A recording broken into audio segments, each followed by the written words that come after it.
Okay, so we have not started this meeting yet, but it is streaming live on YouTube and it is being recorded.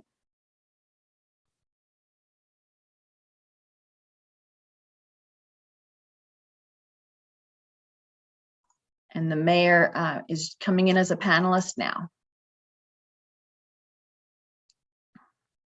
Good evening. I couldn't hear you. And now I can hear you. So, and I am here. So did I miss anything? No. We will call the meeting of the Lafayette City Council to order at 6:03 p.m. And by doing a roll call, I will acknowledge that all council members are present. Do I have a motion to adopt the agenda? Move to drop the agenda. And a second? Second. Okay, so Council Member Candell. Aye. Council Member Dawson. Aye. Council Member Kwok. Aye. Vice Mayor Andoury. Aye. And I'm an aye. We have adopted the agenda. And now we will invite, if they're not already in the room, members of the Planning Commission and the General Plan Advisory Committee to join us for a joint session to hear about our draft EIR for our housing element. And I see.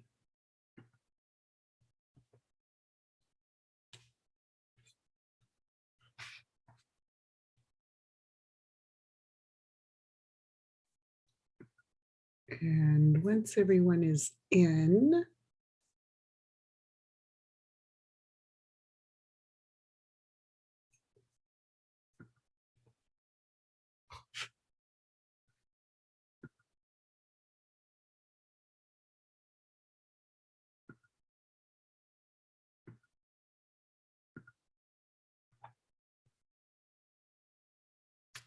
okay. And I'll ask Chair Cervantes and Chair Radonich to introduce. So Chair Cervantes to introduce any members of the GPAC who are here. Thank you, Mayor Geringer. I think we're kind of rolling in here. I've talked to several folks who said they would be patching in, and I see Matt Peace has joined us, and I think Carol Singer is going to be with us as well, and several others, but that's all I see at this point. Thank you.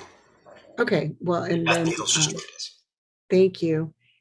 And just so everyone, welcome everyone. And I see members of the Planning Commission here. I don't see Chair Radonich, but I'll just welcome everyone and thank you for being here this evening. And due to my technical difficulties and our time constraints, I think that we'll just get started. So I will turn it over to staff. And thank you, Suzanne, for continuing to bring folks in. Good evening, Mayor, Council, Planning Commission, and GPAC. Tonight, we're going to talk a little bit about the EIR for the housing element update. So I just want to advise that if you would like sort of a primer on CEQA itself, I would recommend that you watch the GPAC meeting of February 15th. Tonight, I'm going to introduce Luke Evans of ESA, who's our CEQA consultant, and he's going to present a little bit about the summary of that document. I do want to emphasize that this is an informational meeting, and we will be hosting a meeting with the Planning Commission to receive public comment on the draft EIR on March 7th. So we invite everyone from the public to attend that meeting. And with that, I'll go ahead and let Luke take it away. Okay, hi everyone. I hope you can hear me. Luke Evans, I'm the city's environmental consultant to prepare the draft EIR, the Environmental Impact Report for the Housing Element Update. And I'm the project manager for that effort. And most of you all I have spoken with or presented to at some point or another over the last year and a half, but certainly not all of you together. So this is good, and I hope it's helpful to you. the first thing I want to do is go ahead and just share my screen here. And I've got a brief presentation that I hope you find informative. Let me know when you can see a map. Thumbs up. Okay, good deal. So unlike some of the other times when I presented to you, we've actually got a work product now. We've actually prepared the draft EIR, and it is completed, and it is out on the street, as we like to say.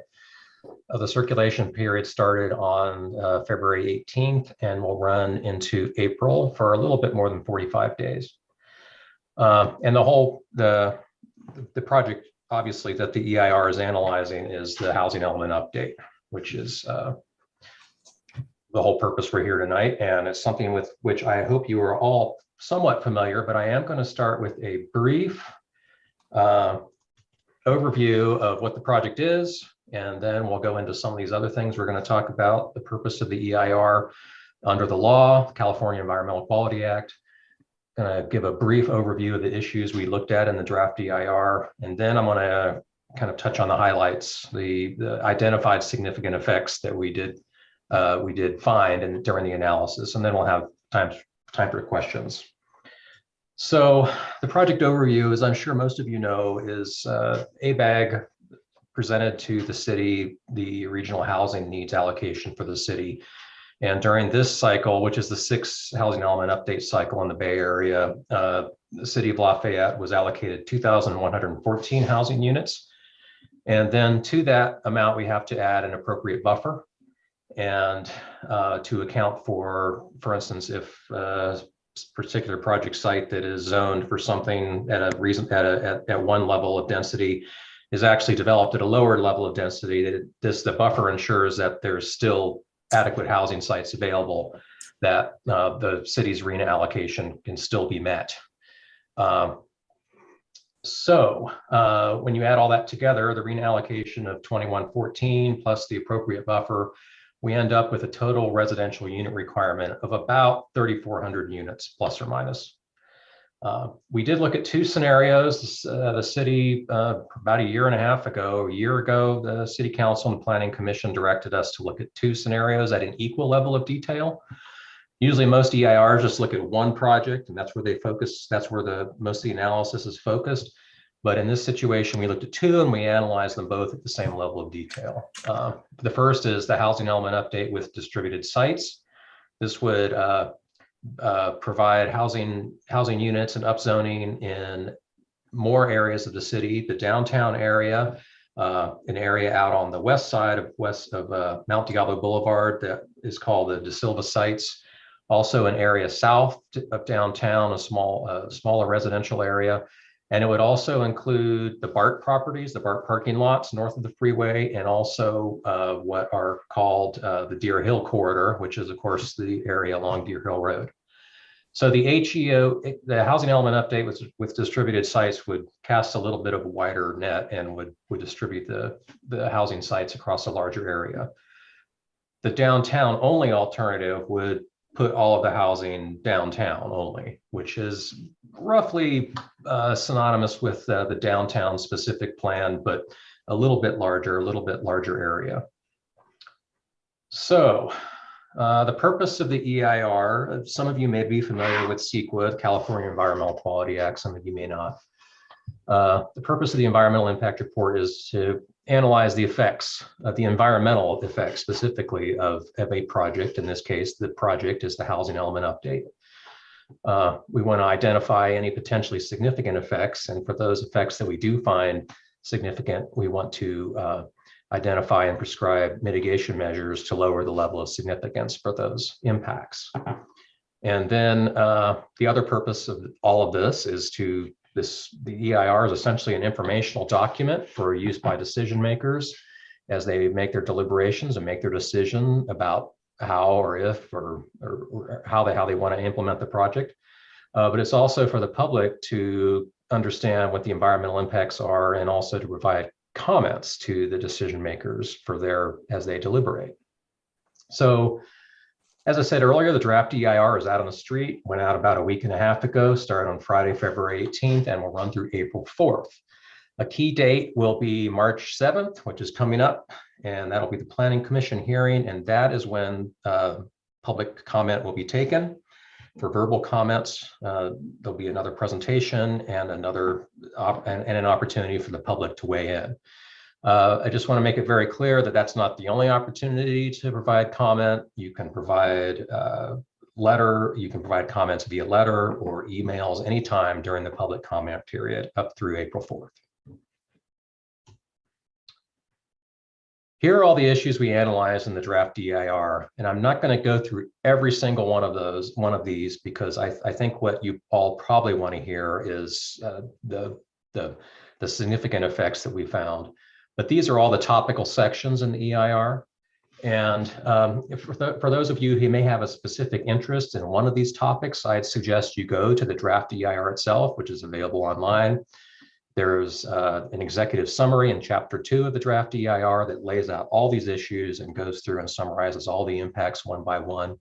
And if you really want to get into the weeds, you can go to each of the topical sections and really read a long, detailed description of the analysis. The EIR is a big document. It's over 500 pages. There's a lot of information in there. So I'd suggest that folks, if they're interested in specific topics, that they just kind of zero in on those things and then provide their comments. Key findings and significant events or significant effects. All those items that we just listed, of these, I'll go back to this slide. Of these, about 4 or 5 of these topics, we found that there would be significant and unavoidable adverse effects as a result of the housing element updates implementation. And I'm going to go through those now. The first one was aesthetics. And we thought long and hard about this. And basically, the conclusion we came to was that if there are increased densities, particularly in the downtown area under the downtown only alternative, which would concentrate development downtown and therefore make it more dense and make buildings higher potentially, we felt there was no getting around the fact that that would constitute a substantial change to the existing visual environment, and that a fair amount of people may consider those impacts to be adverse. So the conservative conclusion is that it would be a significant and unavoidable impact. That doesn't mean to say that buildings can't be designed to be attractive, and certainly the city has design guidelines and architectural review and lots of other things that projects have to go through to be approved and constructed. But nevertheless, we found conservatively that this would be a significant and unavoidable impact. It would certainly be a change. Whether or not people would like it is subjective, of course, but conservatively, we found what we did. Air quality, we found that particularly for large projects, construction emissions during construction, heavy equipment, bulldozers, earth movers, that kind of thing, there could be significant and unavoidable air quality impacts associated with that, even with mitigation. The Bay Area Air Quality Management District has a whole series of basically standard mitigations, best operating practices, whatever you want to call them, that all projects have to implement. And we found that even after implementation of those mitigations or requirements, there could be emissions that could be greater than identified thresholds, but only for large projects. And large is a nebulous term, but I think we can imagine what a large project is. A very large building with significant amount of acreage versus a smaller project, an apartment building or something like that would not constitute a large project. Once again, this was this was a very conservative finding. For cultural resources, and I know this is near and dear to a lot of people, we again found that there could be a significant and unavoidable impact to cultural resources. And in particular, we're talking about historic buildings. And I want to make it clear that there's no proposal on the books right now to demolish any historic buildings. But the issue is that essentially in the world of CEQA and in the in general practice, anything over the age of 45 years or 50 years, depending on which criteria you use, is considered potentially historic. And that could be, it doesn't have to be a significant building. I mean, I think we know what historic buildings are in Lafayette, and we know which ones that people care about and like and appreciate. But even the more mundane buildings that we might not think about could potentially be historic.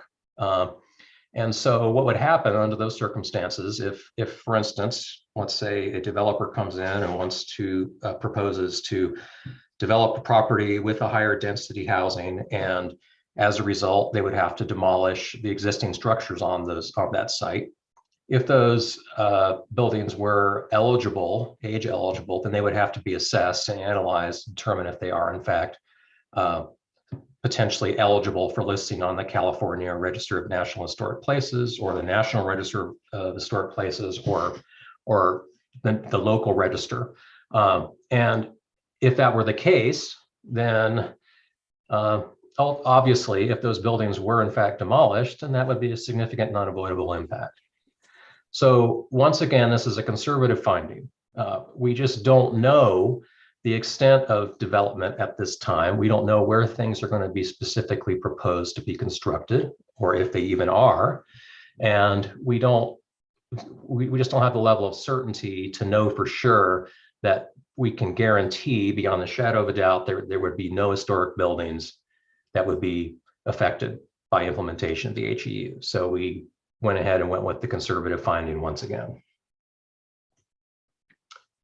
For transportation, this has to do with vehicle miles traveled, which is the new CEQA metric for analyzing transportation impacts.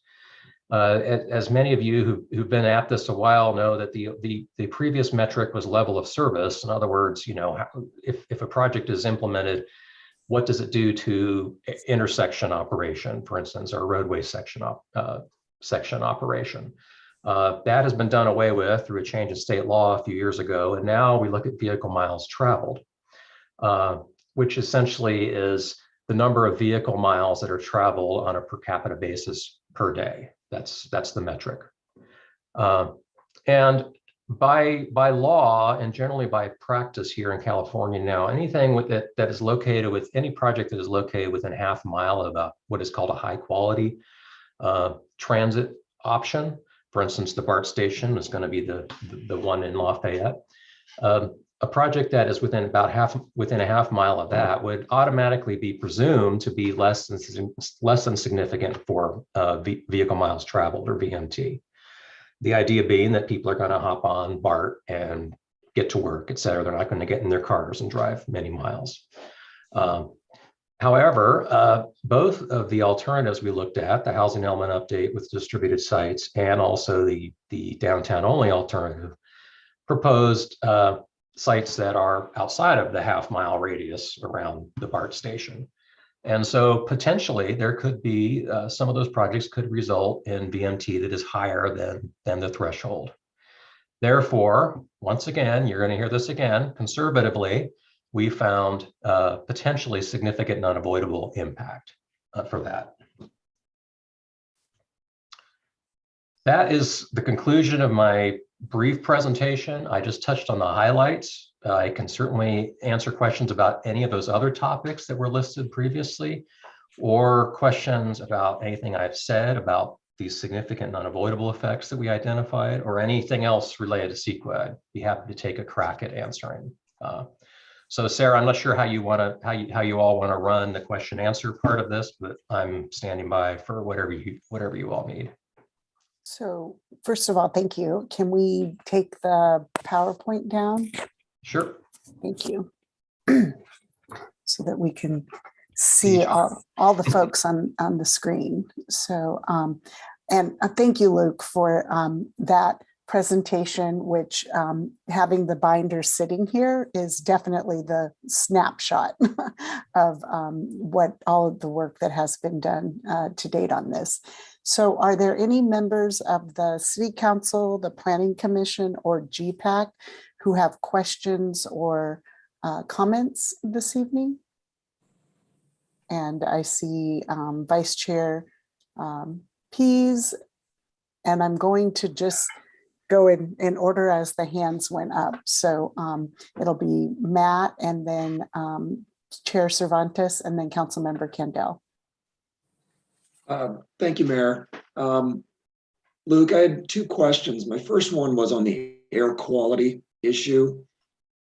In the EIR, you talked quite a bit about the impact during construction, which would be from, putting buildings up, concrete trucks in the area. Right. Tell me a little bit more about, once the construction is finished, how much does that air quality diminish? And is there a lasting effect that we have to think about in the long run after construction? As far as operational air emissions, so once the project's built and people are living in those projects and living in their homes and driving their cars and doing all the things that people do, there are specific thresholds that the Bay Area Air Quality Management District has established for operational air impacts. And the analysis found that the impacts along those lines would be less than significant. And the reason for that, I guess, one of the reasons is these would be higher density than typical, than certainly single family. And those types of developments tend to generate less vehicle miles traveled, for instance. They also tend to generate just less emissions overall. And so that's really, when you do the math, when you crunch all the numbers, that's where things land. Now, of course, the net air quality emissions in the city, the gross air quality emissions in the city would go up. Build more homes, you're going to get more emissions, you're going to get more cars on the road, you're going to get more miles traveled.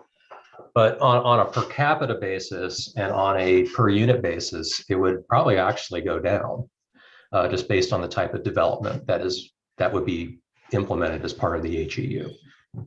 Does that answer your question? It does. Only the related one is those units that are near the freeway, Highway 24, is there a long-term health risk to people that occupy those units, in your opinion? We did a health risk assessment along those lines, and let me just refresh my memory on exactly what we found there. Let's see. Bear with me, please. There's a lot of information in this EIR, and I have to say I don't have a photographic memory on some of this detail stuff. Let's see. Let me just read this summary of the finding here, and this will probably answer your question probably better than I could do ad hoc.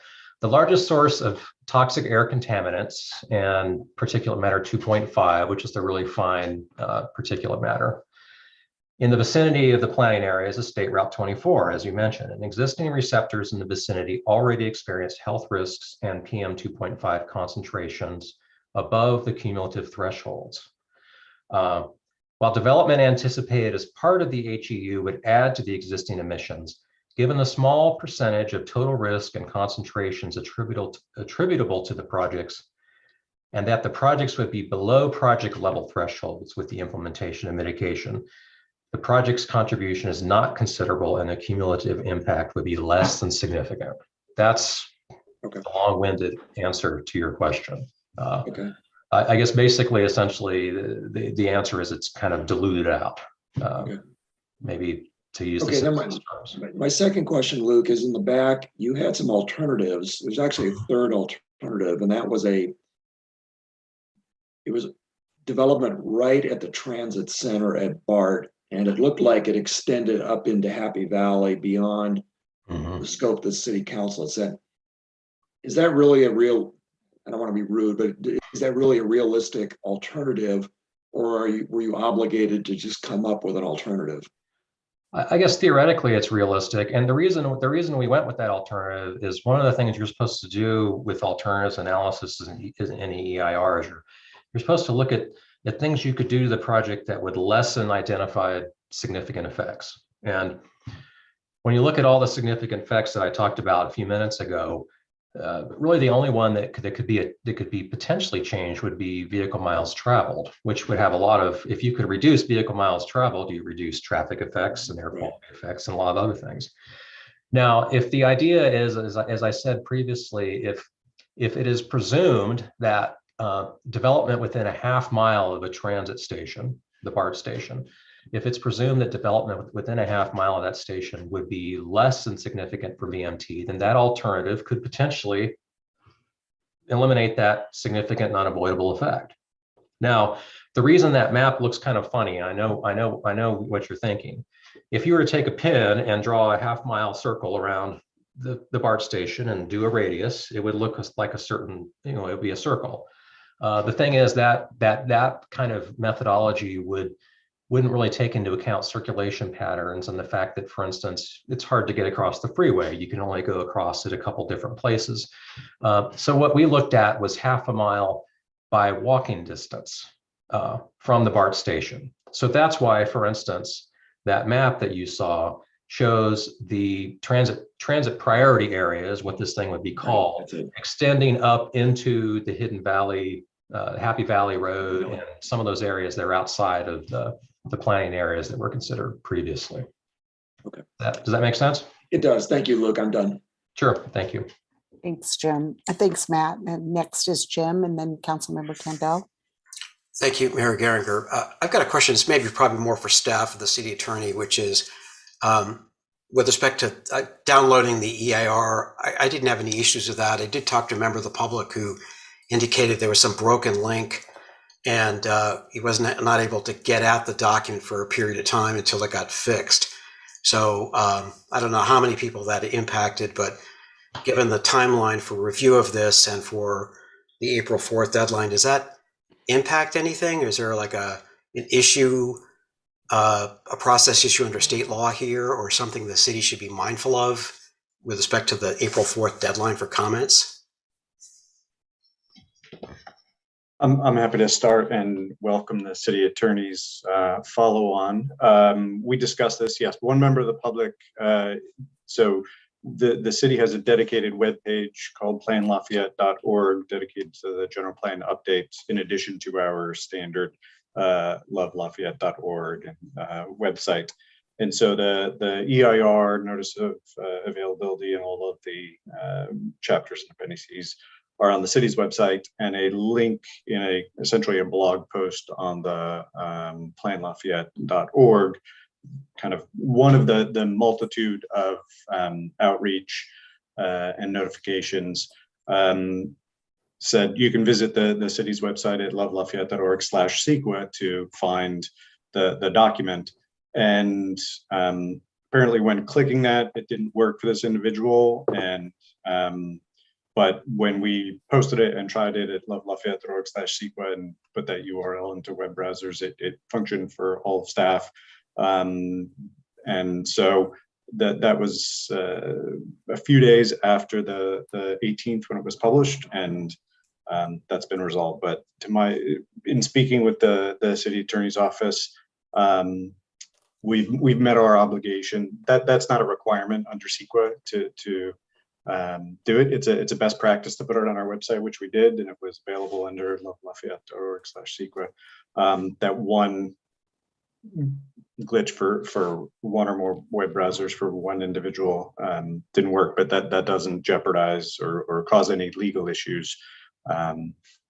So hopefully that answers your question. Okay, thank you. Thank you. Councilmember Candell. Hi, thank you for everything. I've got a bunch of questions, but I will focus. I was going to go straight to what Jim was talking about. And I see that the February 18th, and the fact that I didn't even know that was the date. I mean, granted, that's my fault, but the fact that when I got to this item on our city council agenda for this particular meeting today, and I had to go deep into our staff report to find the link to the EIR. I emailed out to Joanne like pretty immediately saying, hey, I had a hard time finding this. Is there a way that we can on our city council agenda pull it out so it's easier for people to find? And she kind of tried to fix it, but I don't think it's even really fixed as of today. And so for me, that 45 days is a minimum, right? A 45 day of public comment is a minimum, not a maximum. And so it seems like if we keep that April 3rd day, we've actually given the public 30 days.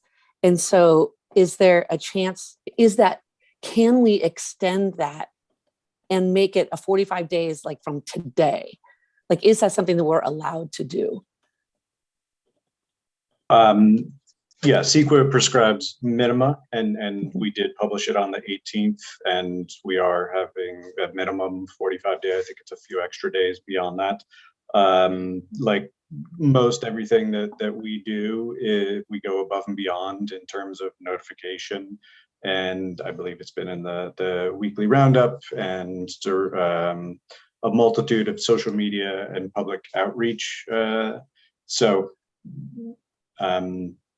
We do have statutory deadlines to contend with, particularly with respect to that housing element update, and those are not diminishing, they're actually increasing from the state. So we will clearly meet our obligation under CEQA, and you know, for it. So, and then my other question is, Planning Commission is going to meet once on March 7th, which is like soon. Does the public get another time closer to the end of that 45 days? Even if we don't move that 45 days, like closer to April 3rd to add to public comment? Yes, or the entirety of the 45-day period. But is there a Planning Commission meeting? Is there a meeting that coincides with that 45 days where they're able to give public comment? So this is the first meeting at which the Planning Commission is attending, and again, this meeting itself is not required under CEQA, but in terms of best practice, we're putting it out there with all of the bodies involved in the housing element update, and for all of the public to attend, listen in. This will be posted on our website and the YouTube channel. So will we, did we anticipate scheduling a subsequent or second public meeting for Planning Commission to take comment? No, because the entire 45-day period is open for the public to submit their comments in writing, and up until the deadline, those are received and put into the record. So then what's the process of getting any modifications if they do come in? Like, how does that come back to us? Like the final EIR, like what is the process? Like all those comments go in, and then what's the process at the end for the final review to happen? So, Greg, you want me to answer that? I can talk through the process if you want. Thank you, Luke. Okay. So when we get all the comments, and at the end of the comment period, we'll have, I'm sure, a nice big stack of comments from the public. We will respond to each of those individually, and as I'm sure many of you have seen, we'll those are the response to comments process is a long process too, because we anticipate getting quite a few comments on this. If we find that someone raised a comment that specifically address the adequacy, or hopefully not the inadequacy of the EIR, then we will address that in the final EIR, and we would revise the EIR accordingly.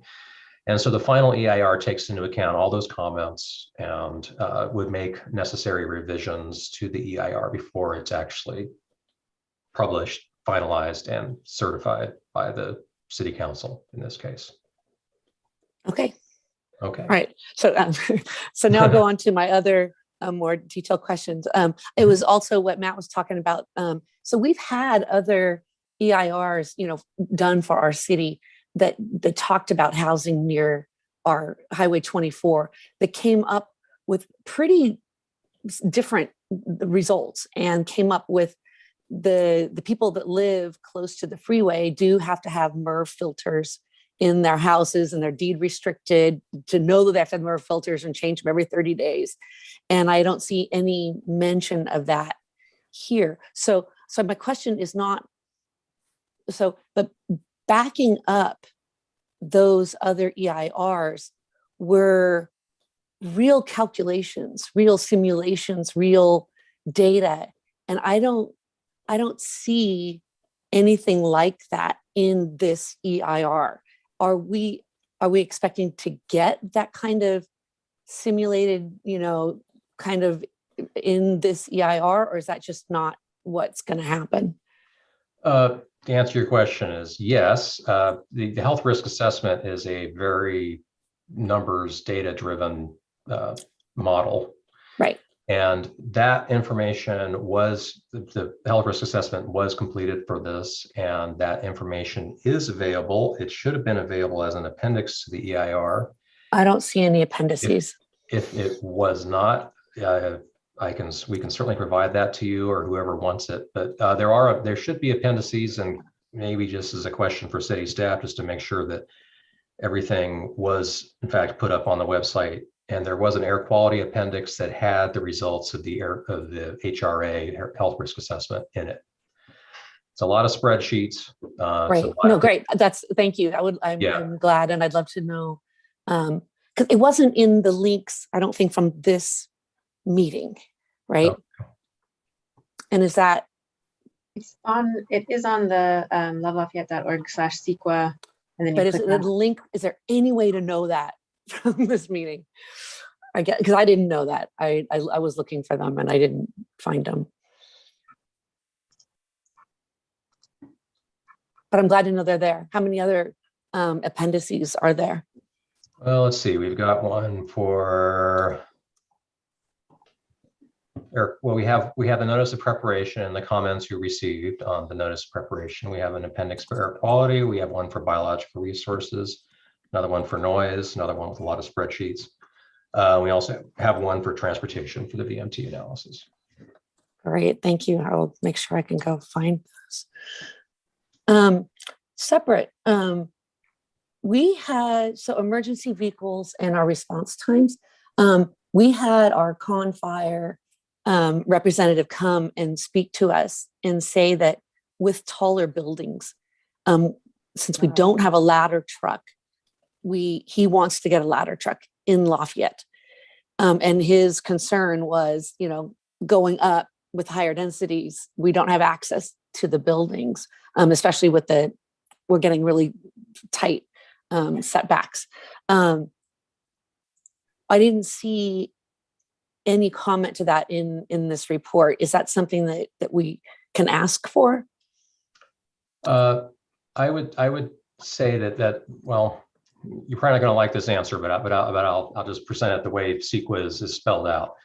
CEQA, as far as those kinds of issues, as far as emergency services, is interested in physical impacts to the environment. For instance, let's say that as a result of the housing element update, you all needed to construct a new fire station. That would be a physical impact that would have to be analyzed. Now, of course, it'd be hard for us to know about that currently because none of these units have been constructed. We wouldn't know where such a fire station would go, et cetera. So at this point, it's pretty speculative for us to say there'd be any physical effects. What we have learned so far is that there are no additional fire facilities expected to be needed as part of this housing element update. Now, that doesn't mean there might not be more equipment needed, personnel, for instance, and a ladder truck, for instance. And the problem is the ladder truck can't fit in any of our stations. Then that will have, when the time comes, there is going to have to be some additional analysis to determine what the environmental effects of retrofitting that station or building a new one would be. Okay, so that's not part of this EIR. Not really. I mean, it's really a facilities question that you all would have to work through with city staff and through the local fire department. Okay, one last one. Evacuation routes. So the city of Oakland and Oakland Fire District are working on banning ADUs and SB9s in their vulnerable hillsides, similar to our Happy Valley Glen, Happy Valley areas. Very similar topography and single ingress egress. Did you do any simulations? I didn't hear you say in your appendices that you did any simulations or any advanced modeling for the evacuation routes in those areas? That is ongoing. That is not really a part of CEQA. The city has contracted with the transportation firm Fair and Piers to do that analysis as part of the safety element update. There's a couple of state laws that were recently passed that require that kind of information, like you just described, to be included in a safety analysis, and for jurisdictions to update that type of analysis on a periodic basis. So that work is being done, and that will be available before, and Greg, correct me if I'm wrong, but it will be available. The plan is to have all that available to help with the deliberations as the city council and the other decision makers go through their deliberations. That's correct, right? And that'll be part of the safety element update. So it's not Member Candell, it's not really a CEQA issue per se, but it is something that is addressed and is required under other aspects of state law. And Greg, if you have anything you want to add to that?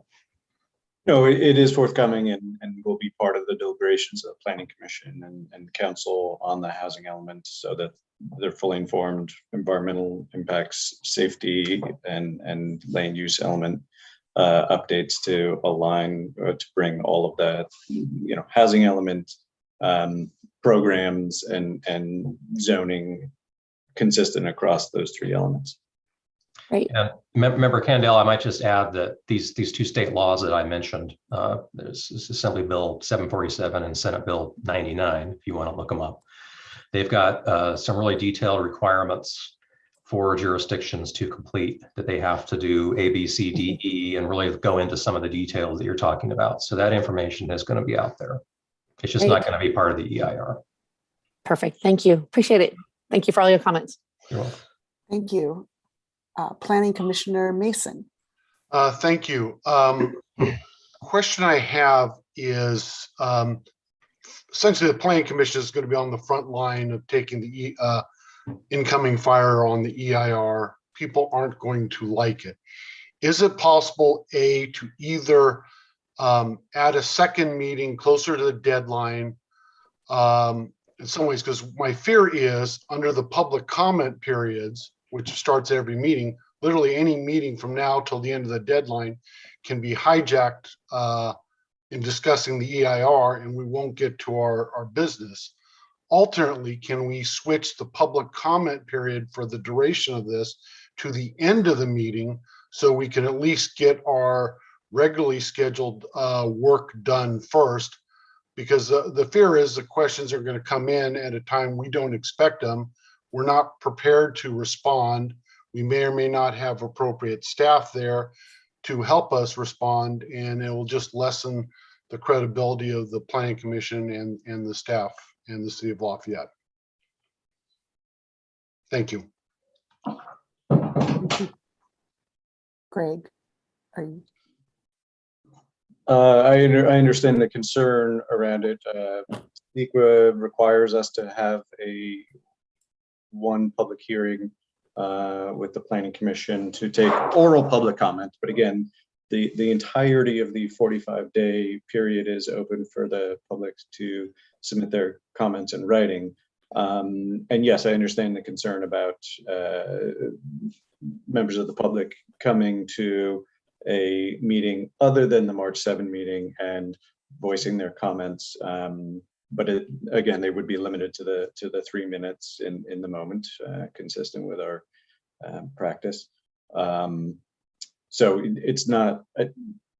I guess I'll defer to the city attorney on switching the public comment period to the end of the meeting. I think that is perhaps legal, but it would be inconsistent with past practice for public meetings. That's correct. You could adjust the agenda accordingly if the chair or the commission wanted to do so. Okay, thank you. Thank you, Commissioner Mason. Any other questions or comments? Okay, we'll move to Vice Mayor Andoury. And then Commissioner Farzan, and then if there's anyone else after Commissioner Farzan, if there aren't, I'm going to move to public comment, but Vice Mayor Anduri. I'd like to follow up on Councilmember Candel's questions about the evacuation part of the report. On July 12th, in the council meeting, we were asked to increase the budget for the EIR, increase the scope, increase the budget. And the majority, I'm quoting here, the majority of the budget increase stems from mandatory requirements under CEQA, including transportation analysis using VMT, evacuation analysis, and incorporating the second scenario throughout all aspects of the EIR. So evacuation analysis was one of the three reasons why we increased the budget by 161,000. The next paragraph says staff has also met with ESA and Fair and Peers regarding new requirements under state law related to evacuation analysis. Staff and residents are understandably concerned about the risk of wildfire in the community and the ability to evacuate if necessary. It is important to understand the existing conditions, the potential impacts from new development, and measures that could be implemented to mitigate those impacts. I couldn't find any of that in the draft EIR. Can you point me to where that discussion is? The only thing I could find, and I admittedly was doing speed reading on this, but on section 4.17-11, it says, while additional traffic volumes could be expected with the construction of more housing, the city would be required to periodically update its emergency response and evacuation plans as required under AB 747, the city's general plan. This periodic reevaluation would address these changed conditions and would adjust the evacuation plans accordingly, thus rendering the impact less than significant. But there's no analysis. Again, is that in here somewhere and I missed it? Let me try to answer your question. This is a complicated issue and there's some legal nuance here, so please bear with me. The threshold in CEQA is whether or not a project would conflict with or impair the execution of an evacuation plan. That is the threshold. These other items that you mentioned, for instance, you mentioned the budget request that went through last summer for the additional funds for Fair and Peers. That was to conduct the evacuation analysis that I was just speaking with Member Candel about, this Senate Bill 99 in that AB 747, which has a great deal of very detailed requirements as to how a city or a jurisdiction must analyze and prepare for evacuations. That work, as I said, is ongoing and is going to be coming out here over the next several weeks. That will be available to you.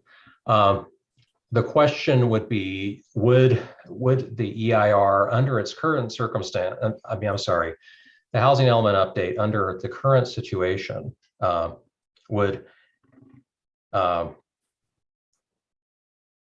impact the ability of, would it impair the execution of an emergency evacuation plan?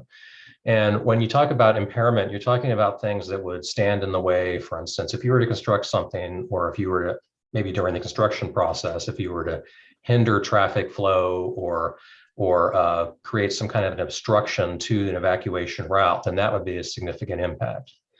The city has a great deal of requirements for projects during construction that require a traffic management plan, et cetera, things like that, to keep that type of thing from happening.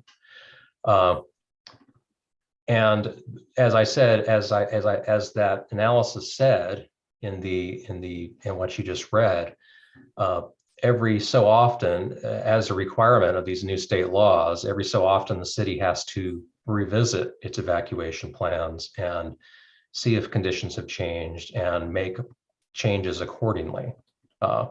As it stands now, the housing element update would not interfere with the implementation of an evacuation plan. And that's kind of the legalese answer I was alluding to when I started this response. That is really the criteria. Would the housing element update impair the adoption or impair the execution of an evacuation plan? And the answer at this point is no, because the assumption would be that the city would have a plan in place, which it does, and that plan would not be hindered or obstructed by implementation of the housing element update, and that plan would be updated periodically per the requirements of state law, and therefore would remain current and effective. Does that answer your question? That's certainly not what I expected when I was voting on the budget amount. I thought we were going to be getting something more. And I went back and looked at the minutes from that meeting too. And I think from Councilmember Dawson's comments, my comments, and at the time Mayor Candel's comments, we were all expecting something more. You will be getting the information you're going to be receiving as part of this analysis will be robust and will have a lot of information that's going to help you make decisions. That is forthcoming. It's going to be part of the safety element update. It's not a part of the EIR. It just happens to be that Fair and Peers is a subcontractor to us. And so that's why that work was rolled into their subcontract with us. It's not really related to the EIR effort. Okay, what's confusing to me then is that it was discussed entirely within the context of the EIR when we discussed it in July. But I'll just leave it at that and wait till we get the report. Okay. Thank you. And I see Commissioner Farzan had his hand up, and then Commissioner Maggio. Thank you, Mayor. I'll save my questions about the EIR for the March 7th meeting, so I won't take up time here. But I'm going to go back to the what we just asked about a potential second meeting for the public on the EIR. And I know it's common practice, but if there's a vote on this, I would also be in favor of giving the public another chance to comment. I understand the 45-day period is there for written comments, and you're going to get a slew of them. We know it's going to happen. But this is something that affects the city for many years going forward. And if there's a time we should have extra chance for the public to weigh in, this would be it. So I'm putting that out there. Unless there's a legal requirement that says you can't have one, I would be in favor of having another one. But that's my only comment. Thank you. Thank you. And Commissioner Maggio. Thank you, Mayor. So in addition to the significant and unavoidable impacts that were identified with regard to aesthetics and traffic, there were a number of other impacts listed that were deemed mitigatable. But so among them, a possible need for additional fire protection, police protection, not enough parkland per resident based on our 5-acre per 1,000 resident guidelines, increased road work and utility infrastructure that would also be required if we were to achieve these numbers.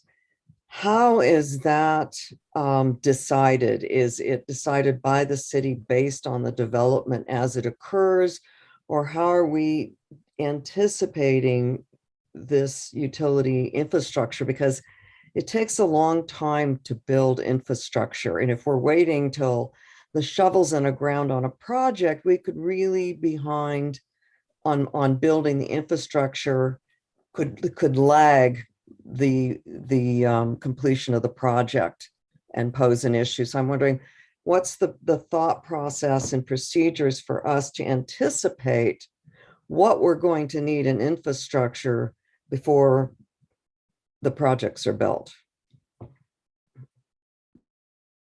Greg, I may let you answer that. I mean, I can talk about it from a CEQA perspective, but from a process perspective, it might be better if you responded to that question. Well, why don't you start off with a CEQA perspective, and then I can Okay. follow on with kind of the broader context. Sure. From the CEQA perspective, I mean, at this point, this is a program level document. It's looking at a very wide array of things that could happen. We don't have any proposals right now for anything. I mean, there are some pipeline projects, but we don't have proposals out there for 3,500 new units in the city. And so until we get those, we really can't tell where they're going to be, what kind of utilities would be required, what kind of roadway improvements, et cetera. So we would be completely speculating, flying by the seat of our pants if we were to try to make some kind of determination on that. So the presumption is that as those projects come out, those needs would be identified. And if there were any environmental impacts from a SEPA perspective, if there were any environmental impacts associated with, say, for instance, enlarging a road or extending a water line or whatever it is, they would be analyzed at that time. And of course, that work would be rolled into that project. But Greg, I'm going to let you take over from there, because that's a whole phasing and kind of scheduling issue as far as these projects come online. So I'll let you answer that. Sure thing. So it is, yeah, it's not a kind of a night and day before the project, after the project for like a development project, where it's easy to say, is there adequate sewer service for this building with 116 units in it? Certainly we do referrals out to all of the utility providers, and they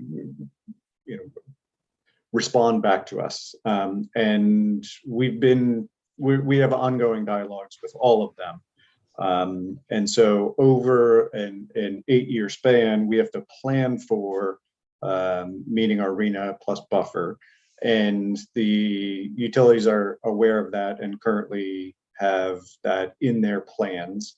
And this is not unique to Lafayette. It's all the East Bay and all of the Bay Area is the utilities are planning for the 441,000 plus units. And so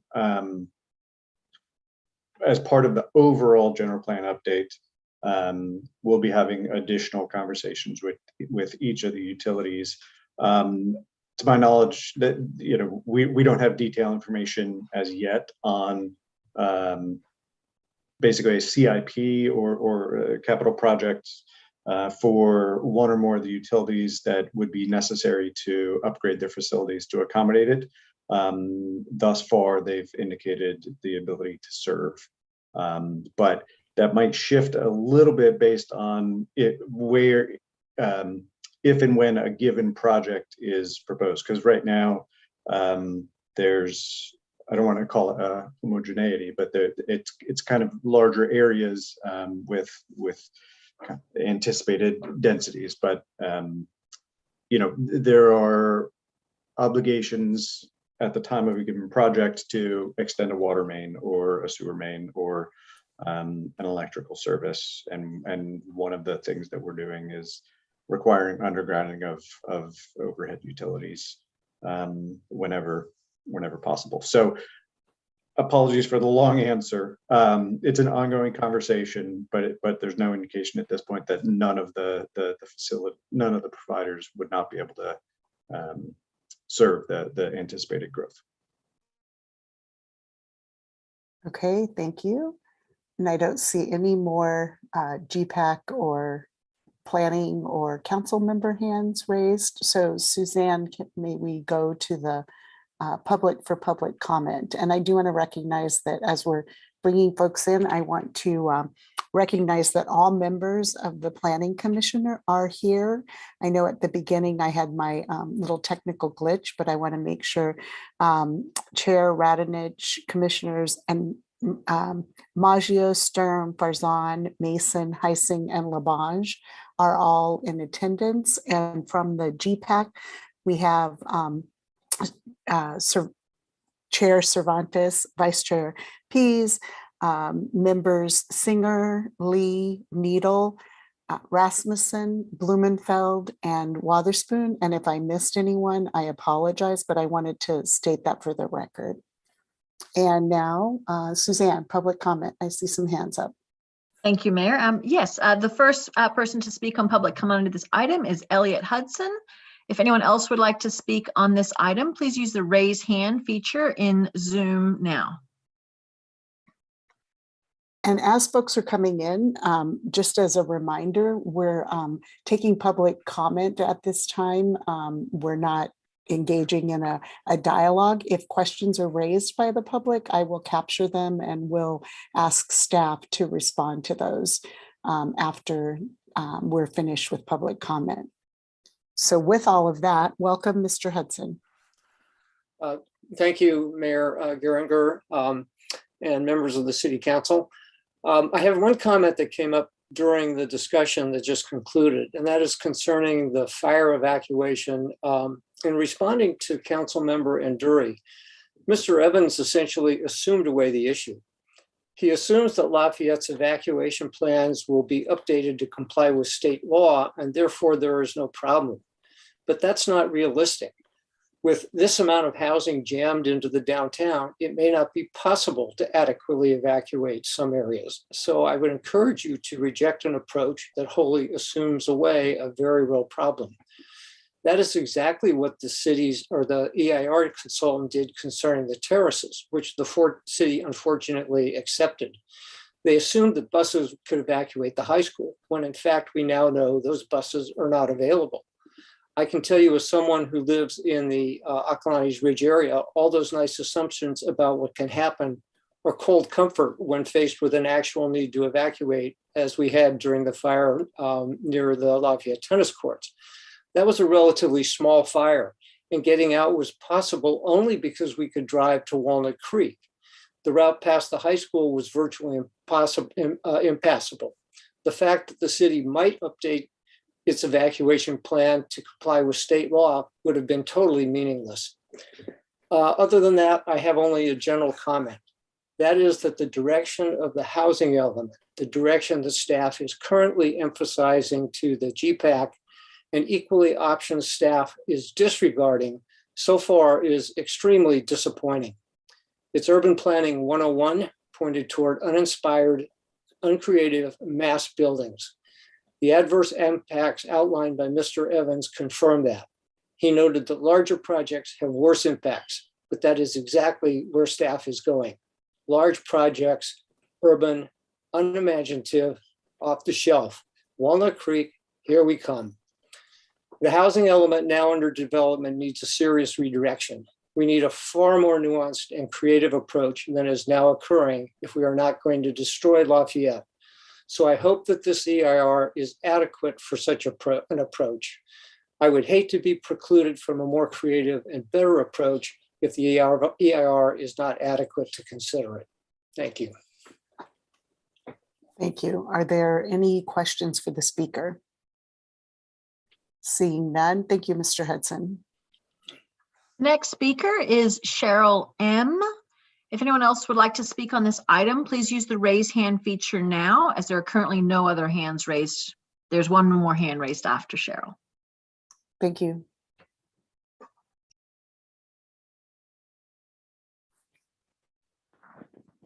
Hi, can you hear me?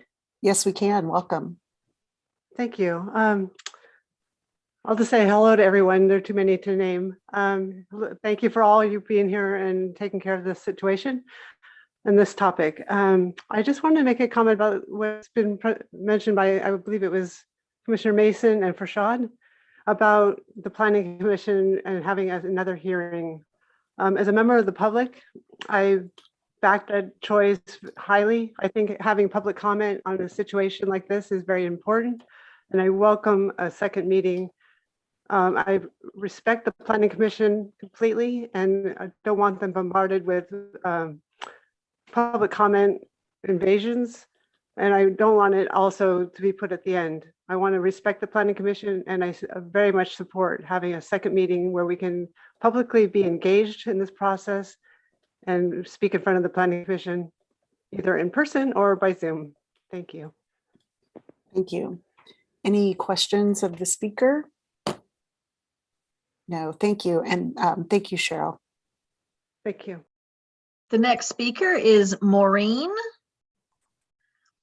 And the following speaker is Sharon or S. Heron.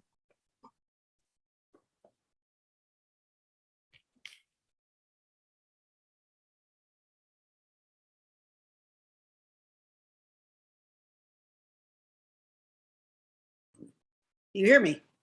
Yes, we can. Welcome, Maureen. Thank you. Thank you very much for having the meeting and allowing us to comment. And I want to say a couple of things. One, I would imagine there could actually be a special planning committee meeting with a single agenda item, and that would be the public comment on the EIR. So it wouldn't interfere with the planning commission's business in other ways. So then you don't have an issue about before and after. However, my real main concern was, I heard Mr. Evans mention that, unavoidable or mitigating impacts of things like historic resources. And I'm relatively new to the city, but I've always found it curious that the city does not have any kind of historic resources registry and or even inventory.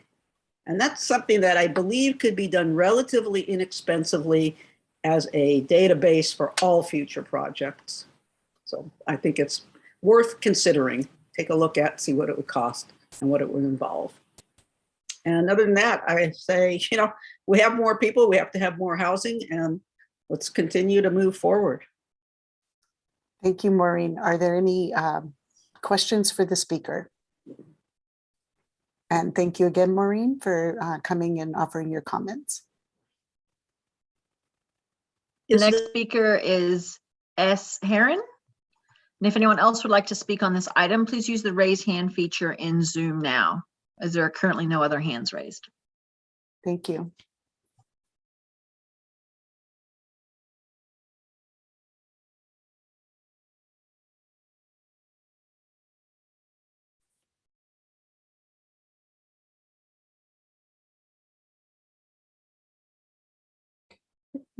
I do see a couple of other hands, but is our speaker? I don't see her in the room yet. She's on the other page, but she appears to be muted. Okay, so if you want to unmute, there you go. I'm sorry. No, so that's sorry. okay. Welcome. It wouldn't be a Zoom meeting without a mute every now and then. Welcome. Thank you. Welcome. It's Sharon. Thank you. I too would like to see a second meeting, and I also would not encourage moving public comments to the end. Thank you. Thank you. Any questions for the speaker? Okay, thank you. And thank you for coming and speaking to us. And Next Suzanne, speaker is thanks. Robert Lavoie, followed by Dawn Eames.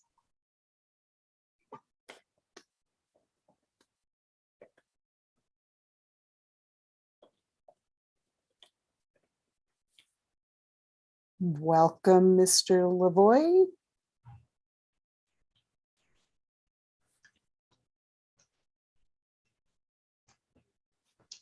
Hello. Welcome. Mayor Geringer and the GPAC and the Planning Commission. If the CEQA report concludes that there's significant and unavoidable damage due to aesthetics, I suggest that the GPAC and the City Council and the Planning Commission consider this carefully as we can contemplate any increase in zoning. The current zoning allows 35 and up to 52 units per acre with the density bonuses, which is already producing buildings up to 50-foot heights compared to the historic 35-foot limits, which has kept our town character the way people like it. I think current zoning is adequate, and we'll be discussing that in future meetings. I have a follow-up question for Luke. Would this finding be the same if we kept the current zoning at 35 per acre and with up to 52 units with density bonuses, or would it change? And perhaps he could remind us at the end what the assumption was for the density that caused this significant and unavoidable impact. Thank you. Thank you. Any questions for the speaker? Okay, we will bring that question back when we finish public comment. Thank you, Mr. Lavoie. The next speaker is Dawn Eames. And if anyone else would like to speak on this item, please use the raise hand feature now.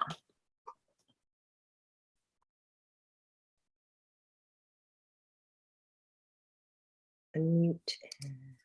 Welcome. Welcome, Ms. Eames.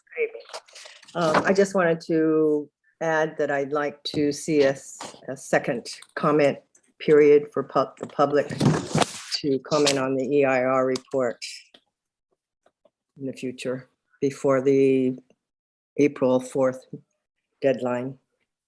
Thank you. Okay, thank you. Any questions for the speaker?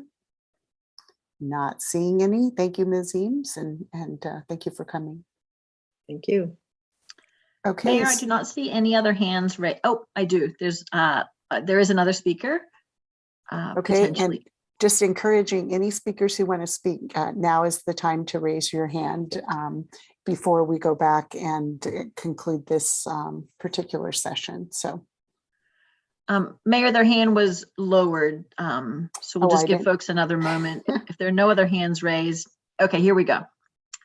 Oh, nope. Lowered again. we really do want to hear from you. So please raise your hand and come on over.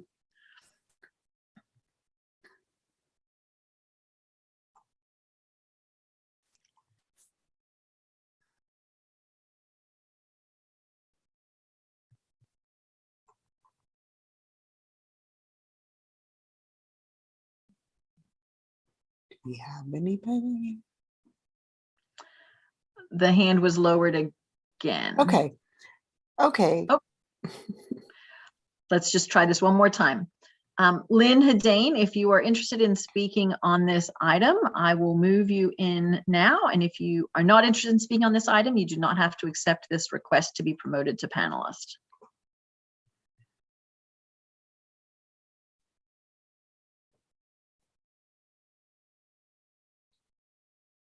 And I see while Lynn is coming over, we do have another speaker. I'll bring in Dave Brazzoni.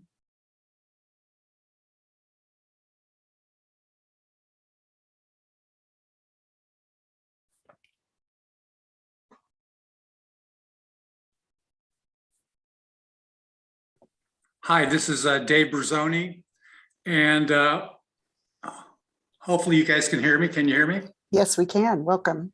Hi.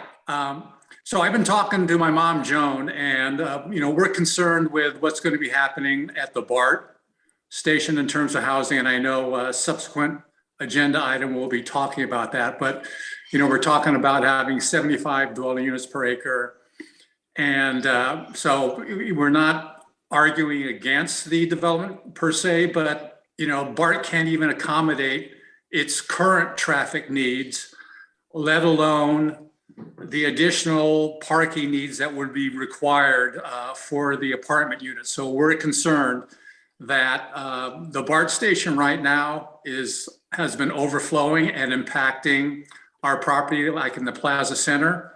And so I'm not sure, if the EIR analyzed that or not, but there are significant overflow parking impacts created by BART already.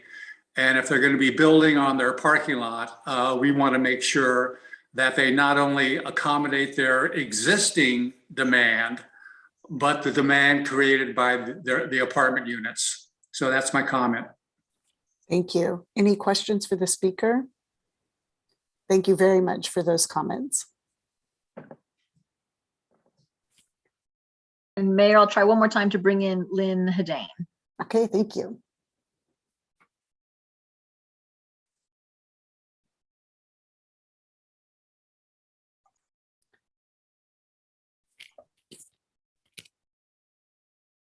Is Lynn coming in on her phone? Looks like.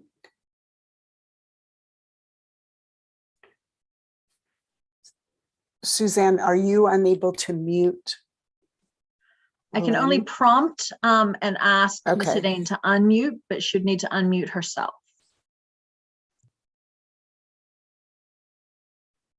Okay. I know there was a problem at another meeting, so I think we're going to move forward. And Lynn, of course, please, bring your public comment in writing, or if a little bit later, we're going to close this meeting out in just a few minutes. So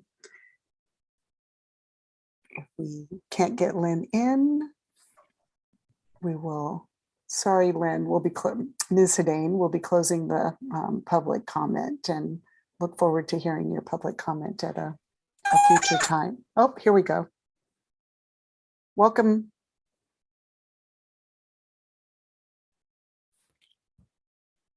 I think you're unmuted. Welcome. Do you want to try again? Speak.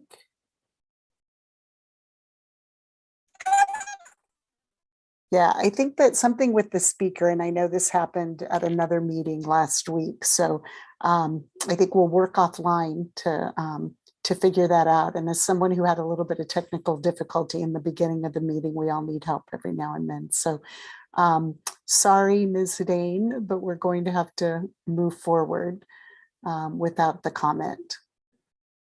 And Suzanne, there are no other hands raised? That is correct, Mayor. Okay, thank you. And excuse me.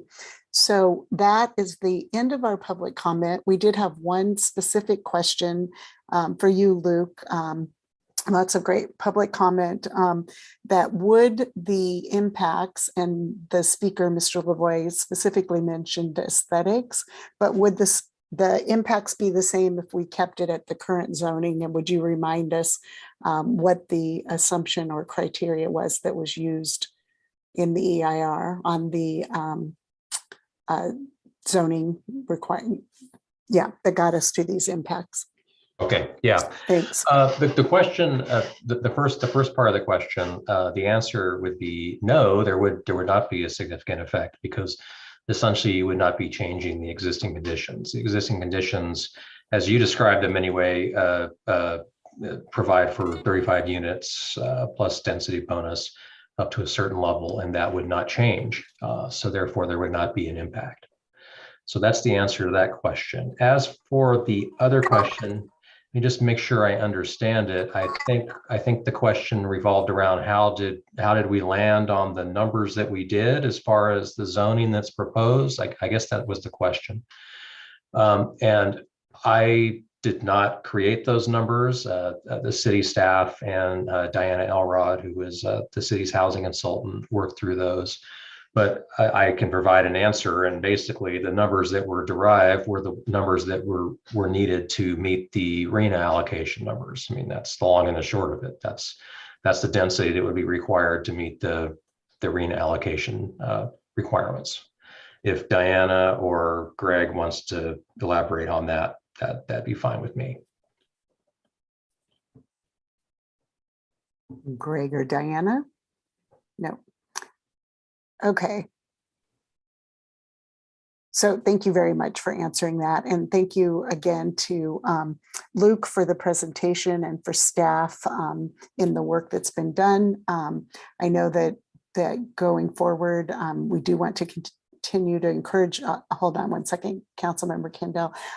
We want to encourage the public to definitely review the EIR and participate in the public comment period. I know that staff has been asked to consider a second meeting, and so staff will be taking that into consideration, and the public will be informed of that very shortly.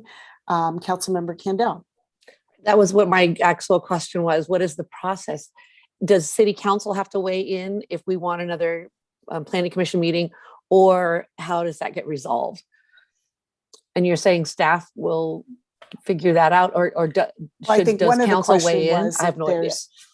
I mean, one of the questions was, and maybe Mala can speak to this, but yeah, I mean, if we want to direct staff to, I don't think that since it's not on, well, I don't know, maybe Mala needs to come in and weigh in on whether or not, we know that it isn't necessarily required, but as Commissioner Farzan and Commissioner Mason asked, if it's not legally prohibited, I think we would like to consider having another public opportunity. There can be a discussion on that, Mayor. Okay. But maybe not a formal vote, but maybe if the council or the planning commission wants to discuss bringing that back and directing staff, that could happen. Okay, so we heard from a couple of commissioners. And a couple of council members. A couple of council members. Okay. So it seems, and a couple of public. Yeah, and no, definitely. And I was coming to the members of the public, but I think that we would like to, I'm kind of going for thumbs up, but not a vote. We would like to have staff bring back a plan to, or move forward with a plan to add a second public opportunity at the planning commission level. So there we go. I see nodding of heads.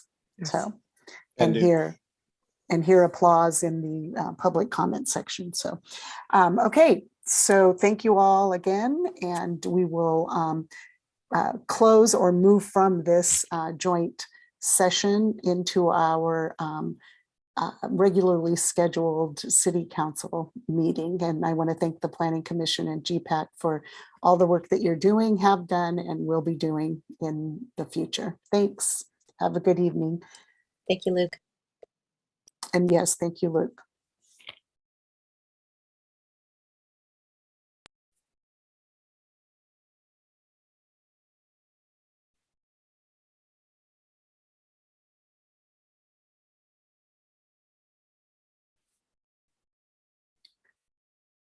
Okay. And now I can see everyone, and we will move back into our regular meeting agenda. And the next item on our agenda is to welcome public comment for items that are not on our agenda this evening, but are still within the purview of the city council. So Suzanne, do we have any? Yes, Mayor, thank you. The first speaker is Allison Hill. And I will mention, if anyone is having difficulty with their computer connection on Zoom making a public comment, you can also look for the dial-in information on the agenda and call into this Zoom meeting for an audio-only experience. You could still make a verbal public comment. That information is on the agenda, but I'll also read it out. If you wish to join this Zoom call by phone, you would call 669-900-9128, and you would enter the webinar ID of 810-4422-7854 and this meeting passcode 382258, and you would still be able to give verbal comments. Thank you. Great, thank you. And welcome, Ms. Hill. Thank you. Greetings, Mayor and Council. I'm here, I'm speaking on behalf of the Community Diversity, Equity and Inclusion Committee at Council Members Candel's suggestion to tell you about our community conversation number 4, which will take place on Thursday, March 10th from 7 until 8:30 p.m. It is being co-sponsored by the Lafayette Homeowners Council and also the Lafayette Library Foundation. And it will be in a live meeting in the Don Tatson Hall. Per the library's protocols, people will require to present their certificate of vaccination and to be masked. And then I'll just read briefly what is happening. It's as a city that is known for its warm community spirit and as a place that will experience both growth and change during the next decade, we look forward to exploring ways to make newcomers feel welcome and included. Join us in conversation will be realtors, students, representatives from neighborhood groups, and city representatives. If you have ways your neighborhood welcomes newcomers, or ideas you think we should try, please come share them. We will also talk about how some of these ideas might help newcomers to apartments or high density housing complexes feel welcome in Lafayette as well. We have contact information, I believe, on the city website, but we would welcome any and all of you, and we're trying to get the word out to as many of the public as possible. Thank you. Great, thank you. Any questions for the speaker? Vice Mayor Anduri? Not a question, but I just want to say thank you to the group for putting this on and for the COVID protocols. Yeah. That I'm using for this. That makes it much more comfortable for people to participate in indoor meetings. So thank you very much. Thank you. And I would echo the thanks and on behalf of the council, and look forward to being there on the 10th. Thank you, Ms. Hill. Thank Our you. next speaker. The next speaker is Leah Denman with Lennar Homes, and I'm also going to bring in Julius Nyanda at the same time.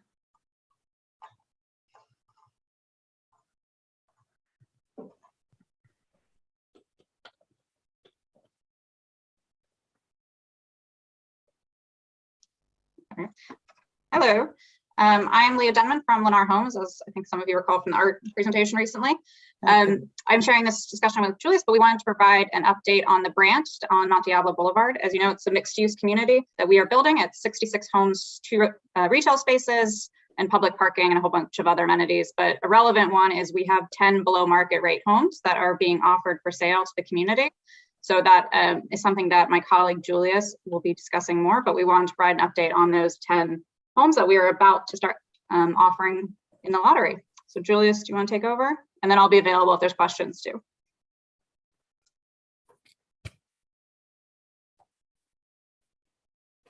Sorry, I was on mute there for a second. So yeah, thank you very much. Julius Nyanda here from House Keys. We are basically the program administrator for this program, working with the city and with Lennar Homes to try to get this property and information about this opportunity out to income eligible households. And for those that don't know, affordable housing is basically priced on income. So while we see these attractive prices, there is this qualification aspect of it that you have to meet the requirements of the program. But I'm going to talk briefly about how that works so we get a sense for the process. So this first slide is basically sending everybody to the website that we've set up for this project specifically, housekeys14.com/the grant. And when you go to that website, you'll get information about the deadline, the units, pictures of the properties, and you'll be able to get information there. From that website that really captures what's going on with the project, it will prompt you to set up an account at My House Keys. And that's the flow chart that we have here. So at My House Keys, you set up an account, and that establishes your household profile. So you're essentially setting up information about the members, the income, your income sources, and that allows us to start the underwriting process. You would get an application ID for the City of Lafayette's program. Once you do that, the thing we encourage you to do right off the bat is get a mortgage pre-approval from one of our approved loan officers that's also on the list that's on that email or the website that was pointed out to you on this slide. So that mortgage pre-approval will allow us to know that you're at least mortgage ready to buy the home. We have a drawing deadline coming up that I'll talk about on the next slide. And then we enter what we call buyer eligibility stage, where we're going to review your income and asset documentation to make sure you meet the city's requirement to be an eligible household for the home. You go into contract and you close escrow, hopefully as the buyer of that home. So the overall process is on the slide, and we'll make this available on the website as well. As Leah mentioned, we have 10 units. They're all broken up into different drawings. When you go to myhousekeys.com, you'll see something called an opportunity listing that will look very much like number 1 here. Little picture, City of Lafayette, what the price is and what the income level is for that particular unit. You can see here that this moderate income unit for $524,446 is priced for somebody earning between $105,500 for a household of 1 and $150,700 for a household of 4. And each one of these prices, ranging from the 2-bedroom for lower income, has an income range all the way to the 3-bedroom, the 1-bedroom, and then obviously the very low income unit that we have that has an income range of $47,000 to $68,000 a year. So all of these prices are driven by the caps, what you're allowed to make in order to be eligible as a buyer for that unit. Our deadlines that are coming up, the entry deadline for these units is coming up this week on March 2nd at 5 p.m. We'll publish the results of the drawing by the 11th of March, and then you'll be able to enter by the deadline or your file that proves all this information that we're asking you about by March 16th at 5 p.m. Once we hold the drawing, what will end up happening is we'll have everyone ranked. You'll see a ranking from 1 through however many people enter each drawing. And then we'll be on to actually your file. So now you'll see that file submission deadline that we mentioned by the 16th. You will submit a file that will go over your members of your household, your income, your assets, your liabilities. And all this is to determine, these are all legally defined limits by the state and the federal government to say, how do we view your household information to determine that you're eligible to be the purchaser of this home? And then that's it. We'll produce a file and you'll be able to get access to the home provided you're selected through that lottery process. So again, lots of moving parts here. We do have orientation classes each week that talk about how this works, and you'll be able to find that out on our website as well. But we encourage you to apply, and we look forward to working with anyone that goes through the process.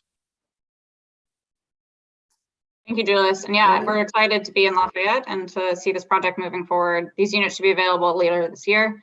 So hopefully we get the 10 applicants and they go into contract and we are able to fill these units.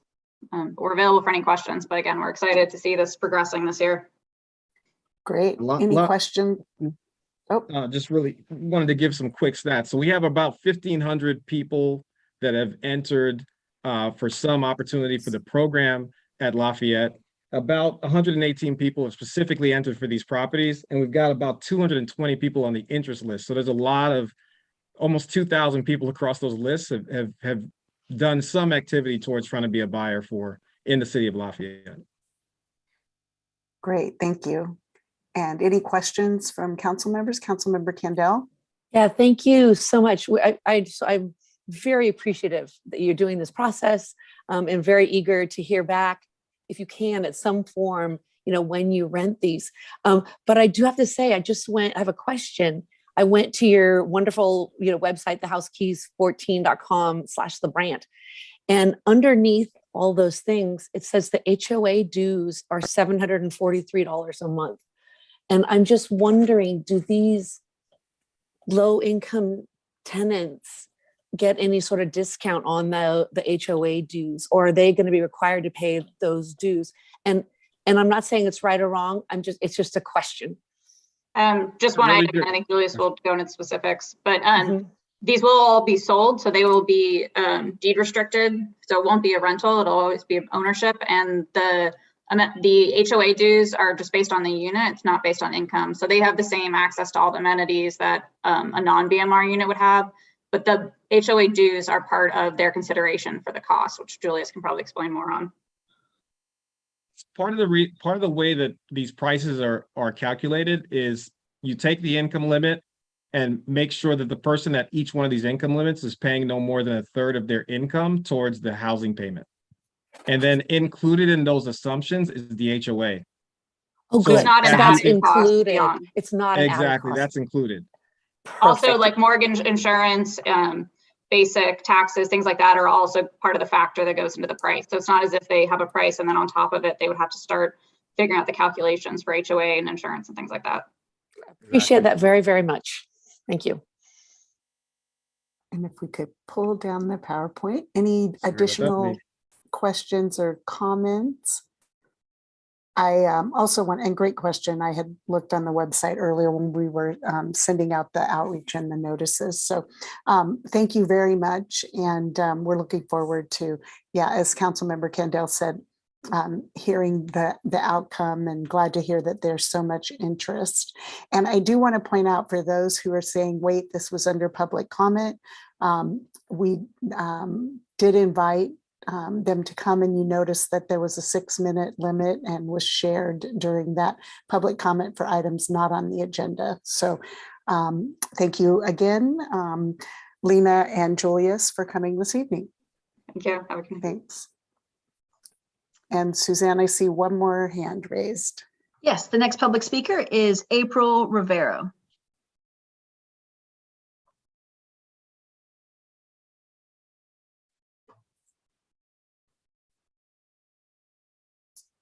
And welcome, Ms. Rivero. Thank you.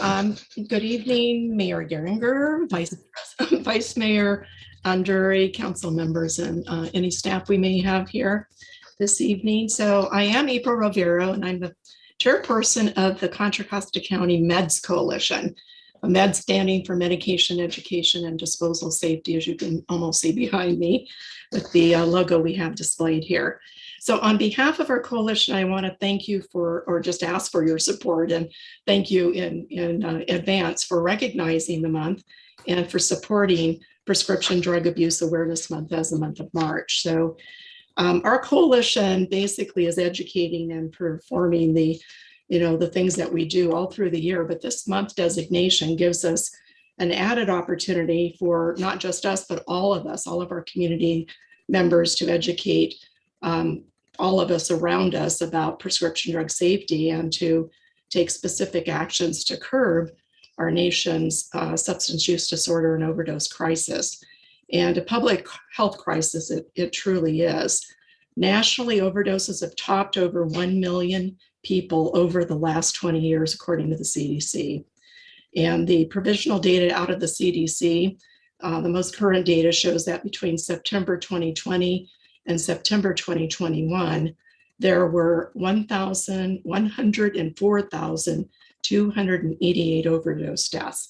And certainly we've seen a number of those in our own county. Lafayette has certainly been impacted as well. Over 70% of those overdoses were from opioids, and that can be from either prescribed opioids or otherwise fentanyl. And we are actually seeing a really big increase in fentanyl, illicit fentanyl overdoses throughout the entire country. And they come in the form of, fentanyl comes in the form of powder that can be mixed with street drugs, and it's showing basically up everywhere in all sorts of drugs like heroin and cocaine and on and on. It's also alarmingly showing up in the form of fake pills. And these fake pills are being accessed through social media channels, friends of youth, and others that are selling them to them. And just a little bit of fentanyl can literally take your life, just little tiny grains of it. What you can do, every one of us can do, is don't, first of all, be in denial. This can happen to anybody. We can, any one of us be impacted, bottom line. Ideally, you'll lock up your medications, dispose of them properly.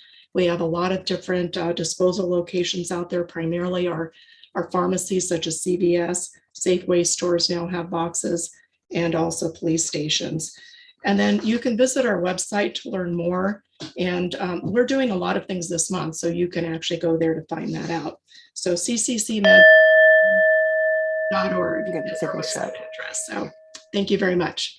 Thank you very much, Ms. Rivero, and thank you for the work that you've been continuing to do. And just in the interest of full disclosure, I've known April for a while, and also am a representative in my day job on behalf of Supervisor Burgess to the Meds Coalition, the Contra Costa County Meds Coalition. And I know that this is important, and I'm glad that we were able to bring it. And it will be on the agenda later this evening for a vote.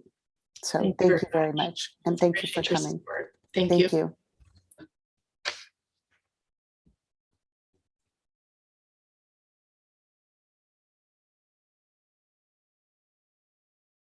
Oops, okay, I'll unmute myself. Any other public comment? And I No, don't Mayor, see. there are no other hands raised. Okay, so we will move on to the next item on our agenda, which is our presentations. And I want to invite the Public Art Committee to share their annual goals and accomplishments with the council.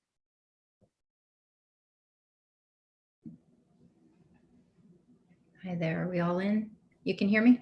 I can, and we can, and good evening.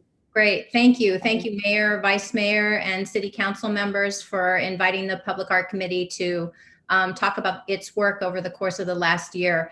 2021 was a very good year for the Public Art Committee, as it was the second year of the pandemic, and it was able to get back to showing the work of local artists, which is one of its prime missions in physical spaces. So we're delighted that was able to happen. And tonight we have Chair of the Public Art Committee, Yuki Fujimoto, who has a brief presentation for you, after which she and I can answer any questions you may have for us, perhaps regarding our recommendation to authorize the city manager to sign an agreement with Town Hall Theater to provide a second venue for local artists to show their work. So thank you. Everybody, I do have a slideshow. Do I just go ahead and share this? Is that okay? Yes. And welcome. Thank you.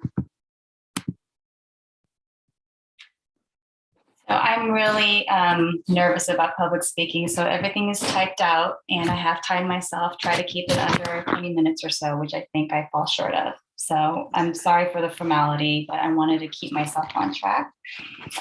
Thank you, Mayor Geringer, Vice Mayor Anduri, and City Council members, City Manager Srivatsa, for inviting Public Arts Committee to share our accomplishments for 2021 and 2022. I wanted to thank Vice Mayor Anduri and Council Member Dawson for serving as liaisons to our committee, and deeply grateful to have you both join our meetings and be our soundboard. I would like to introduce our committee members: Carolyn Considine, Vice Chair Dave Dondero, Patrick Dunn, Erling Horn, Susan Loria, Janice Peacock, Sandra Wolf, and myself, Yuki Fujimoto, as chair. Jenny Rosen is our awesome staff who always comes through and helps execute the details of our decisions. I often call her the Godfather.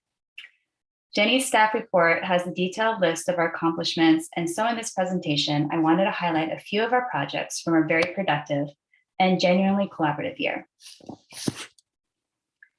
In October 2021, the exhibition titled New Expressions by Lafayette artist Pamela Fletcher was installed at the Library Public Art Gallery. Fletcher is an award-winning painter whose work was included in the DeYoung Open. The show will remain open until April 13th, in which the next exhibition is by David Liu, Freedom of Extraction, and that will be installed in the Lafayette Public Art Library. I had my first foray into helping Jenny and Miss Fletcher hang her work, but we hit a glitch when we realized the thick wood panels would not lay flat on the walls, and thankfully, committee member Horn, who is not only well-versed in municipal codes, bless him, happens to also have an eye on solving logistical problems. So thank you, Erling, for saving the day.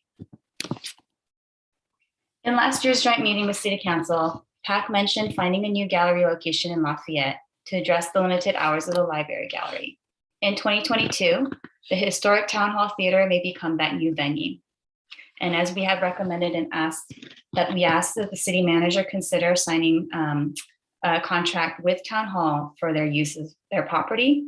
And this collaboration is the culmination of a PAC effort to serve our local artists, such as Molly Gleason-Kodama and Michael Robinson, as you see here, who will inaugurate the venue with shows in March and April, respectively. Managing Director Dennis Markham has generously offered to host Sunday receptions. So thank you, Mr. Markham, for your willingness to share your space to increase visibility of our local artists. In December 2021, PAC established an online gallery presence. The virtual gallery came about to show local artists' work while venues were closed because of the pandemic. Pamela Fletcher's work is now showing in the virtual gallery, and going forward, every artist with work hanging in PAC venues will also be featured online. Jenny has been working hard to update the PAC website with current photos of projects, city collection, and posted an application for artists to submit work for a new display case in the library. Vice Chair Dondero, who travels the world photographing murals, has been tasked to take photos of our city collection so that we can have a uniform and cohesive archive. Thank you, Jenny and Dave, in committing your time to make our website inviting and interactive place to see our growing collection. And in February 2022, PAC launched a virtual gallery for young artists to feature the work of up and coming local youth artists. Lafayette resident Ava Tran is the first youth artist to exhibit her work, which offers an intimate look at pandemic life from a young adult perspective. In paralleling to featuring emerging artists in our community, in January 2022, PAC member Carolyn Considine proposed creating a youth art PAC liaison to increase youth involvement in public art. The liaison may identify and implement programs for young art enthusiasts and local artists. PAC members are excited at the thought of amplifying youth voices and support their civic engagement through the arts. Carolyn, who's a junior at Camp Lindo High School, has been an energizing force on a committee and so grateful to have her perspective in this work. PAC supported the proposal of Lafayette's mural in our downtown corridor. It was presented to the Design Review Commission in May 2021. In August 2021, Lafayette-based artist and architect Laura Dudo, in collaboration with 333 Arts, a local nonprofit, installed unity and diversity on the eastern wall of a privately owned building at the northwest corner of Mount Diablo Boulevard and Oak Hill Road. The work has become a symbol of the city's commitment to making Lafayette an inclusive city and was featured in the logo for the Chamber of Commerce Lafayette Res Run for Education in October. And I hope you don't mind, I'd love to play this video for everybody.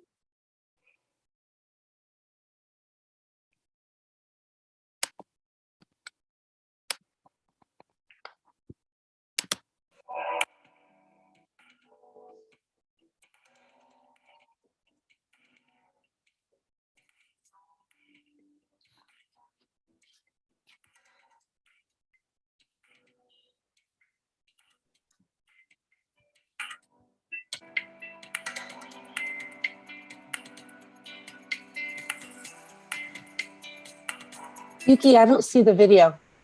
Yeah, I hear the music, but not Yeah. the. I was worried about this. You have to share screen to the video part and then come back to this. Does that make sense? Share the video part. If that's on a different window, you have to share that window. Got it.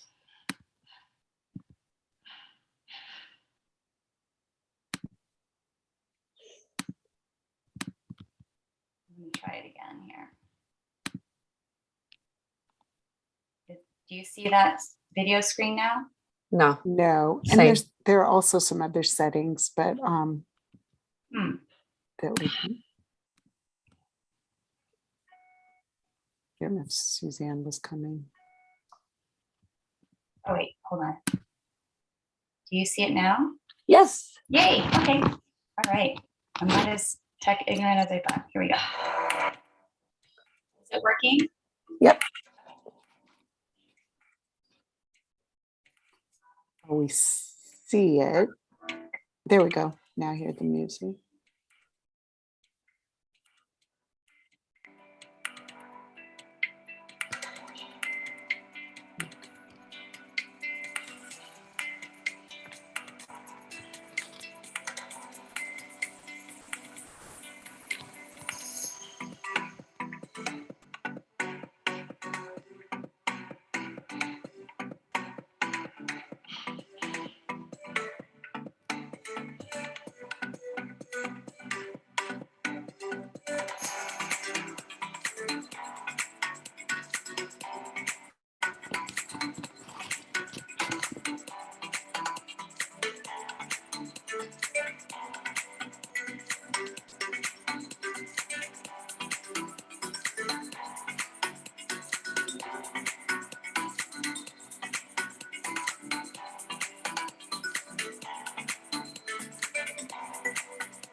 So I did want to take this moment to personally thank each of our PAC members who supported this project. I appreciated Laura's use of the concept placemaking, and some of you may not be familiar with that term, but in the artist world, it's the communal practice in which we share civic space together that resides in memory, heritage, and cross-cultural perspectives that continue to redefine space for the community. This mural project involved young artists in our community as part of an outreach effort that engaged our families through heart and art. For me, it means a lot to see vibrant colors on our walls that reflect diverse cultural values, symbolism, and every day see a visual reflection that sends the message to our kids that we all belong here in Lafayette. So I realized I stopped sharing the screen. I need to go back.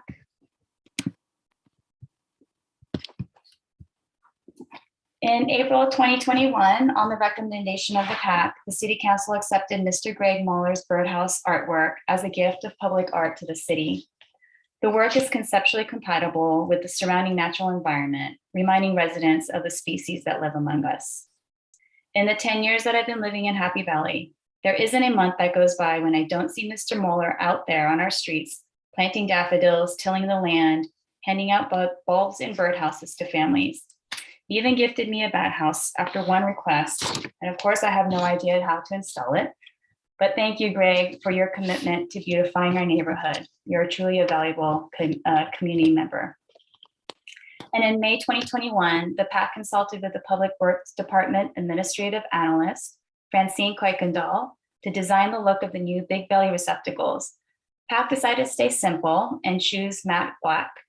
We wanted to focus on the utilitarian aspect of these receptacles. And now there's a running joke that my 9-year-old will actually know where the recycle is. In January 2022, on the recommendation of our committee, City Council approved works by Eileen Barr and Wow House for the Brant, a Lennar project on Mount Diablo and Dolores. And it's been a real pleasure to be working with Leon. As you can see, Barr's combination of cool and warm color tiles and the freestanding sculpture that will have LED lights come through to show the flying brants will create an inviting space for both residents and the public to enjoy. Committee member Peacock was pivotal in suggesting these two artists. Both work adds to the diversity of our city collection. So thank you, Janice, for widening the breadth of public art in Lafayette. Our committee also looks forward to continuing its support of Kinematics Lab public art installation, Dandelions, at the BART site. As you can see, the structure is playful, moves, and the enormous dandelions invite folks to imagine a world where we perhaps really are all microcosmic beings who share a bigger world together and invite us to see the humanity in each other. This dovetails into our collaborative process of revising the list of pre-qualified artists for our developers. Spearheaded by committee members Considine and Dunn, the list is being updated with a lens toward contemporary practices in different media to continue diversifying not only our artists, but the media as well. The list was last updated in 2015, so thank you, Carolyn and Patrick, for keeping our artwork moving forward toward progressive and current practices in art. In February 2022, an ad hoc subcommittee of PAC met with the Creeks Committee to discuss design ideas for the Madison Park project at the corner of First Street and Golden Gateway. It is exciting to think how this project could potentially enliven the area behind the library, connect with the library amphitheater, the newly renovated Park Theater, and the downtown plaza. With the huge loss of Jennifer Perlmutter's gallery space that provided such amazing collaboration between local business and artists, Madison Project could jumpstart a cultural art district that integrates interactive furnishings, a ship container pop-up shop, and a new creek overlook. Thank you, Erling and Jenny, for continuing to brainstorm on how we can effectively enliven our downtown by conducting new developments and thinking of ways to support our local businesses. And in looking ahead, PAC may explore creating and implementing programming such as utility box art program and a murals program.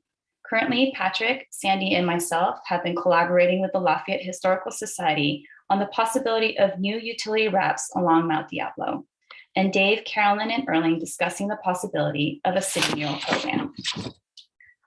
PAC may work toward updating the city's 2013 Public Art Master Plan, which hasn't been updated since its inception. I would personally love for the city and our committee to consider this more a cultural plan than a master plan. Under the guidance and scrutiny of our venerable committee member Horn, we will continue to work on ordinance changes to attach a minimum level of public art requirement to the concession waiver under Chapter 63611 regarding state density bonus applications to minimize the impact of density bonus concession waivers on public art. In addition, the PAC will seek to eliminate the sunset provision 6212 to extend the term of the PAC indefinitely. Finally, as mentioned before, the Public Arts Committee recommends that the City Council authorizes the city manager to sign an agreement between the city and Town Hall Theater to use a portion of Town Hall Theater site for installation and display of rotating public art exhibits by local artists, and to receive and file the annual goals and accomplishments. And before I wrap up, I wanted to extend a very deep thank you to our former chair and committee member, Susan Loria, for her longtime commitment in this work. She will be leaving Lafayette in the next few months to embrace a new life and home in Hawaii, which is where she grew up. We wanted to send you off with warm smiles and aloha. Mahalo, Susan, for your years of service. Thank you. Thank you very much. And I'm going to allow the liaisons to make comments or, ask any questions that we might have. I'll let them go first, and just say that being on the Public Art Committee was one of the groups or liaison positions that I had that I very much looked forward to, and was able to interview a couple of the members who have added. And so thank you. And I might have a question or two later, but Councilmember Dawson or Vice Mayor Anduri, do you have any comments or questions? Vice Mayor Anduri? I'll just say, Yuki, that was a great report. Thank you very much. And actually, that captured the essence of what the committee is doing, but it's actually doing even more than that. When you consider all the work on the development projects and all the ideas that are floating around. So thank you very much. It really is a pleasure working with the Public Art Committee. Great. Councilmember Dawson? I just want to say I'm new to the commission, and I'm very excited to be part of this. It's an amazing energy and obviously creativity in this group. And there's so much potential, obviously, with what we can do and the vision here. So I'm very glad to have the association with the commission. Thanks, Yuki, for the presentation, and Jenny for all your work. Thank you. Any other questions from council members? And you actually answered one of the questions. I agree with Vice Mayor Anduri.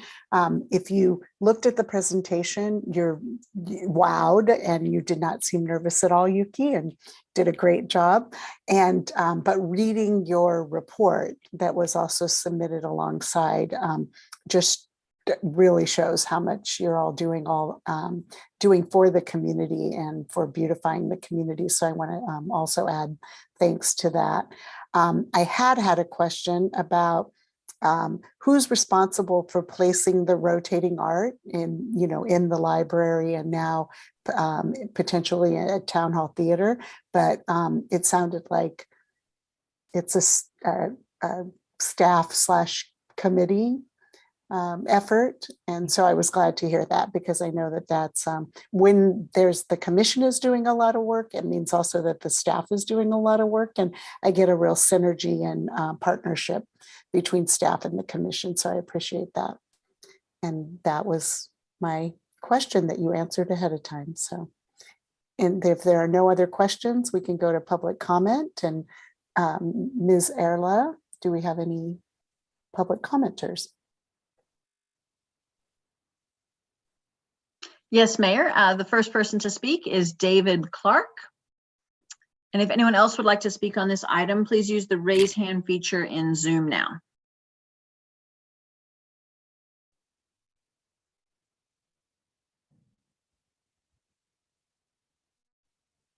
Great, and welcome, Mr. Clark. There we go. Hey, I feel like I've beamed up. But thank you very much, Chair Fujimoto, for that report. And I just, well, as you know, I'm on the Creeks Committee, and the ad hoc committee meeting that Chair Fujimoto mentioned was just earlier this month. It was about 10 days ago. So she's captured that in the report very quickly. But I just wanted to follow up on that. We talked about other things at that meeting, including the rain garden on the adjacent parcel, how that might fit in to the plan that she showed you. Also, they made a presentation about some really fascinating options that, frankly, we hadn't thought about before, including things like murals on the inside of the channelized creeks. So, okay, so we hope that that is going to be the first of hopefully many meetings between the Public Art Committee and the Creeks Committee, because there seem to be a lot of things that we can collaborate on, and I look forward to doing that.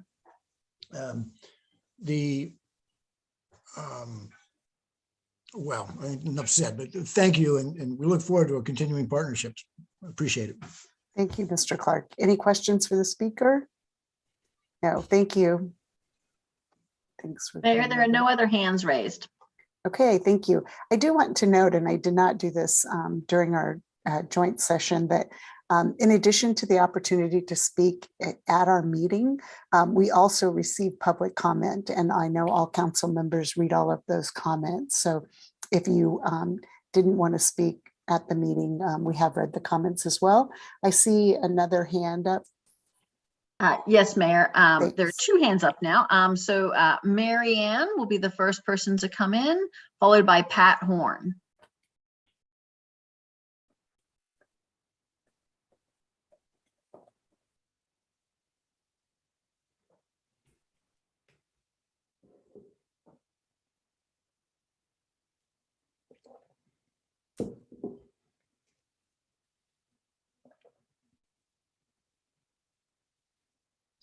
Looks.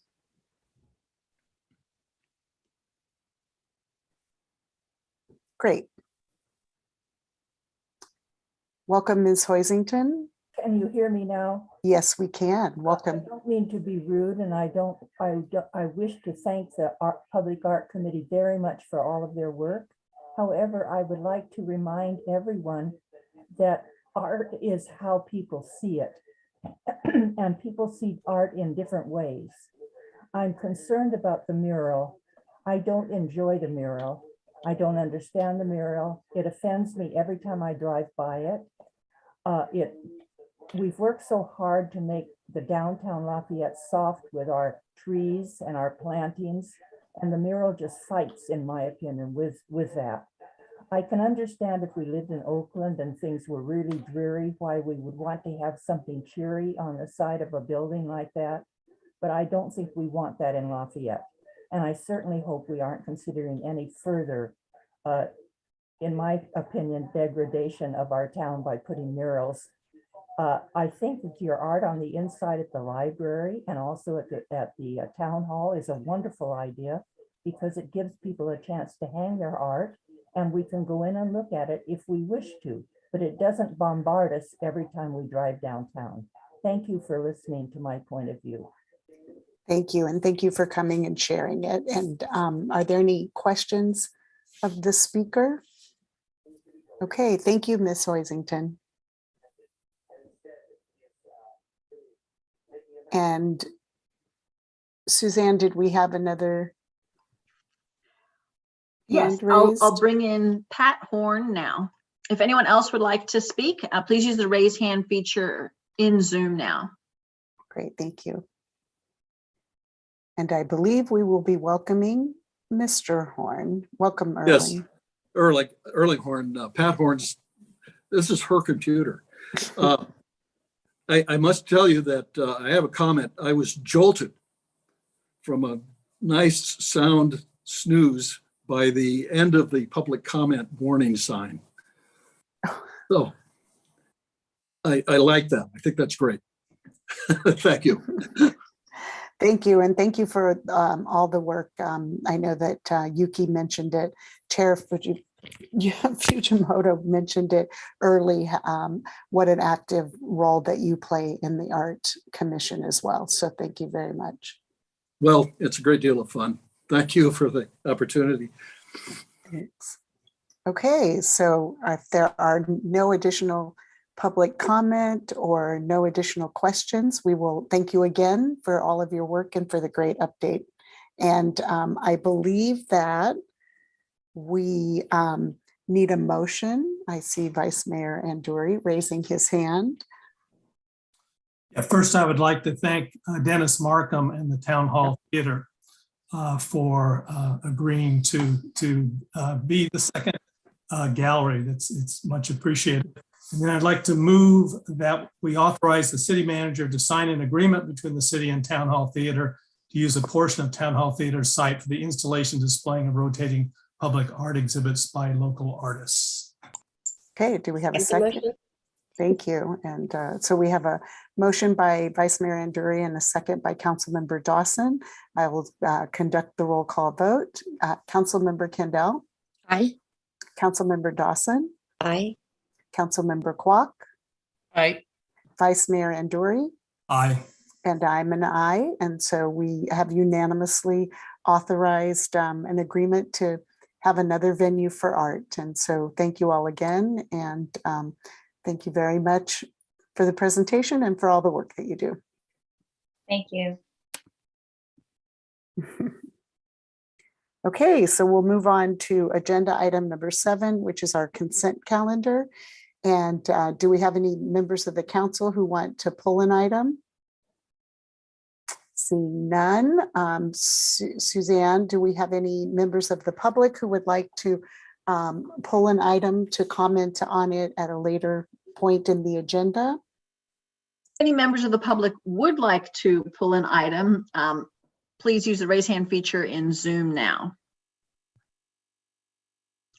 I do not see any hands raised. Okay, so with that, do I have a motion to approve the consent calendar? Vice Mayor Anduri. So moved. Okay. I second. And a second by Councilmember Kendall. So we'll do the roll call vote. Councilmember Kendall. Aye. Councilmember Dawson. Aye. Councilmember Kwok. Aye.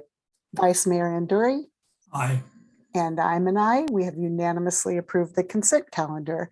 And I think we're 2 hours into our meeting. So I would like to take a brief break for not a 7th inning stretch, but before we go on to old business.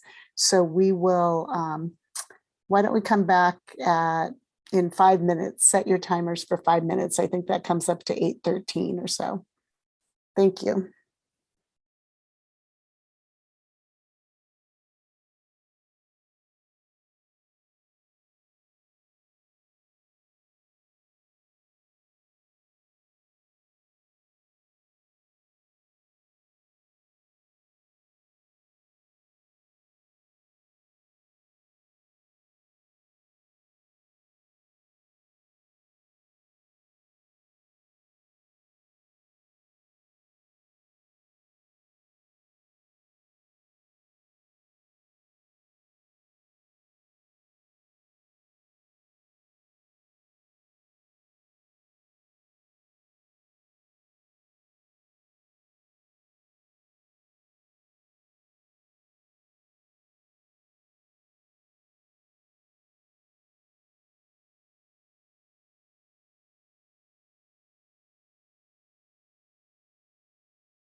Okay. Well, welcome folks back. It was, I noticed, just turning as we were closing off, so.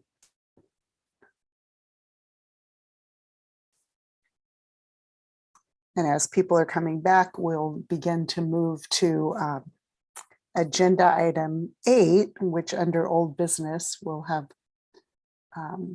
staff members, Ms. Allen, come over to lead us through our mission, vision, and value statement. Welcome, Ms. Allen. Good evening. So I think Chair Cervantes, are we starting? Yes. Yeah, okay, great. I think Chair Cervantes is also here to answer any questions. Okay. But just wanted to mention that so the City Council requested the GPAC review and evaluate a mission statement as part of the general plan update, and they have done so. The council has received several updates throughout that process, which took approximately a year. The most recently, council reviewed the documents on the January 24th meeting and asked for some options to be considered. That was brought back on the February 14th meeting. Council reviewed both options and suggested option 2 was a better choice, and wanted it brought back one more time for just to make sure that the public had a chance to review it before taking action. So this evening we have a resolution before you to adopt option 2 as the mission statement. I'm happy to share screen if anyone would like to take a look again. And I believe that there is a slight amendment to the resolution that actually formally adopts the mission statement. So it's adding an additional sentence at the after the whereas clauses. So staff is recommending that the council adopt resolution 2022-16, approving the updated mission statement. I'm available for questions if you have any. Okay, thank you. Are there any council members who have any questions or comments? Clarifying questions before we go to public comment. We'll have an opportunity to provide comments after. Okay, so if we have any members of the public who would like to speak to this item, now is your opportunity to do so. The first person to speak on this item is Elliot Hudson, followed by Grace Dixon. And if anyone else would like to speak on this item, please use the raise hand feature in Zoom now.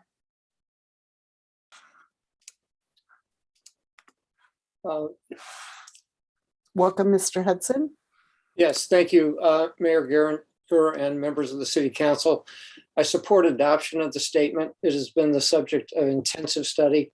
While no statement will satisfy everyone, the current draft incorporates important aspects of the priorities voiced by the broad Lafayette community. It is close enough. Please adopt it without further delay so that it can be taken into account as the remaining sections of the general plan are prepared. Thank you. Thank you. Any questions for the speaker? Not seeing any hands raised. Thank you, Mr. Hudson. And we'll bring over the next speaker. The next speaker is Grace Dixon. Okay, thank you.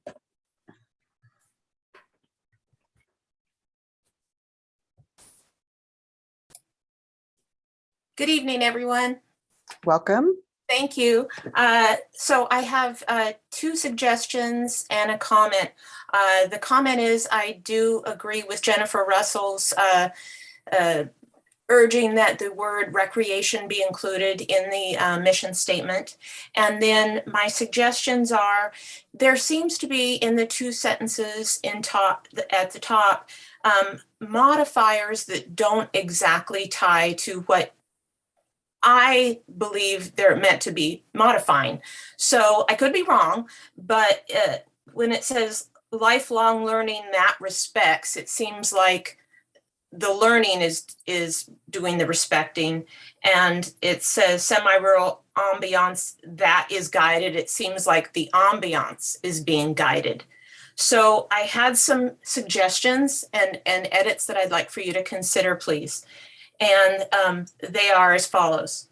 Lafayette's vision is to be a welcoming, inclusive, safe, family-friendly city, and then delete for residents and visitors alike, put a comma and say that respects and preserves its magnificent natural setting, comma, delete the with, excellent schools, and a commitment to lifelong learning and active recreation. Those are my 3 little words I always ask for. And then put a period and delete that respects and preserves its magnificent natural setting, because we moved that up so we wouldn't have that misplaced modifier. And then put a period. And then we pursue this vision of engaging residents, community groups, and business and property owners, work together, city governments, to delete, make, and put the word ensure Lafayette remains, insert the word remains, a highly desirable small town. Because we don't need to make Lafayette we need to ensure it continues that way, with a semi-rural ambiance, period, and then a capital W, we are, delete that is, we are guided by these principles. So those are my suggestions. Great, thank you. Any questions for the speaker? Okay, thank you. Thank you, Ms. Dixon. Are there any other speakers on this item? No, Mayor, there are currently no other hands raised. Okay, so I'll bring it back to the council for comments and deliberation. So noting also that we received written public comment that council has read, and in addition to the oral public comment that we received this evening. So are there any additional comments? So I did want to ask that we've received a couple of times at the last meeting and then at this meeting, the idea that have we really captured the active recreation or recreation facilities aspect of who we are in terms, I mean, we have parklands. And so I guess my question is, does that capture the comment or the suggestions that we've received in the last 2 discussions? Councilmember Kwok? Yes, I also was thinking about that based on the feedback we've gotten. And I come down on, at least as far as having parks and ensuring we have active recreation, that to me, the very first sentence when we talk about our vision is to become a family-friendly city, mm-hmm.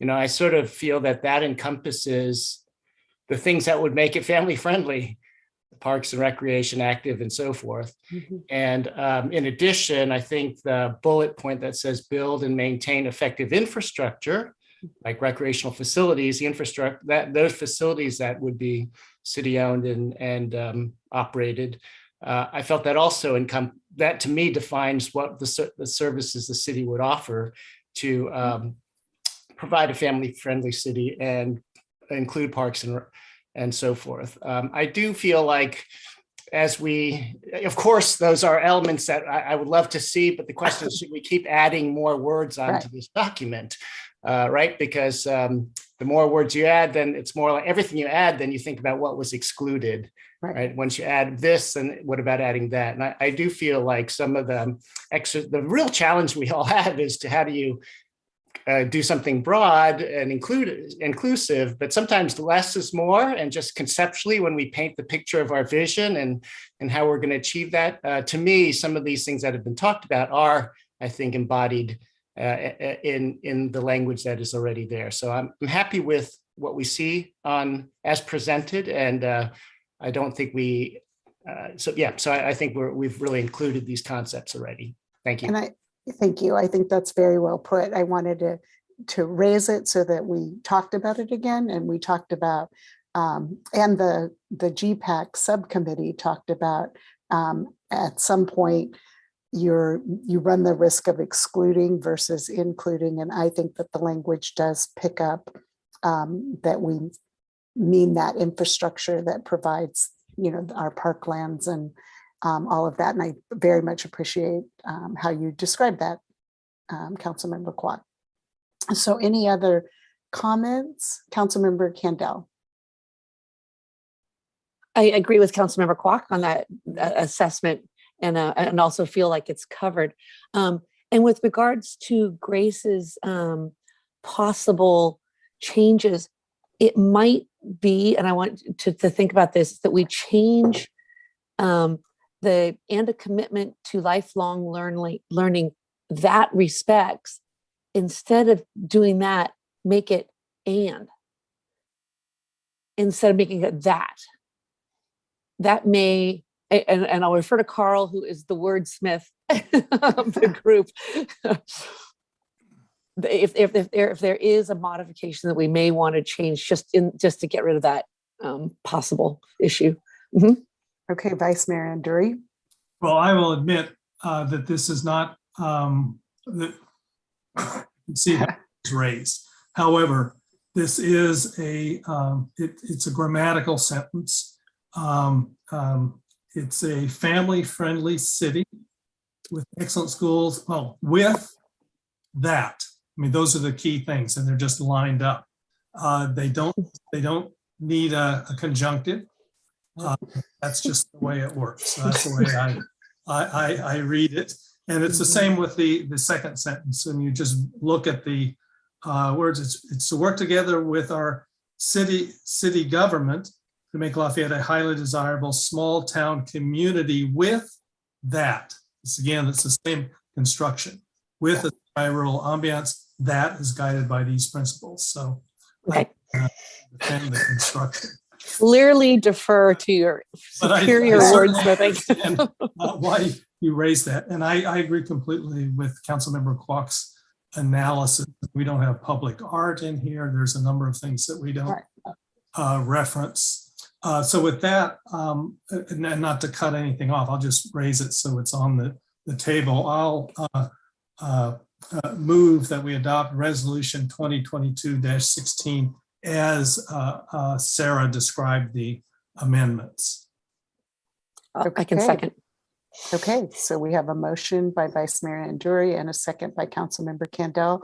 Is there any further discussion or comment? Councilmember Dawson? I just want to add real quick, thanks to the commenters tonight, and to Grace's point about the make Lafayette, as her edit suggestion was, ensure Lafayette remains. I think make is a very actionable word, and it's a constant evolving process that we're working on here about making it as best as we can. So I like the make, but I just wanted to comment that for Grace. Appreciate your comments. Right, thank you. So any other? Okay, so I will conduct a vote. Councilmember Candell? Aye. Councilmember Dawson? Aye. Councilmember Kwok? Aye. Vice Mayor Anduri? With thanks to the GPAC subcommittee and the entire GPAC, aye. And I'm an aye. And so thank you. And thank you to, yeah, absolutely. Thank you to the subcommittee, Jim Cervantes, Matt Pease, and Namrata.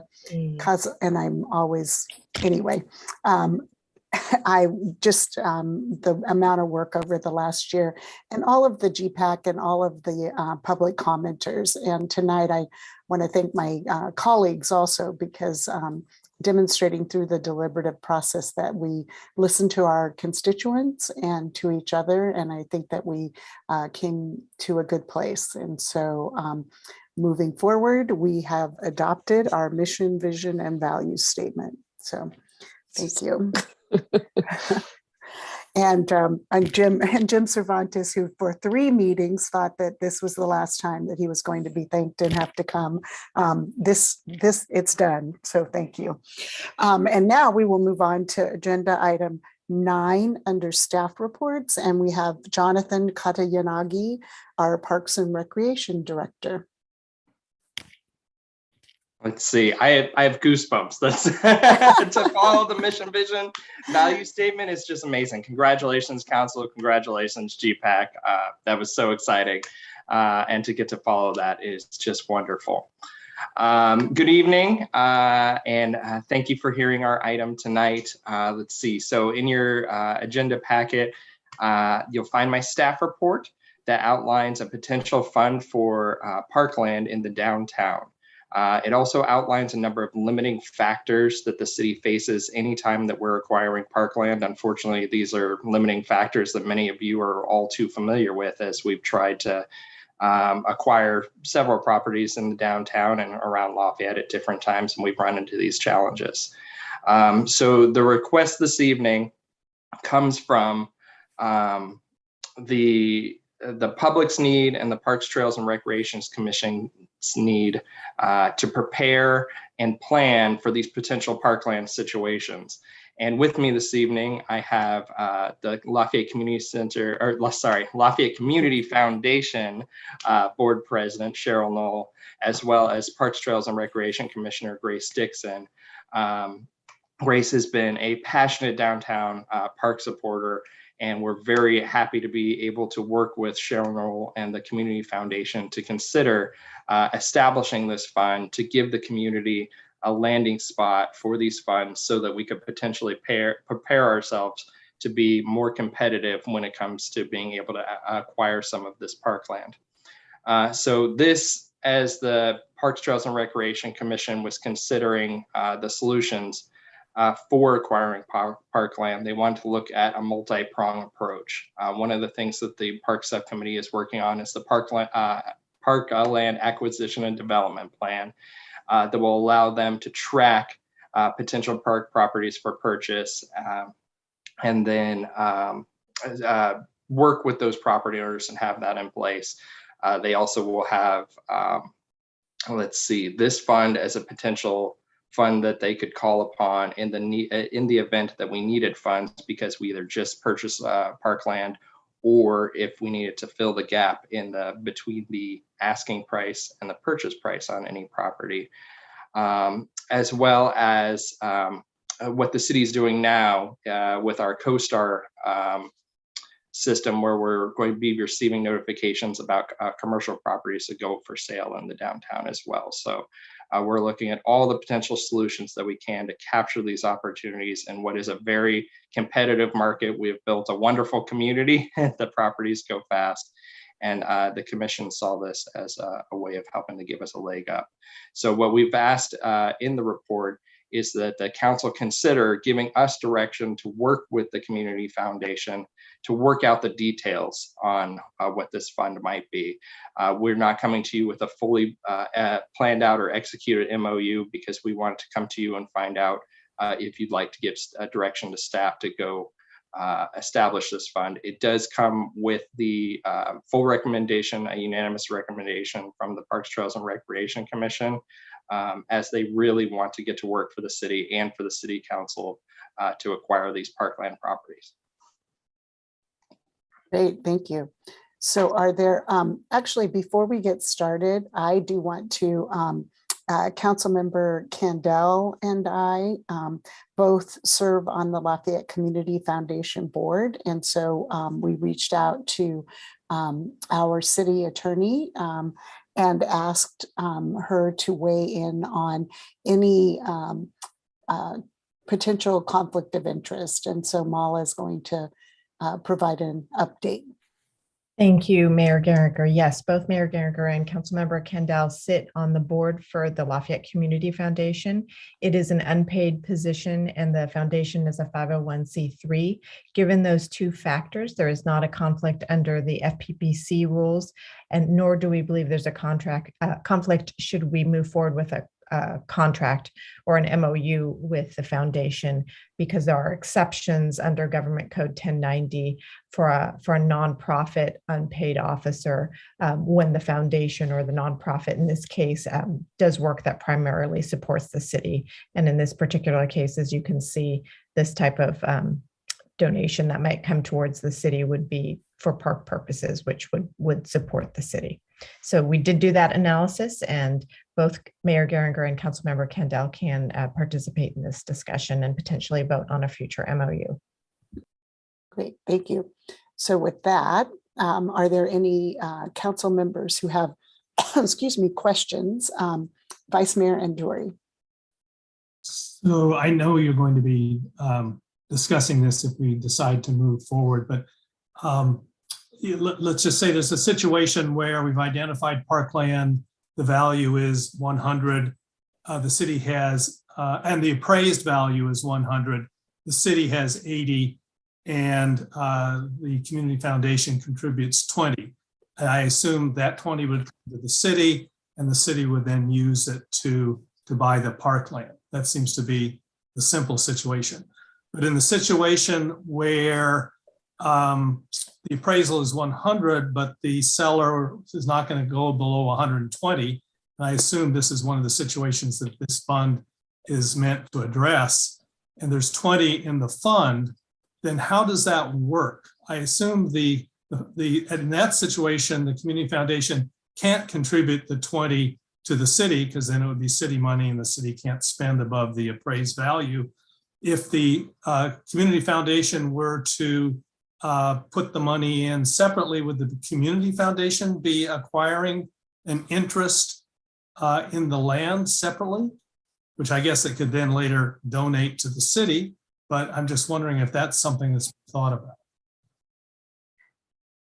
So that's, as we step into the next phase of this and going into the MOU, those are the details in the MOU language that we would need to work out. I don't think the foundation has expressed an interest in being shared owners on any of the parkland, and perhaps Cheryl can speak to that this evening. But the tone has been that they were in a position where they could help the community to meet their goals through this fund, and that would be acquiring the parkland with the city so that it could be held as parkland for the city. The devil's in the detail when we have to work out the MOU and how that's all outlined, and that's the direction we're looking for so that we can go forward and establish that. And second question, and you don't need to answer this if you haven't thought through, but how large a fund are you thinking about that would be necessary to be effective?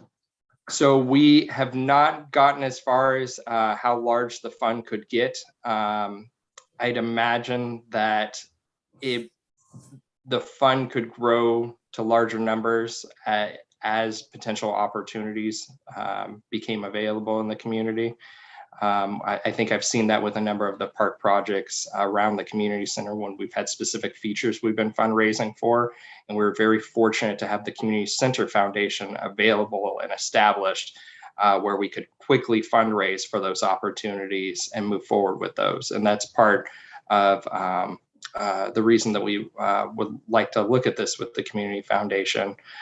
We, through the city, have the Community Center Foundation that is very focused on just the community center's features, but to have this partnership with a foundation that has such an impact in the city would put us in a position where we could move quickly should an opportunity arise.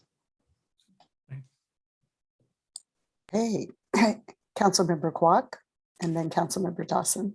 Well, I have just two questions, just to clarify that this is a fund that would be set up by the Lafayette Community Foundation, a 501c3, so donors could potentially get a tax deduction for making a donation there. Is that yes? Correct? Okay, and so the donors would be members of our community, and in no case would it be city monies going into this fund. Would that be fair to say? Yes. Okay, thank you very much. Councilmember Dawson. My question would be how would this be the funding come about? What is the plan for having the community contribute to this fund? So, and Commissioner Dixon may be able to speak this a little more because she's been very involved with some of the recent fundraising efforts for the Community Foundation.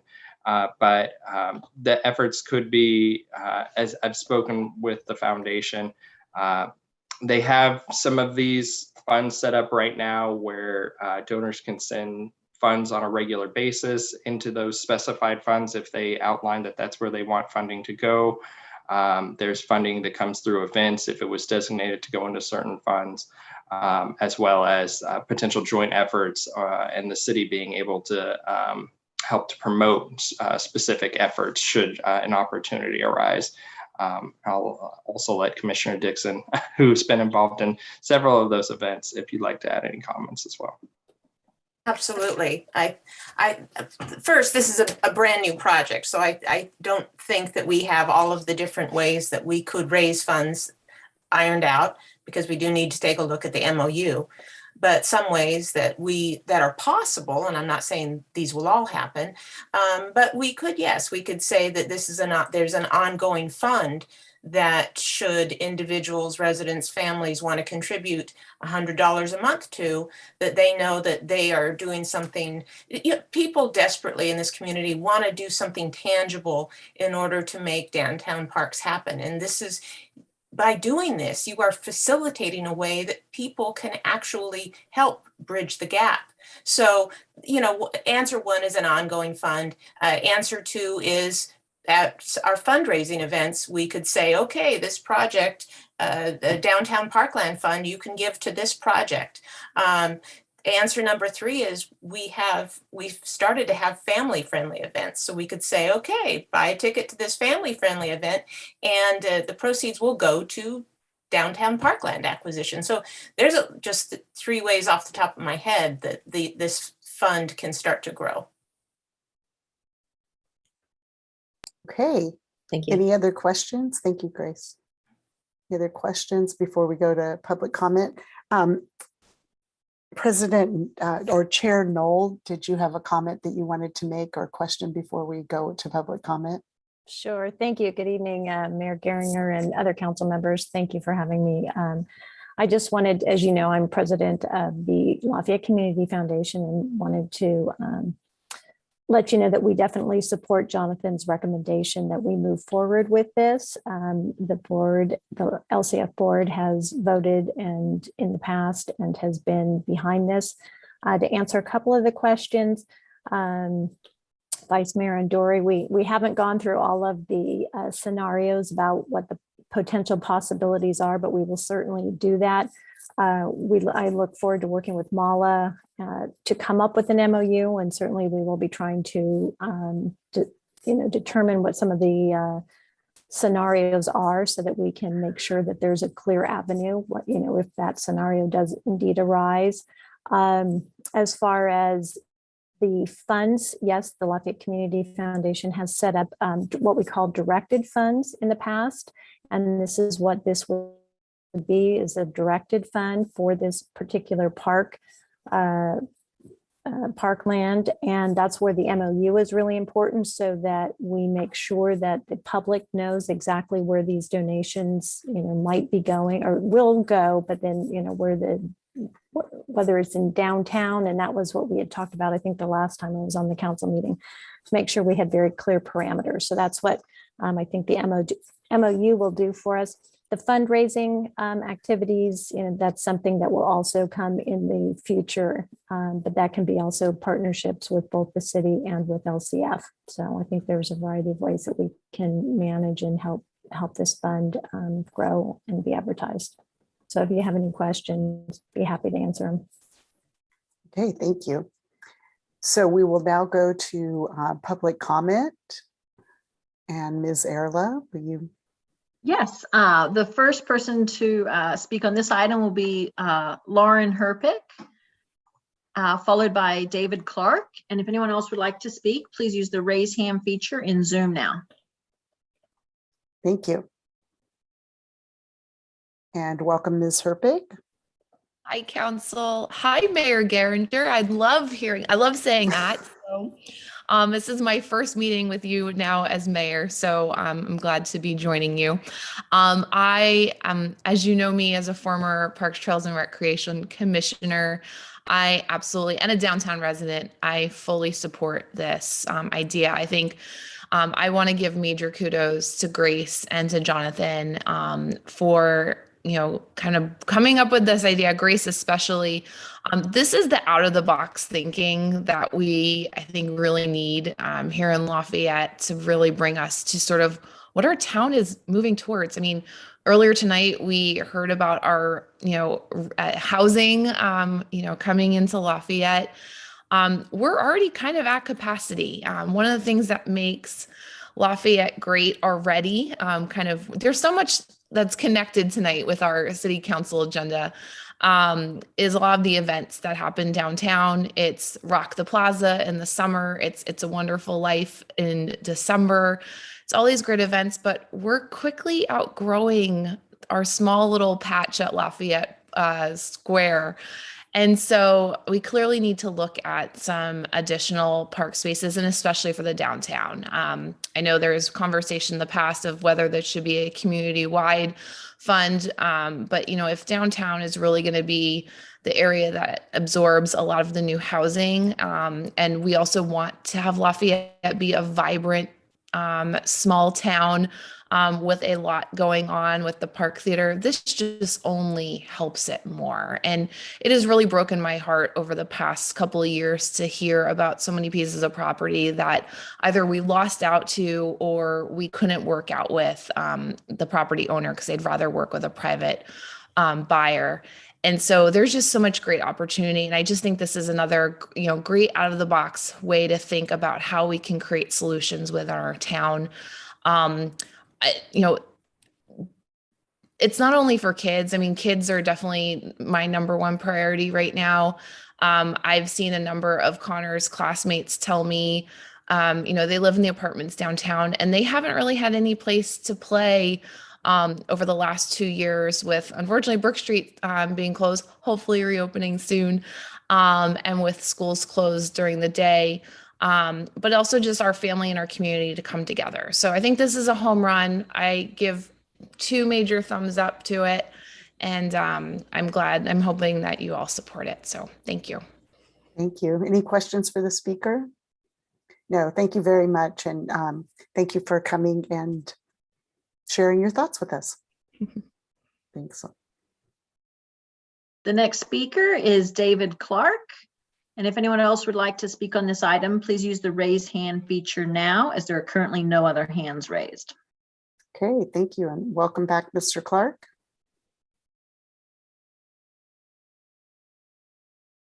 Hi, thank you. I've attended a lot of Park Trails Rec Commission meetings and park subcommittee meetings, and this topic has come up, not this solution, but the problem has been addressed in a lot of those meetings, both by Jonathan and Grace, and by Grace both before she was a commissioner and now that she is a commissioner. And sometimes without any attribution, sometimes those problems have been addressed very passionately. So I like this potential solution. It's I understand it's tentative. I understand it needs to be looked at in detail, but and I understand it's just another tool, but it would help address the problem that's been expressed so many times. I've been a tax consultant for a long time. I haven't heard anything tonight. And I don't see anything conceptually that's a deal killer with this. So I think it, as Lauren said, it's an out of the box creative potential solution. So I strongly endorse moving forward with this proposal. Thank you. Great, thank you. Any questions for the speaker? Thank you, Mr. Clark. I don't see any hands raised. And are there any additional public comments? Now is the time. Mayor, I do not see any other hands raised. Okay, thank you. So we'll bring it back to the council. Are there any additional questions or comments? And we're providing direction. Are there any specific things beyond what the questions were asked before in terms of things to come back with in the memorandum of understanding? Not seeing any. So do we need a motion for this, Mala? I'm seeing nodding of heads from 2 boxes. So the city manager and the city attorney, Vice Mayor Anduri. Yeah, I move that the PTR staff and the city attorney be directed to work with the Lafayette Community Foundation to draft a memorandum of understanding for Lafayette Downtown Parkland Acquisition Fund. Okay, thank you. And do we have a second? I'll second. Okay, and Councilmember Candell. So if there are no additional questions or comments, I'll do a roll call vote. Councilmember Candell. An enthusiastic yes. And Councilmember Dawson. Yes. And Councilmember Kwok. Aye, and with thanks to Lafayette Community Foundation. And Vice Mayor Anduri. Aye. Great idea. And I am an aye, and with equal enthusiasm as the rest of my colleagues. So we have unanimously directed staff to continue to work with the Lafayette Community Foundation. Thank you, Jonathan. Thank you, Grace. And thank you, Cheryl. I went to first names, but anyway, thank you all for bringing this forward. Thank you. And we will now move on to agenda item number 10, which is a public hearing. And I invite Mary Bruns, our Senior Transportation Coordinator, to come forward.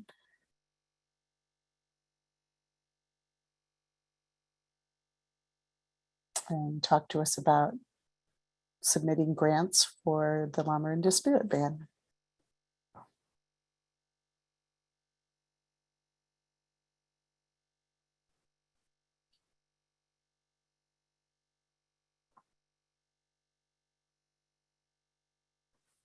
Okay, welcome, Ms. Bruns. Thank you very much. Good evening, good to see you. Good to see you. So I have submitted a staff report. We need to make time available for agencies to show up to say that they would like to do the work that the Lamorinda Spirit Van is doing. And if no agencies show up to say that, then as a public agency, we can go forward with the grant application. And actually there are two of them. One replacement vehicle grant and one grant application for operating funds. So that's what I'm proposing, is that we apply to the 5310 program as we always do for operating funds, and to replace our oldest vehicle with a third minivan. Great, thank you. Are there any questions from my colleagues before I open the public hearing? And Vice Mayor Anduri. Yeah, first, Ms. Bruns, thank you very much for all your work on this. Let me clarify. I may have misread the staff report. You're asking us, are you asking us to certify tonight that there is no other organization that can do this? Or are you saying that we need to have an additional public process? Okay, we can just do it tonight. Well, yeah, that's why we're here. Yeah. Okay, thank you.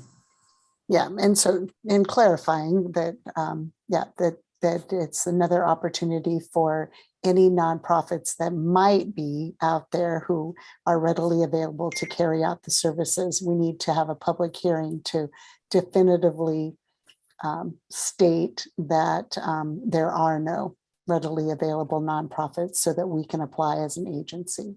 We sent out 85 letters. Right.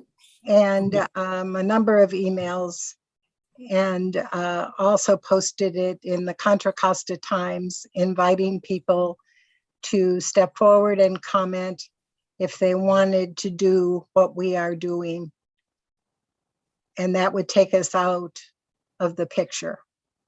Okay, so we're going to open a public hearing tonight to give people an opportunity. Okay. Correct. And as part of that, I'm going to confirm with Mala, I'm going to open the public hearing in a moment, afford anyone in the public an opportunity to speak to this item, not specifically whether they're a nonprofit or not. It's an opportunity for the public to speak to this item, and then I will close, and then we will adopt resolution 2022-15 to certify that no nonprofit organizations are readily available. And so seeing nodding of heads, I'm going to open the public hearing and ask Ms. Erla to please invite members of the public to speak to this item. Thank you, Mayor. If any members of the public would like to speak on this item, please use the raise hand feature in Zoom. And if you're calling from a telephone, press *9.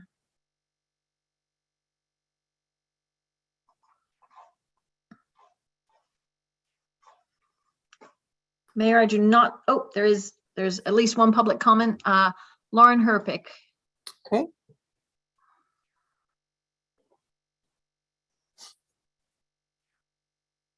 And welcome back, Ms. Herpick.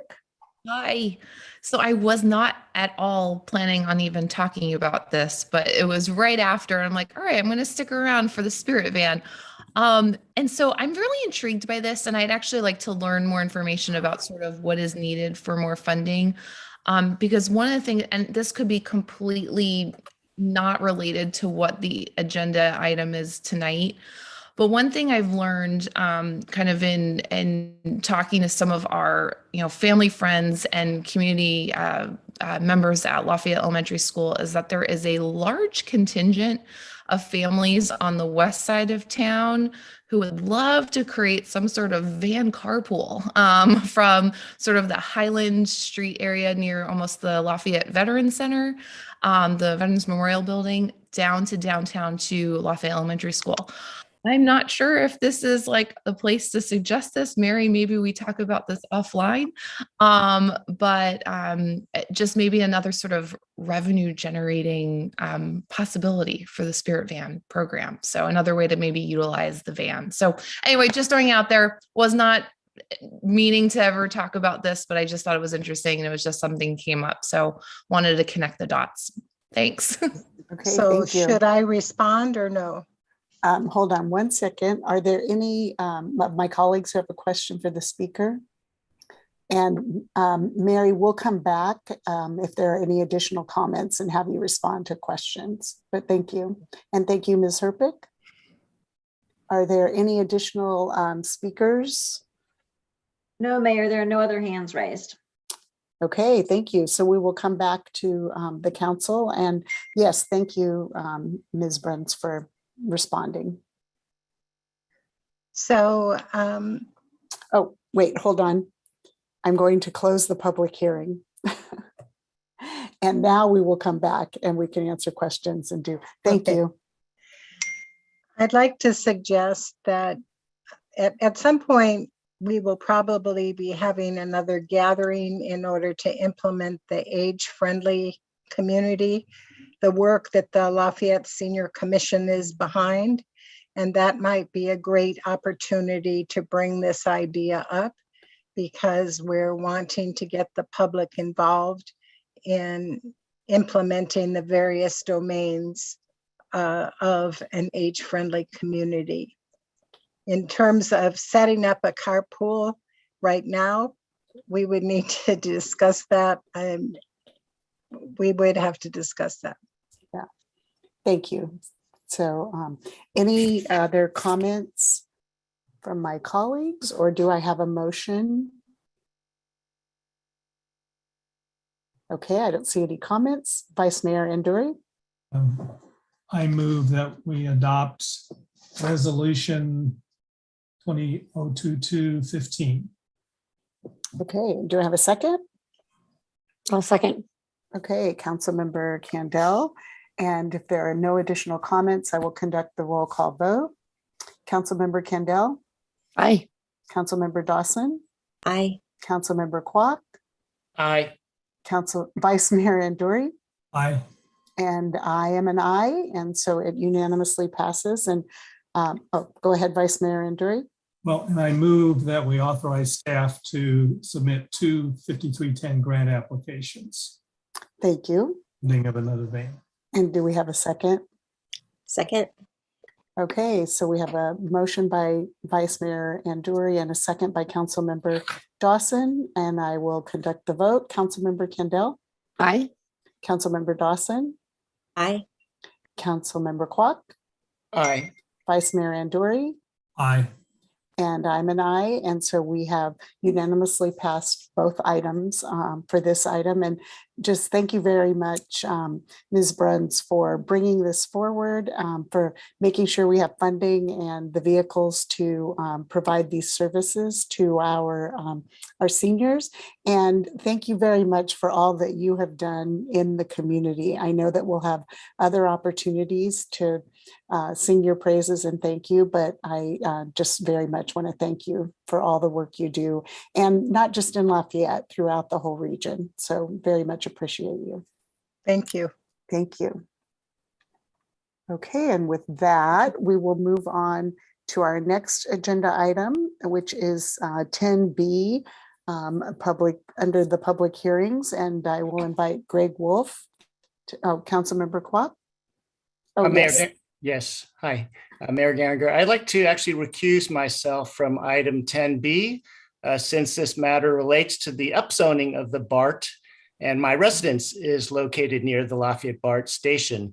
While I actually live far enough away that this should not present a conflict of interest, I have requested a formal letter of advice from the state of California's Fair Political Practices Committee, FPPC, to confirm whether I do or do not have a conflict of interest. And so while I await their response and a confirmation letter, I plan to recuse myself from today's discussion and vote.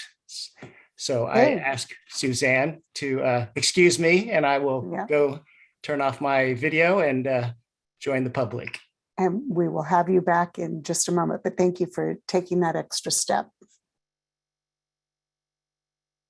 Okay, and now we will invite Greg Wolf and Jean Eisberg to lead this presentation. Thank you, Mayor Garinger. The matter before you relates to Assembly Bill 2923, AB 2923, which we have provided updates to the council and public previously.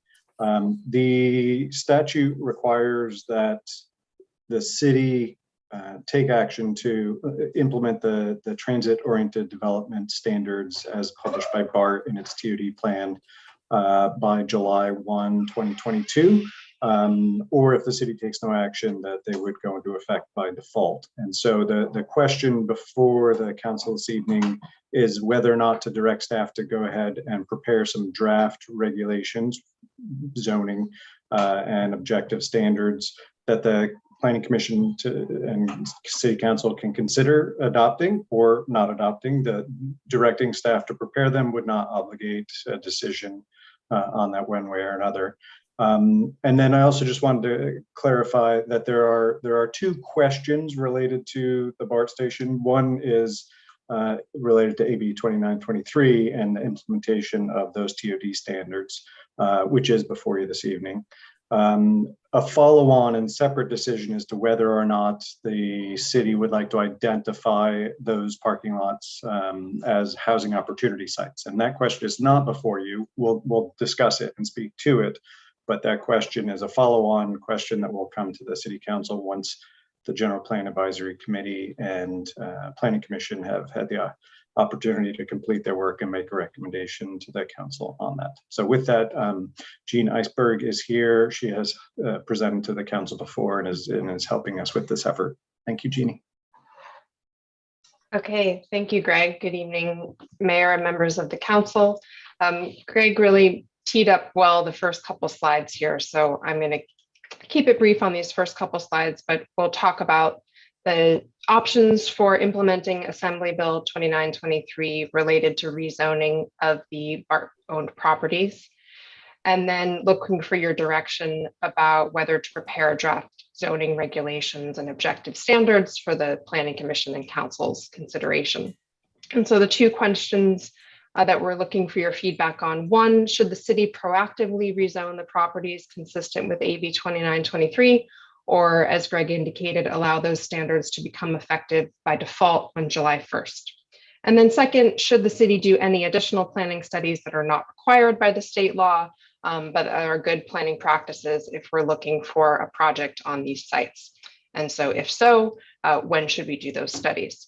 So I'm going to provide an overview of the Assembly Bill, talk about the options for compliance, As Greg indicated, we're going to talk informationally about the housing element sites inventory because these sites relate to that, but not looking for any kind of decisions about that tonight. I'll talk about the public comments received over the past few months as we've been working with the Planning Commission, and then provide the staff and Planning Commission recommendation that's in the staff report. So this bill was signed in 2018 and essentially makes it easier for BART to develop transit-oriented development, particularly multifamily housing on its properties. And so AB 2923 affects the zoning requirement only on BART-owned properties within a half mile of the station. And we'll talk a little bit more about that, what those sites are, but you can see the map on the right-hand side. So the state law identifies minimum development standards on these sites. In Lafayette, this is the lowest intensity classification, which is the neighborhood town center. And you can see on the right-hand side, this is building heights up to 5 stories, or at least 5 stories, allowable building area of 3.0 FAR, a maximum residential parking standard of 1.0 spaces per unit, and a residential density of 75 units an acre. And so cities have until July 1st of this year to rezone BART's properties. If a city chooses not to rezone, these standards shown on the screen go into effect essentially automatically. So the applicable parcels are shown here just above the freeway. This is the BART station spanning both sides of the 24, just north of downtown. And essentially this covers the parking lots on the north side of Highway 24. It totals about 11 acres, which means that based on that 75 units an acre residential density, this could generate about 825 dwelling units. So the staff report provides a comparison of the existing zoning, which is the R10 zoning, to what the state law requires. And so there are a number of places, including height, FAR, parking, and residential density that we would need to revise or that would go into effect by default, where currently the city's zoning is not conforming to the state law. Other piece of information to know is that BART has published a transit-oriented development work plan, and this essentially identifies BART's priorities for TOD development. And this is a combination of factors. Right now, Lafayette is not listed as a priority. It's seen as a post-2030 opportunity, so 10 years from now. And this is because there are other cities and communities who have identified that they really want to develop a TOD development at their station. BART also has staffing issues. You can imagine that BART is in the transit business. They're not necessarily completely in the development business. So they don't have a lot of staff assigned to these TOD projects. And then lastly, there's some infrastructure challenges that we'll talk about more, particularly in terms of commuter parking. And so the city would really need to demonstrate that there's local support and interest in developing on these sites in order to move up the list in this TOD work plan, which BART revisits every couple of years. So there's 4 key issues that BART looks at in terms of prioritization on that TOD work plan. I mentioned the first, that staffing levels are an issue for BART. There's not much the city can do for that, but the city can request a higher priority in that work plan. Second key issue is in terms of implementation challenges. So first of all, portions of the site are encumbered by long-term leases for solar panels. And so, there's a few different options that BART would need to consider to either wait for those solar leases to end, to find another location for them if they're movable, or to demonstrate that a TOD project would essentially outweigh the revenues from that and costs from that solar lease. Second, BART is really at this point looking for cities to provide alternate parking or supplementary parking locations. BART no longer does one-to-one replacement of commuter parking, and so looks for communities to provide other places off of BART's properties to share parking during the week, maybe parking that's more used on the weekends, but basically the city would need to help identify alternate locations for commuter parking. Third is local support. At this time, based on the zoning on the sites now, this low intensity zoning is seen by BART as something that's signaling that the city's really not interested in development. And so if there's really interest in doing this to demonstrate local support, that would look like proactively rezoning the sites, passing a resolution indicating interest in moving up on that work plan list, listing the sites in the housing element sites inventory to really express that the city is interested in that TOD location on the BART sites. And then the last thing that BART looks at is the market conditions. And that's really about, can the market bear residential development in this location? And this is probably the most straightforward one. There's clearly a lot of market interest in Lafayette and in downtown. And so that's really favorable conditions for housing in this location. So in terms of the relationship to the general plan and the housing element EIR, and I believe you had a presentation on the EIR earlier, but right now the rezoning of AB 2923 parcels is included in the housing element environmental impact report. And so that means it's part of the project description. So it's in the universe of sites that are being considered in the housing element update, even if the city elects not to actually include those sites as part of the housing element opportunity sites inventory this round, it's still in that universe. And so essentially that's clearance for the rezoning of these AB 2923 sites. And then if a project did ensue in 5 years, 10 years, 20 years on those BART owned sites, such a project would also be subject to CEQA. So this is the informational piece. Right now, there's really 2 scenarios that the council endorsed last year that are under consideration. First is a distributed scenario where there would be increases in height and density beyond just downtown. So that's all of the colored areas on this map here. And so in this case, that would include the rezoning of the BART parcels and at 75 units an acre as part of that housing element sites inventory. Second scenario, called the downtown only scenario, is just these parcels, these sort of colored areas 1 through 6. So it's the tighter area focused in downtown. And in such a case, the BART sites are not included. And so what that means is you have this lower density across the citywide in the first scenario, and then a higher intensity in the downtown only scenario, which could be densities from 35 units an acre to about 100 units an acre. And just sort of like looking at density, it's always a confusing number because it doesn't really reflect what the massing looks like, what the height looks like. So the staff report included some images of projects in the city, or just sort of representative projects to sort of provide a way to illustrate the relationship between height and massing and density, which is of course dependent on whether you have a whole bunch of studios versus a whole bunch of 3 bedrooms. So just a couple images in the staff report to kind of allow you to think about what this might look like at a 4 or 5 story kind of development. And you can start to see densities get pretty high, 130 units an acre, 163 units an acre, but still talking about a 5-story development.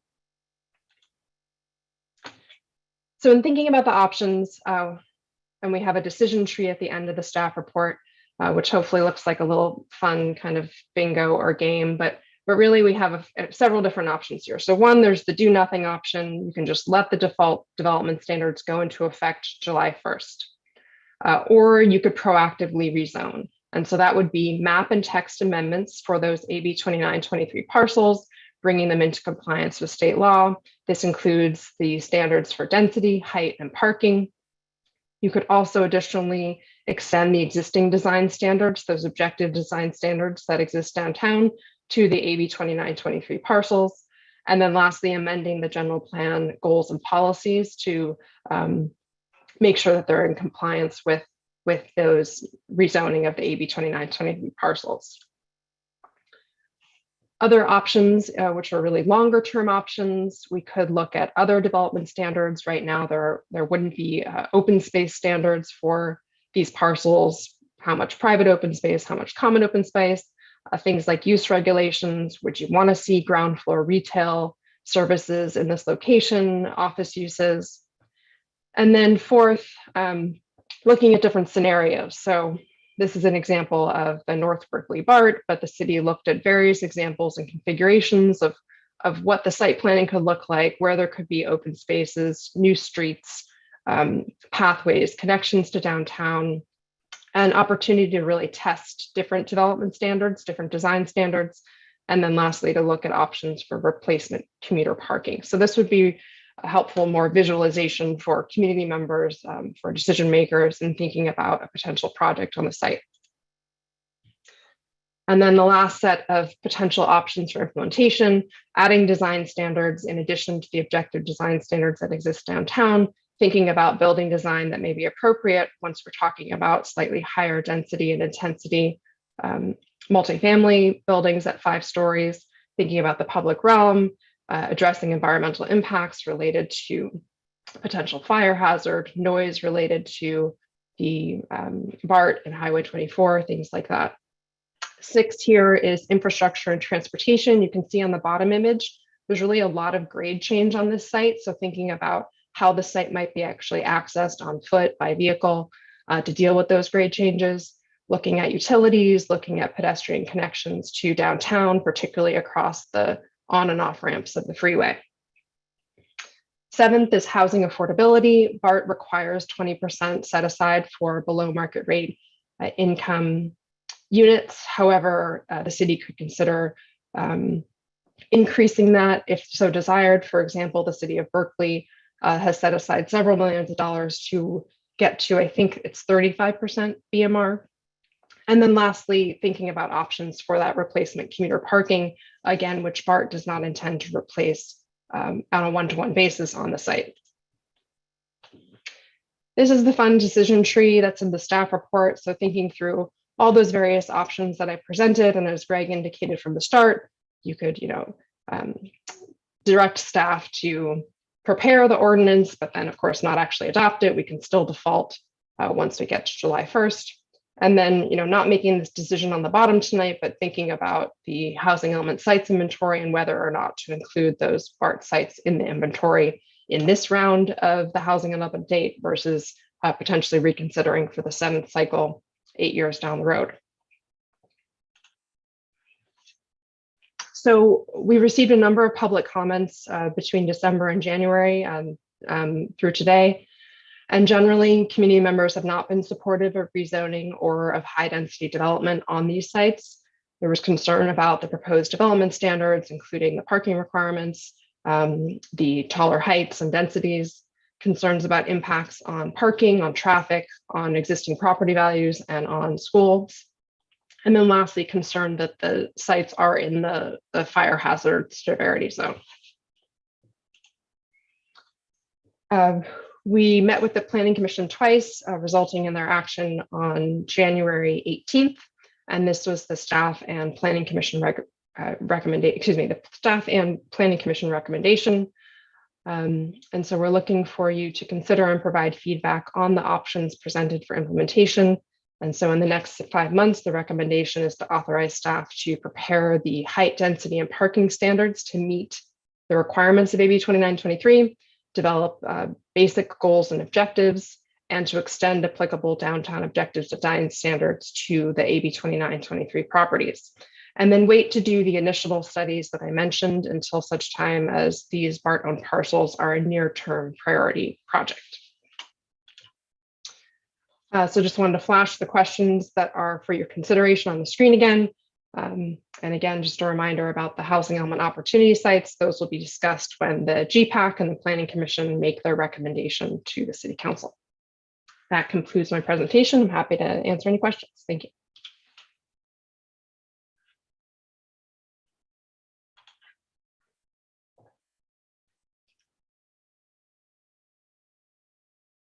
Okay, so I was going to say who would like to start with questions for staff, and Vice Mayor Anduri has his hand up. Well, thank you. That was a great presentation. It was a great staff report. I have to admit, it makes my head hurt to go through all the different options. And the hardest part, it seems to me, and it's not dealt with in the decision tree, it's the relationship between decision one. Do we just let it happen, or do we proactively rezone and do any number of things in that path? And then the other question, do we want this to be part of the RENA numbers? And I'd just like to ask a few questions that get at that. But my preliminary question is, do we have to decide this tonight?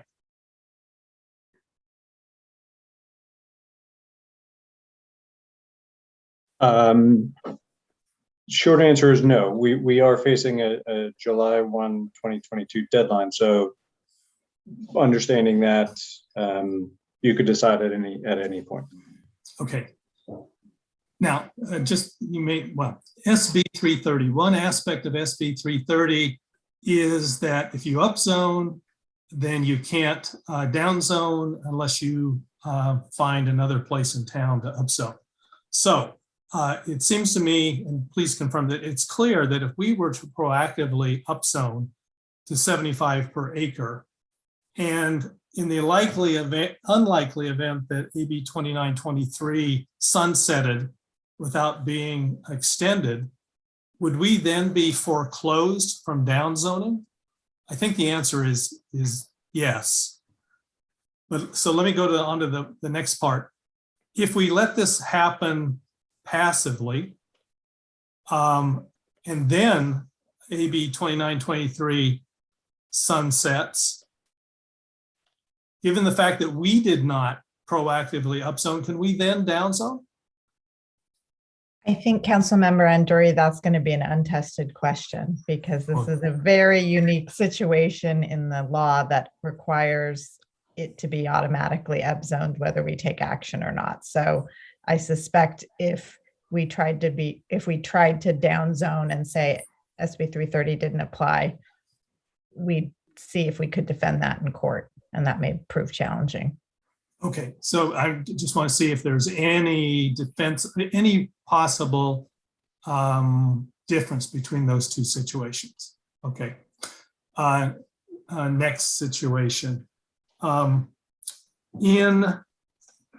the environmental impact report, back at the back of it, oops, that's not the one.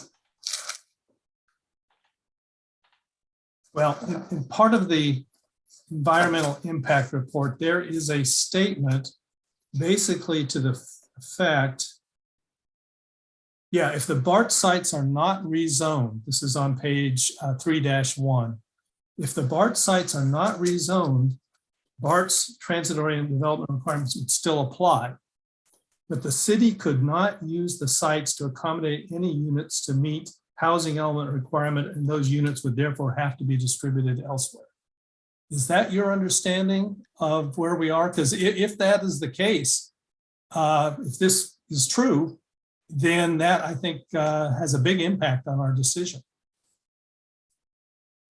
So if the city were to take no action with respect to 2923 and those TOD standards went into effect by default, staff believes that based on BART's 10-year work plan and Lafayette being identified beyond that 10-year work plan into the 2030s, that we would be hard pressed for HCD to accept the BART site as an opportunity site to accommodate RENA if it's not foreseeable that development could reasonably occur within the next 8 years. Okay, no, I completely agree with your complete answer. I was just wondering if the mere fact of letting it go into effect automatically precludes you. And I guess it doesn't matter because there is this other factor that, okay. And then I just need to get some clarity. Again, looking at the environmental impact report, there were several places here where it refers to the BART sites. It says, well, this is on page 2-6. It says, because these BART lands are within a mapped very high fire hazard severity zone, the city has the option not to rezone the BART sites and to accommodate the same number of units that could be provided on the BART property somewhere else. In other words, the unit obligations that exist on the BART site cannot be waived, but may be relocated. Is that correct? It's not. There was initial understanding and hope on the part of staff and members of the public that SB 330 allowed some relief, if you will, or option to the city to essentially accommodate that zoning elsewhere. We could do that under solely a RENA circumstance, but 2923, we've directly asked BART is there an exception which would allow us to do that? And there's nothing in the statute itself. BART has so advised. And they offered no insights as to the applicability of 330, but that 330 is protective of essentially developers and property owners' interests and not the city's interests. And so it doesn't give the city the authority to not upzone, other than the TOD standards would go into effect if the city chose not to upzone. But Okay, so I would just alert my fellow council members and the public that as you're reading through the environmental impact report, that same statement or a variant of it appears 4 times. So I guess we can ignore it each time it appears. And we'll communicate that to ESA to make that correction in the final. Okay. Okay, so my last question for this segment anyway, but if we wanted to include units at the BART station in our arena numbers, what steps would we have to take? You've laid out a number of options for decision tonight. I mean, it's clear from what you're saying now that if we want to include anything in arena, we have to be proactive. We have to upzone. But then if we, given Greg, what you just said about the work plan and all that, what steps would we need to take to assure that we could count part, at least, of the BART, of the units on the BART site in our arena numbers? That is not prescribed anywhere, but HCD has parameters regarding opportunity sites.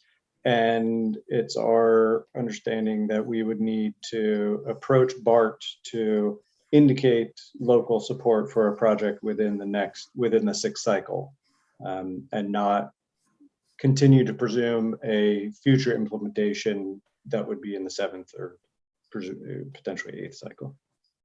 So we would need to proactively indicate to BART local support, and Ms. Iceberg put up the kind of parameters around the factors that BART considers for prioritizing projects in the work plan.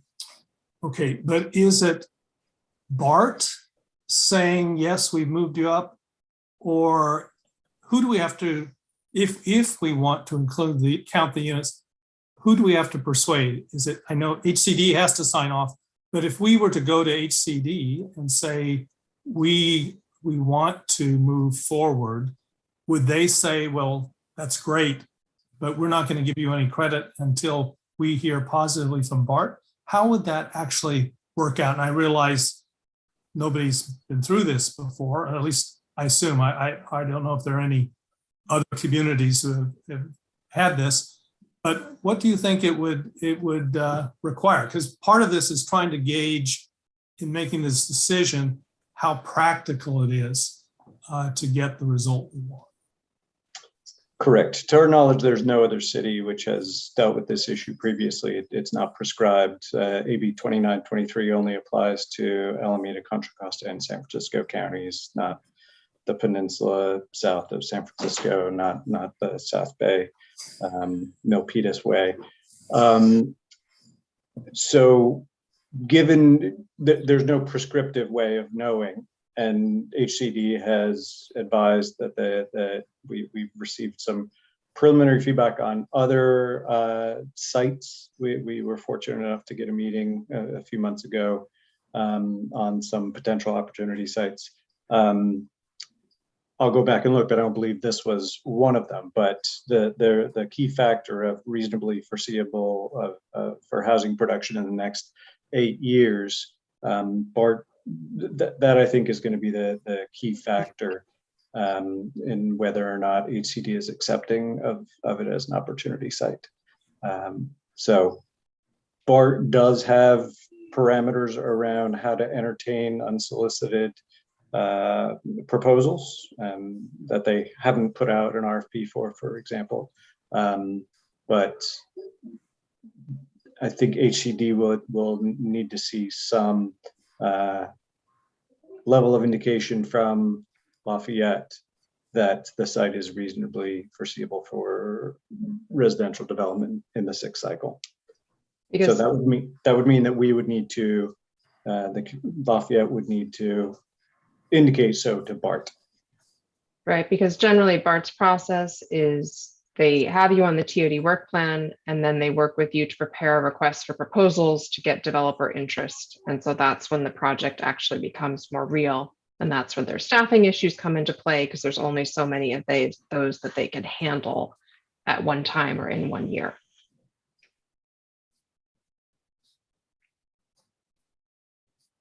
Okay, that's all I have for now.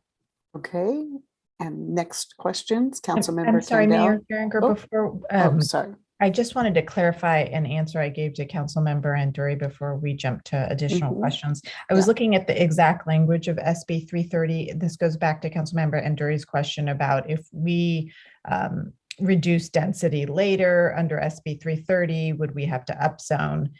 Should AB 2923 no longer be in effect? And the exact language relating to reducing density to a less intensive use on land within an existing zoning district below what is allowed under the land use designation and zoning ordinances that are in effect as of January 1, 2018. So I think there's an argument that what is in effect now, right, which was January 1, 2018, if you went back to this current, what I'm calling this current zoning, I think there's an argument that we didn't reduce it to a less intensive use. If you dropped below that, then I think that'd be different. But I think if you potentially upzoned to deal with 2923 and then came back down to what it's currently zoned, there may be a way to avoid this issue. But that's only in the unlikely event that 2923 is not extending. Correct. And that's, and also this is how SB 330 is worded now.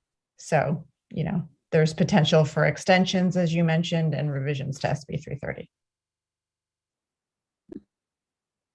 And SB 330 was set to expire and then was also extended. So we can see where some things are headed.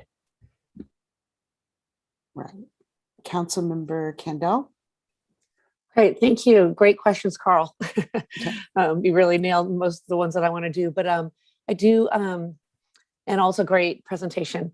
But I really want to take a deep dive and ask, you know, to really understand the real nuances of the city upzoning versus the state upzoning, and really understand, because I think it's complicated, and I think there's a lot of people in the public that don't understand it either.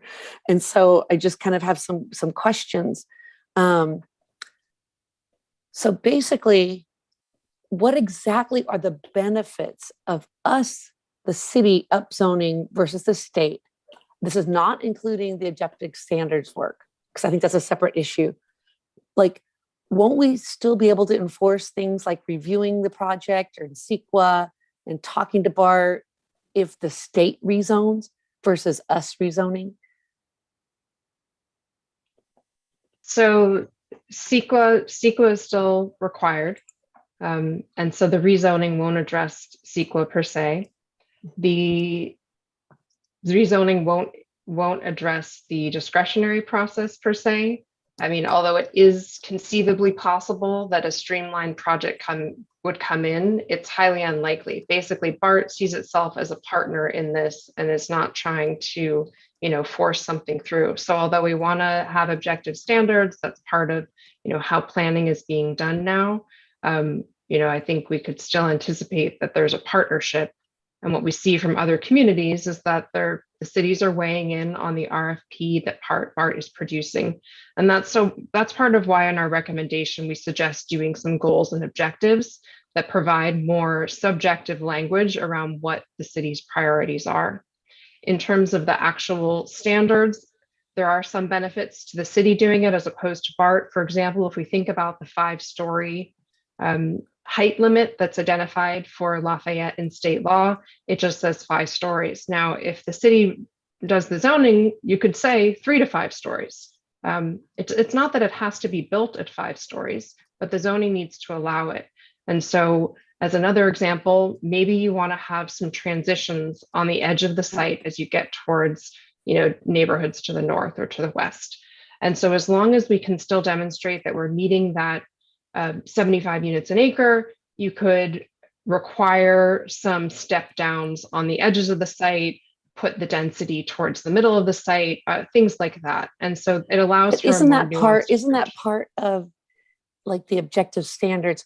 That's not part of the zoning. Like, well, what is part, right? The zone, like I'm asking just about the zoning, because the objective standards are different, right? Well, I think it could be either one. So for example, if you really developed a height map, so it wasn't just that everything was zoned all as one thing, but when you're within X feet of. But could we put that as part of our objective standards? Like, yes, that doesn't have to be part of our zonings. Okay. Well, I think right now your objective standards are in your zoning ordinance. So it's just a matter of if we're talking about a straight height limit versus having some step back standards, which I consider it all in the zoning, including the design standards. But you may also have design standards that talk about what's happening in the front setback, or porches versus courtyards or things like that. So yes, there's some straight development standards versus design standards, but they're likely both within the zoning ordinance. Okay, so maybe I didn't quite understand that. I thought our objective standards were like, we have our downtown objective standards. Like, we could, the thought would be we could put the downtown objective standards on the BART parking lots, regardless of whether the city upzoned it or the state upzoned it. I guess that's the core of this argument. Can we apply standards on the development there in either case? Yes. So right now the downtown objective design standards do not apply to this site. And so we would need to, by ordinance or resolution, extend it to these parcels. Exactly. And then in that process, we could create our own that are specific to the BART parking lots, regardless of the city versus the state. That's right. As long as as long as we're still meeting that 75 units an acre limit. Okay, great. Thank you. That was a core question I was trying to figure out. So keep going. So you already answered the SB 330. So the SB 330 argument and the AB 29, that argument saying that we can't, if we upzone the city, if we upzone it, then we get one chance. We get one chance of doing that, right? Because we can't ever downzone it. And so with Carl's argument, you're right, AB 29 could sunset. However, there is this initiative, constitutional amendment, that may get placed on the ballot in 2024. And if that passes, then if the city had have rezoned it, then we can't really undo it. But if the state upzoned it, like Mala was saying, we might be able to just get it to return to existing zoning today without any action.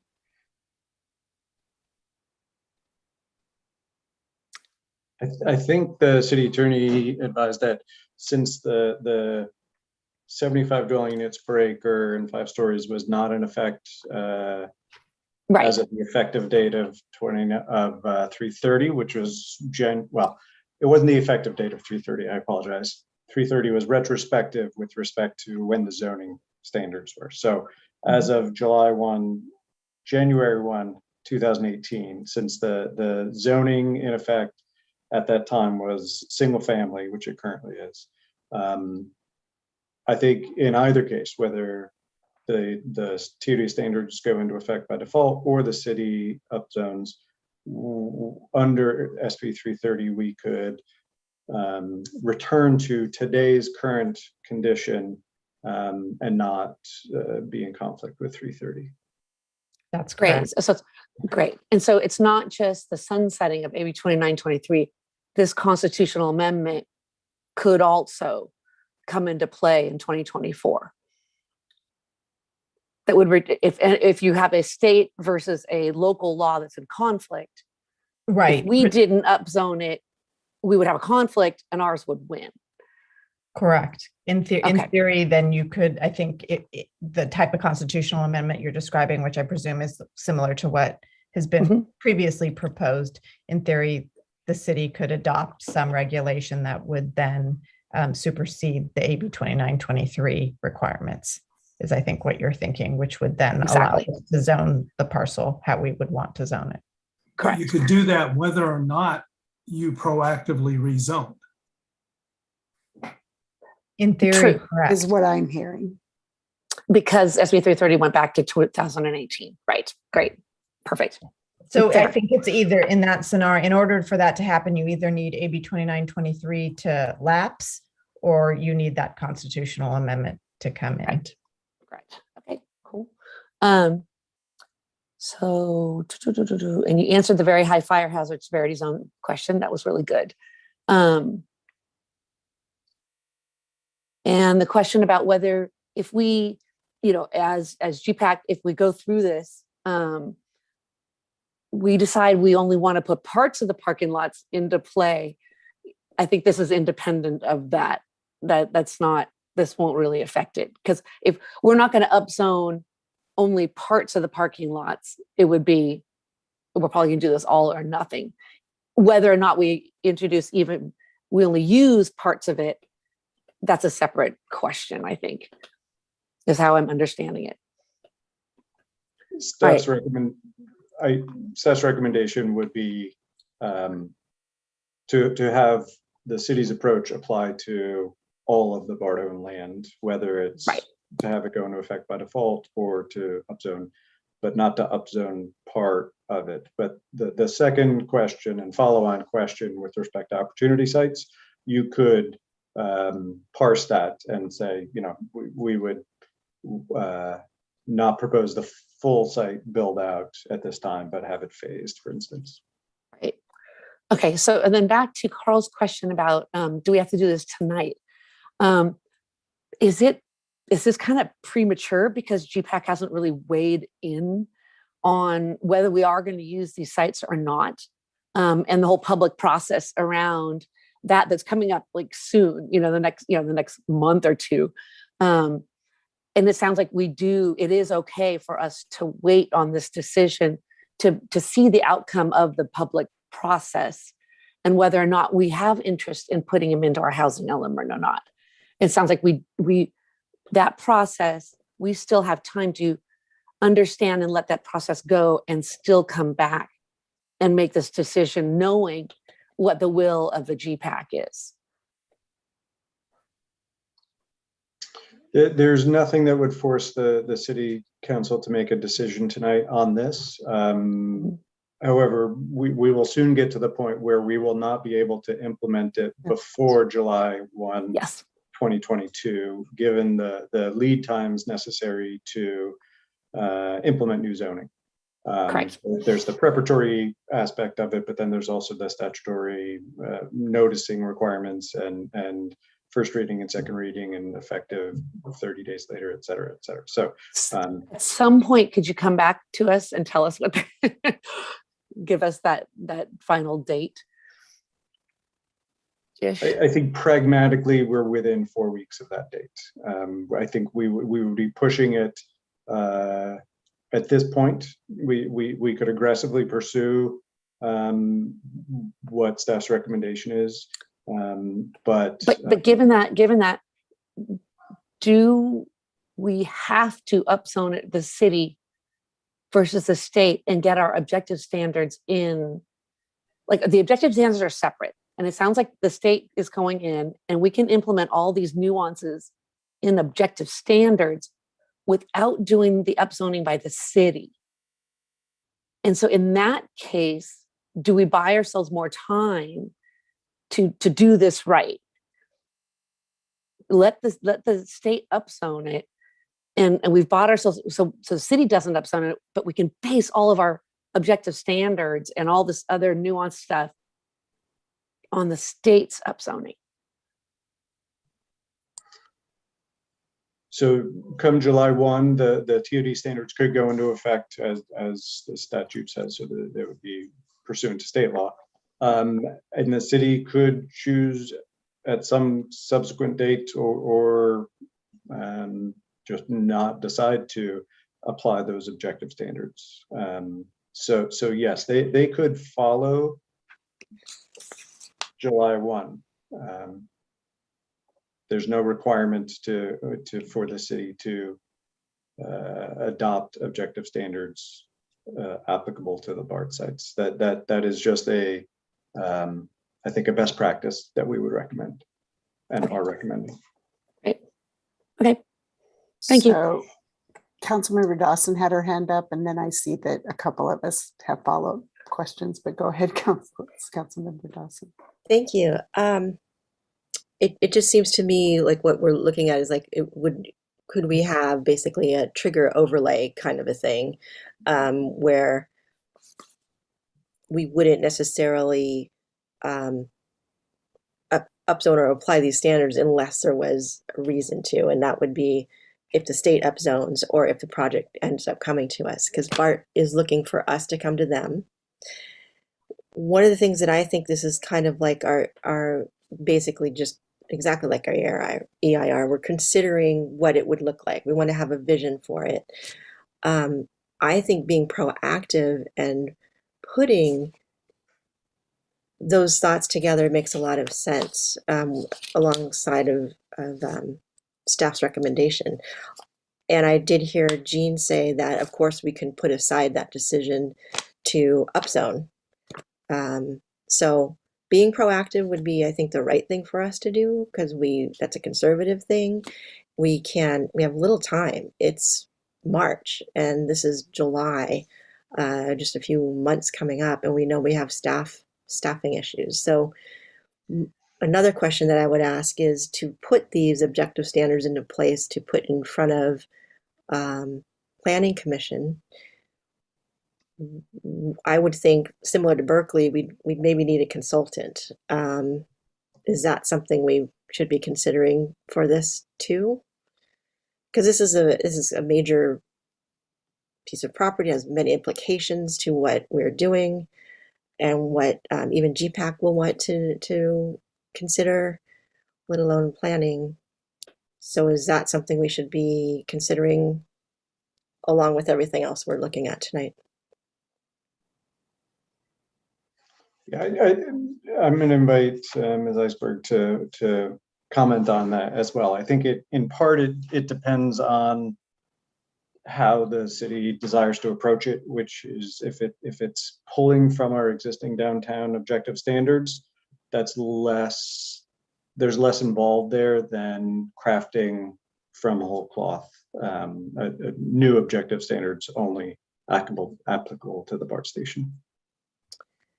I see this as obviously unique, though. I mean, Mr. Brazzoni's comments about parking, there's many implications to where this particular parcel impacts other parts of town. So I don't know if it would be that simple to just say, yeah, our objective standards right now will just downtown, which don't apply to this right now, could apply.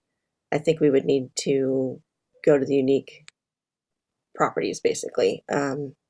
Parking being one, traffic impact, and what we were talking about, what Jean was alluding to, the setbacks, how we want to mass, like really having that, at least if not a detailed vision, a general idea of what we don't want, building that into the objective standards to start at least.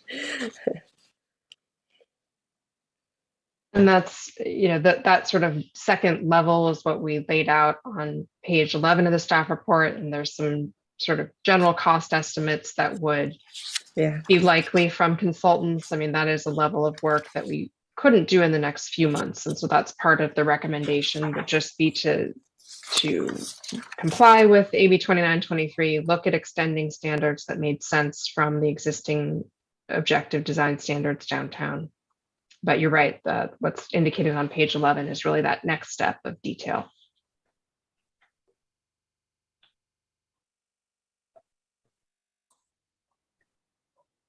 So are you done, Councilmember Dawson? Yeah, I guess just the beginning of that question, is there a possibility of doing like, basically, it sounds kind of strange, but like a trigger overlay, a kind of, policy for this?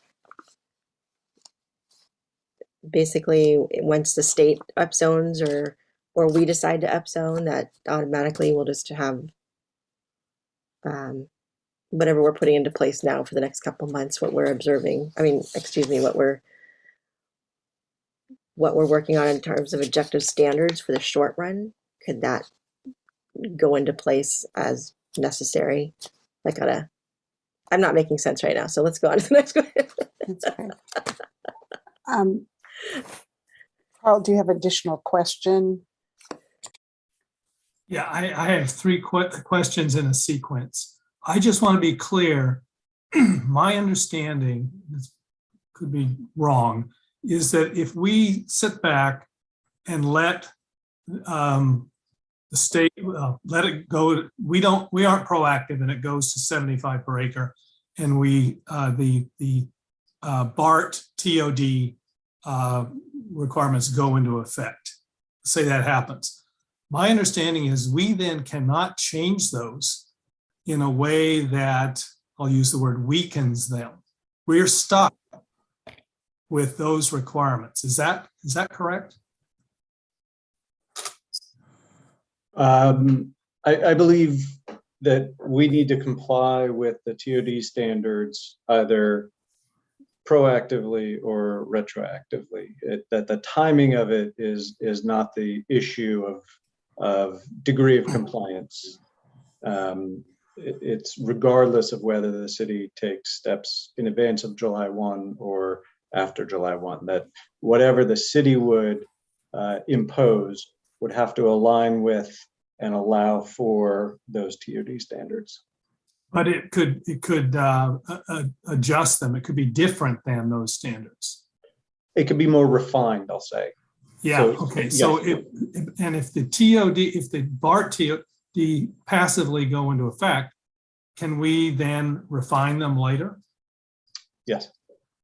The only restriction I'll add is under the statute, it says we can update zoning until the time that the district enters into an exclusive negotiation agreement with the developer for an eligible TOD project. But given what you heard from Ms. Iceberg, that's probably not going to be anytime soon.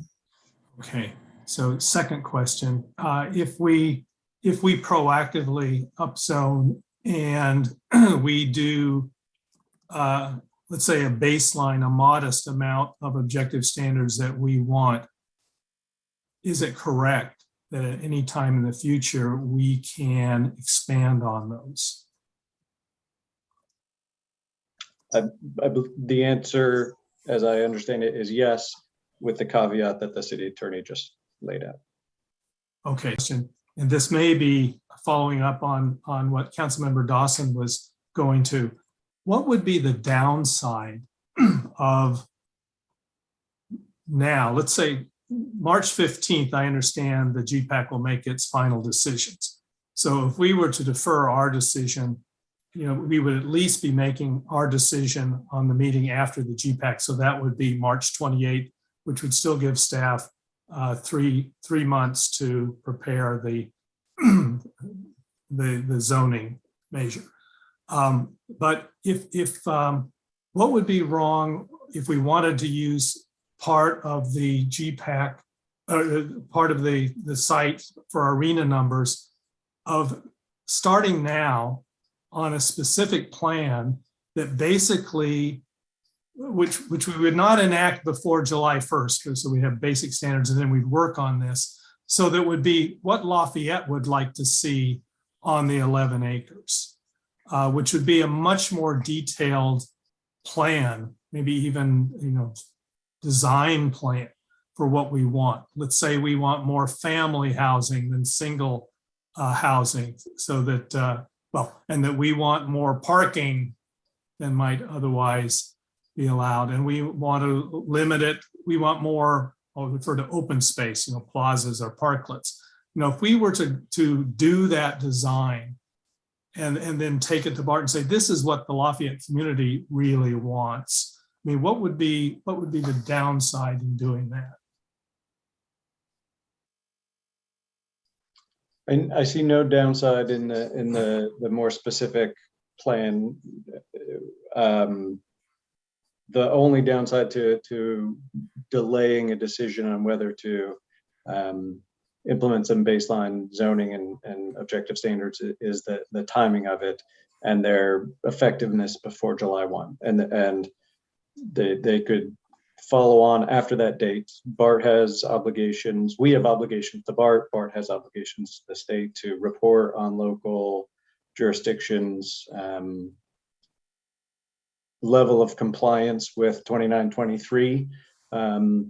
You know, I think there was a December deadline, there's a March deadline, and you know, there's an effective date of July 1. So I don't think that there's a significant risk of a project being submitted if they're not in effect on July 1.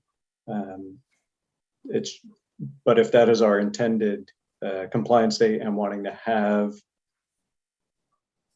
objective standards in place, baseline objective standards, or zoning and baseline objective standards, you know, that's a month out, and then I'm just considering the timelines associated with implementing zoning and objective standards with by ordinance. So it's 30 days for effectiveness, and backing up from that, there's a second reading and a first reading and public notification. So it's about 2.5, 3 months to bring those into effect once they're drafted and kind of endorsed by Planning Commission and City Council. Thank you. So my questions are actually, I think, going to be for my colleagues after the fact about. So one more. Yeah, I mean, about all of the timing, and Greg just touched on backward mapping, how to get there. And so I think I have a sense of staff's response. I may have more questions after, but I think I'm almost ready for discussion phase. So I'll wait until after we have public comment. And Councilmember Kendall. Yeah, so just for clarity, yes, thank you so much. I'm learning so much. I understand the timeline is necessary for zoning changes. What is the timeline to adopt objective standards by July 1st without a zoning change?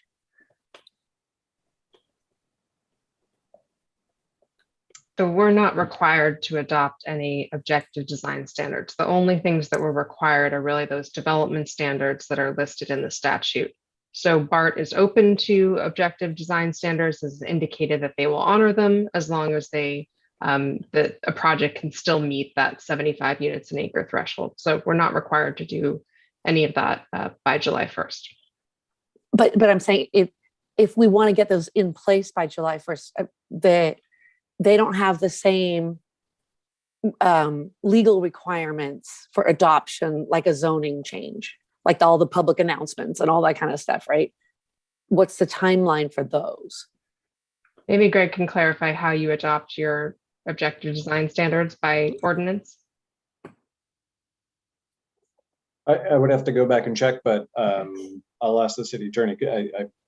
Presumably it could be done by resolution. Okay.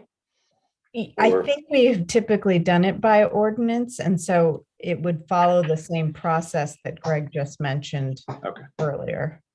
Oh, that's just two hearings, right? Then Planning Commission makes a recommendation to council, and then council introduces an ordinance. And but zoning changes have you have to have 2 weeks between and 45 days and all this stuff, right?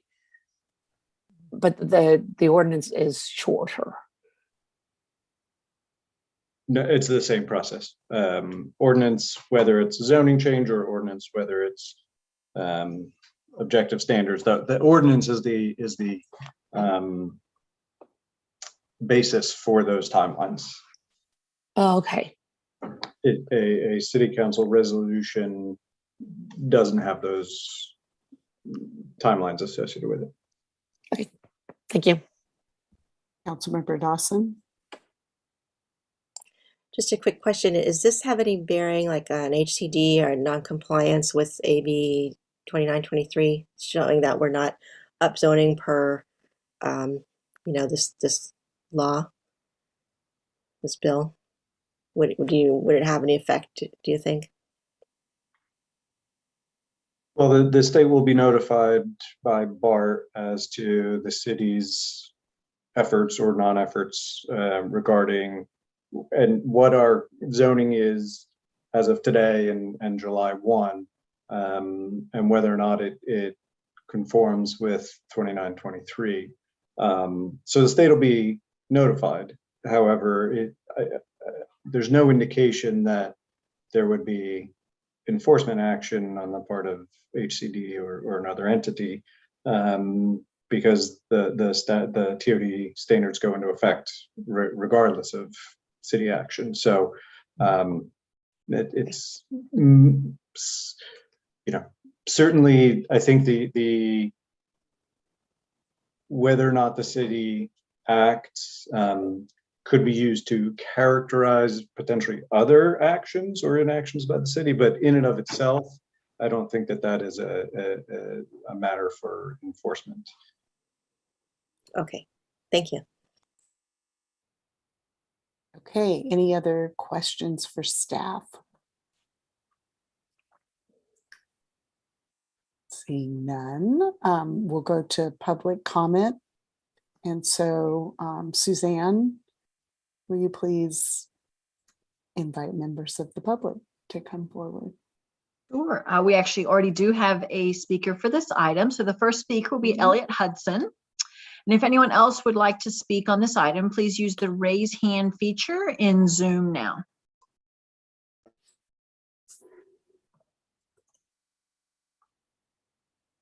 Hello again. Good evening, Mayor Geringer and members of the City Council.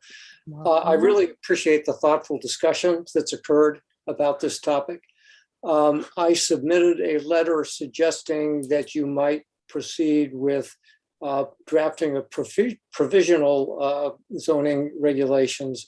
But after hearing, that was on the assumption that if we didn't do something before the deadline, that we would be precluded from doing it later. Since that doesn't appear to be the case, I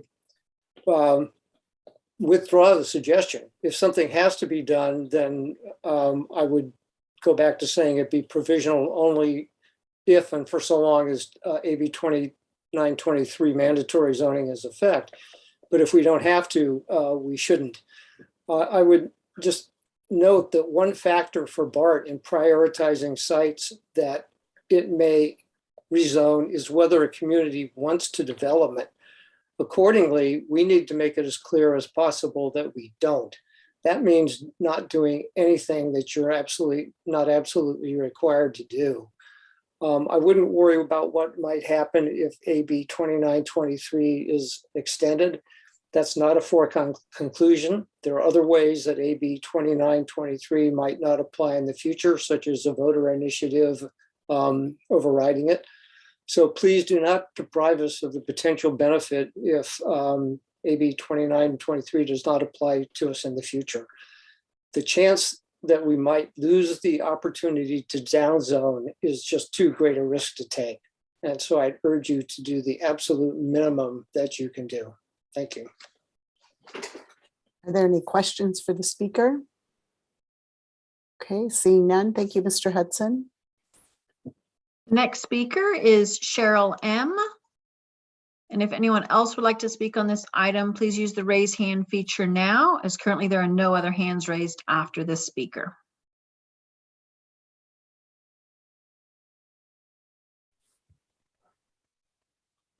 Can you hear me? Yes, we can. Welcome, Cheryl. Oh, thank you. It's been a really interesting conversation and much to think about. Since there's no such thing as a silly question, I'm going to ask two. Because I don't understand how density bonuses apply to this project. If it's a 3 to 5 story building and does density bonus, is there a possibility that density bonus and waivers and concessions can make these taller buildings? Are we talking about 5 to 7? I just don't know how to apply that. My other question is, when I was at the BART site, this was some months ago, that the shuttle buses or transit buses or whatever they were referring to were only for the ends of the line. So that would be Pittsburgh Bay Point in our situation, or maybe it was stopped past that now. So if we wanted to bring transit, would that be paid for by the city, or are there grants available? I'm not sure, because I've heard at GPAC meetings talking about transit or buses or things. And from my knowledge, it's only at the end of the lines that are providing it by BART, even if I don't even know if that's still true. It could be out of date now, but those are my two questions. Thank you. Thank you. And we'll make sure that those get answered after our public comment. And let's see, we have another hand. The next speaker is Robert Lavoie.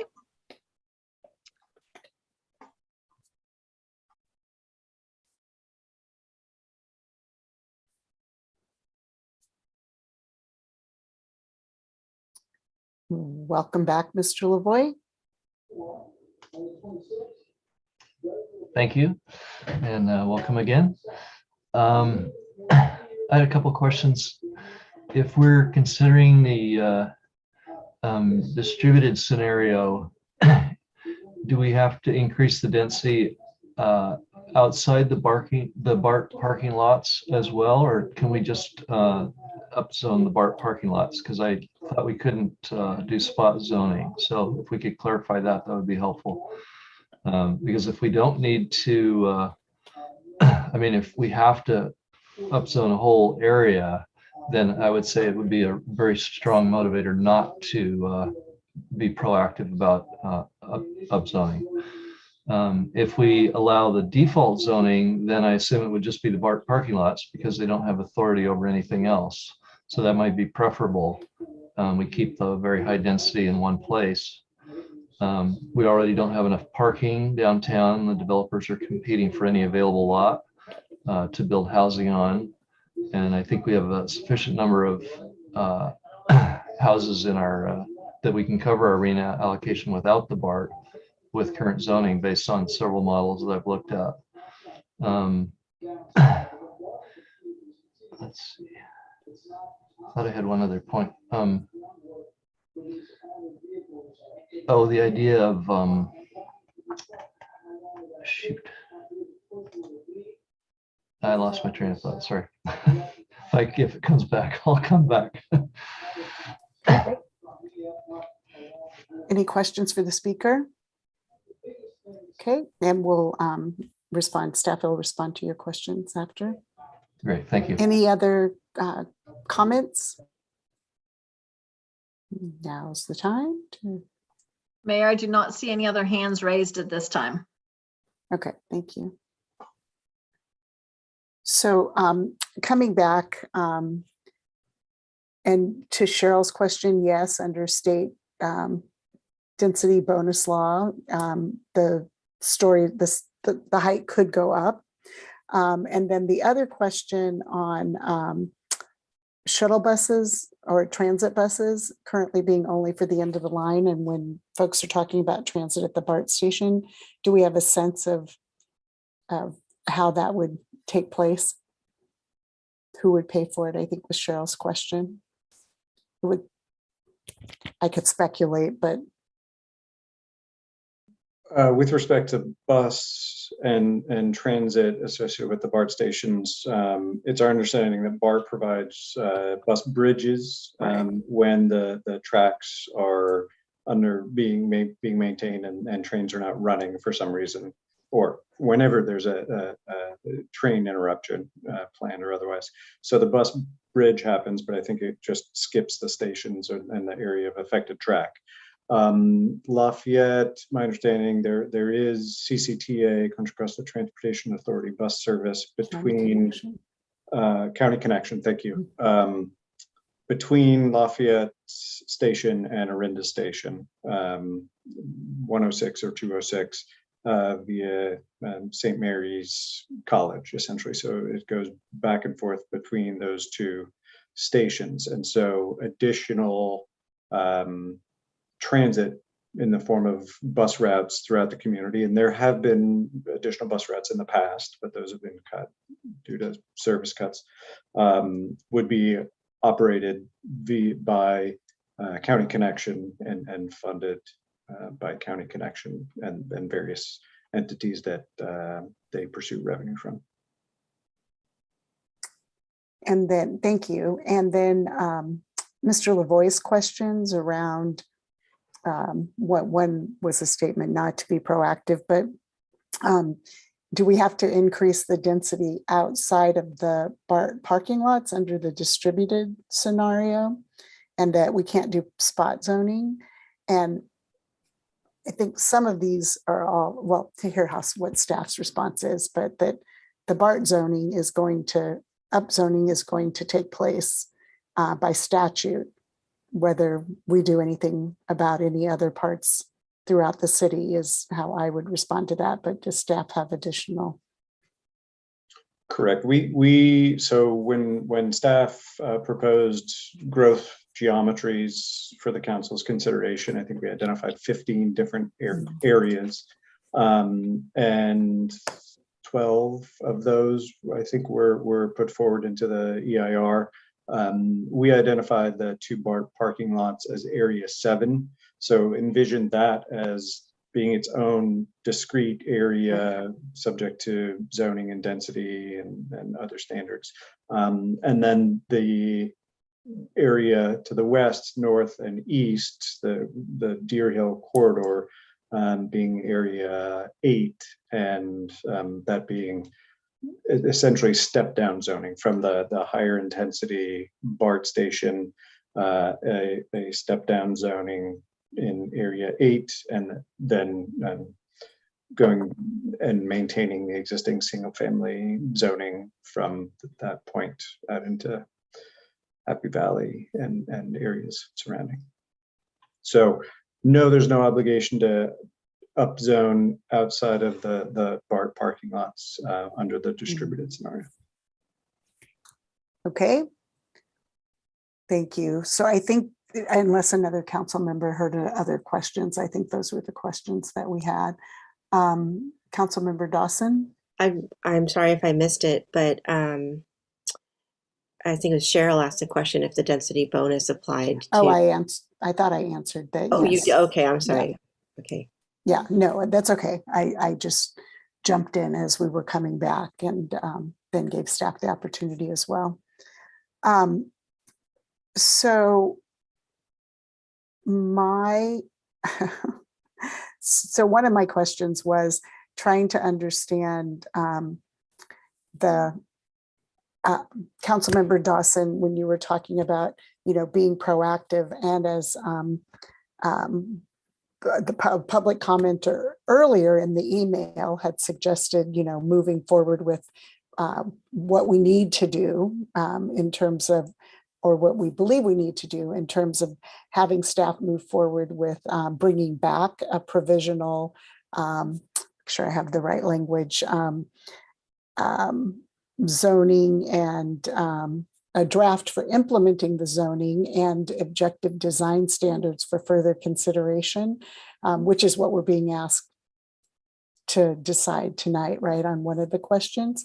I do still think that there are reasons to do that, to move forward and to, be proactive, recognizing that it does potentially waste staff time if Planning Commission or we decide that we're not going to move forward with it, but it also makes sure that we have that analysis done and we have the resolution in front of us, and we have the Planning Commission has the ability to look at what design standards we want to have ready on July 1st. So that's kind of one of the places that I still feel makes sense, but look forward to the discussion.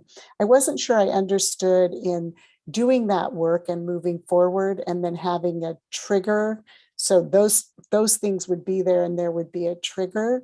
I'm not sure I understood what the trigger is, because my understanding still, after the discussion and the great questions that everybody asked, are that it's going to happen on July 1st. Those AB 2923 minimum, those standards are going to go in by statute. So what triggers us implementing ours and voting on ours if it's not in connection with the upzoning, to have our own standards and our zoning ordinance and all of that go in place? What's the trigger?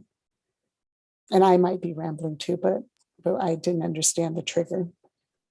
Well, I think that's what I was trying to grasp onto too. If you're asking particularly like what, just so we had something in hand, similar to what we had with the plaza overlay, that we have a plan, even though unfortunately it doesn't necessarily get adhered to, but at least we have a plan to show.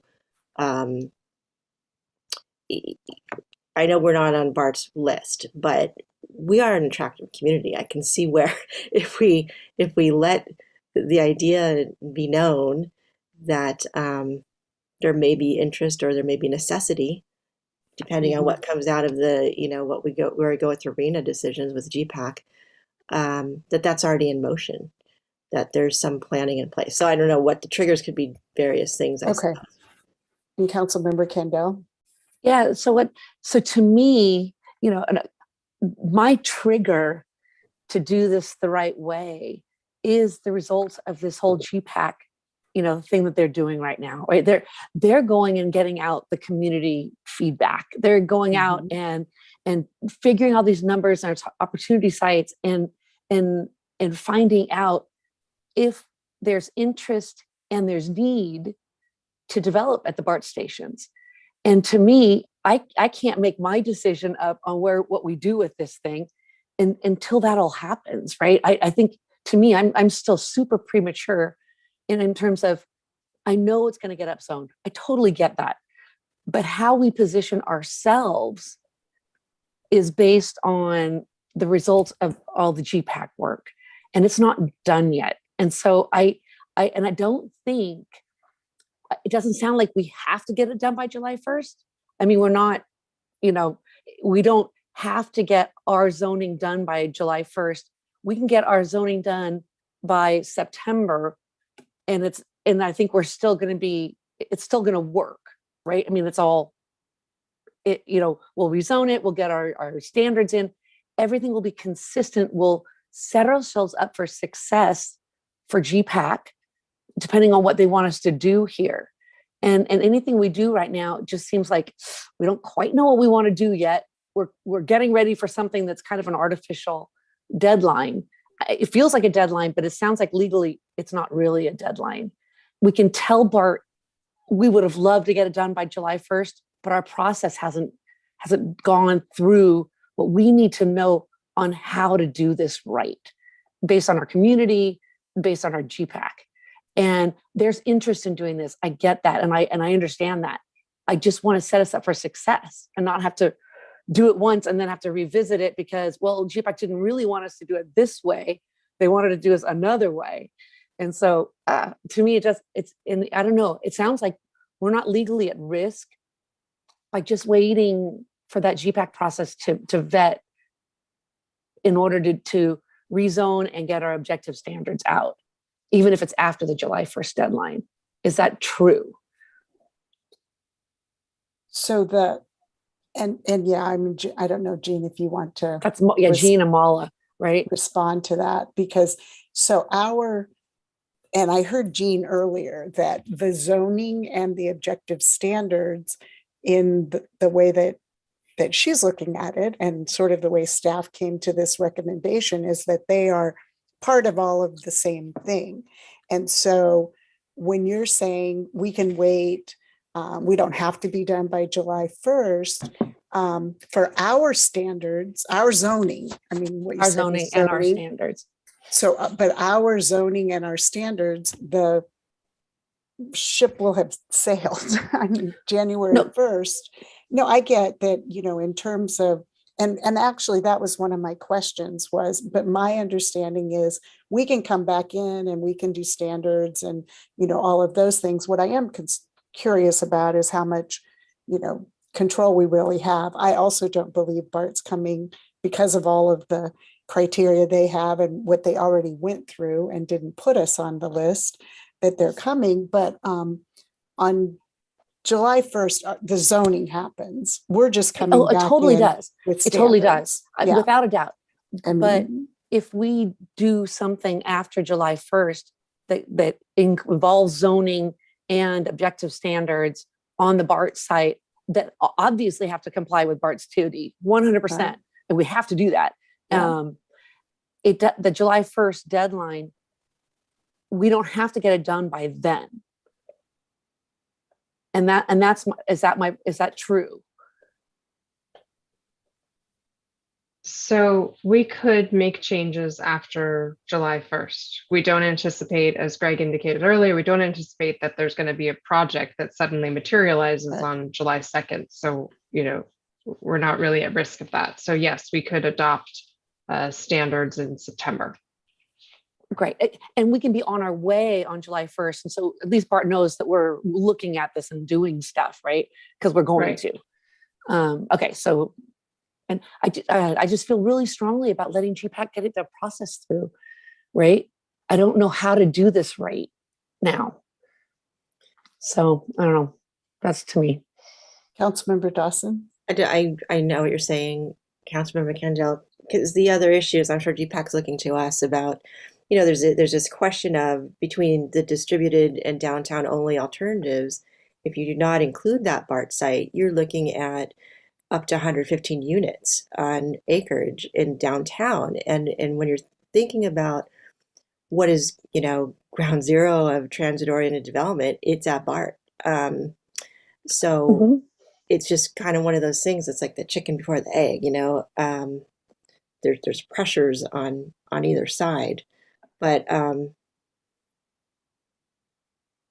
don't think that changes how we would want to upzone now, but I'm just saying, I think our preparedness, that proactivity though, might give some, I don't know, what's the right word, but massagement maybe to those people who out in the community who think, gosh, if it's either or, what could it look like at BART? You know what I mean? Like some kind of foreshadowing of what we would want to see, not just that BART's coming in and they might build, there's some,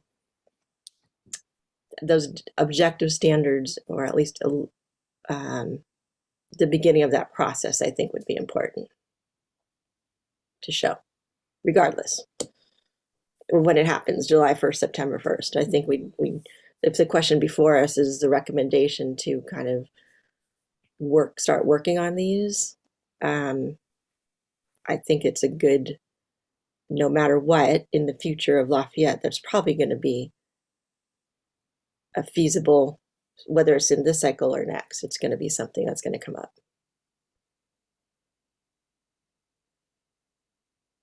So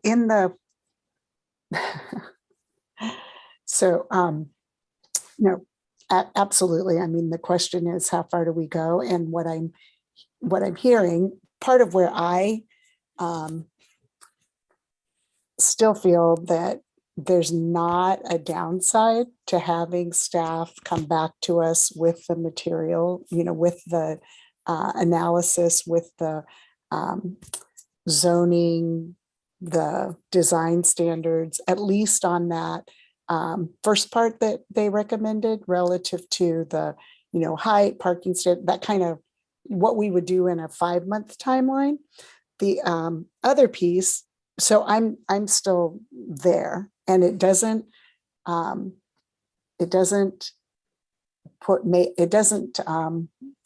why is that word going away?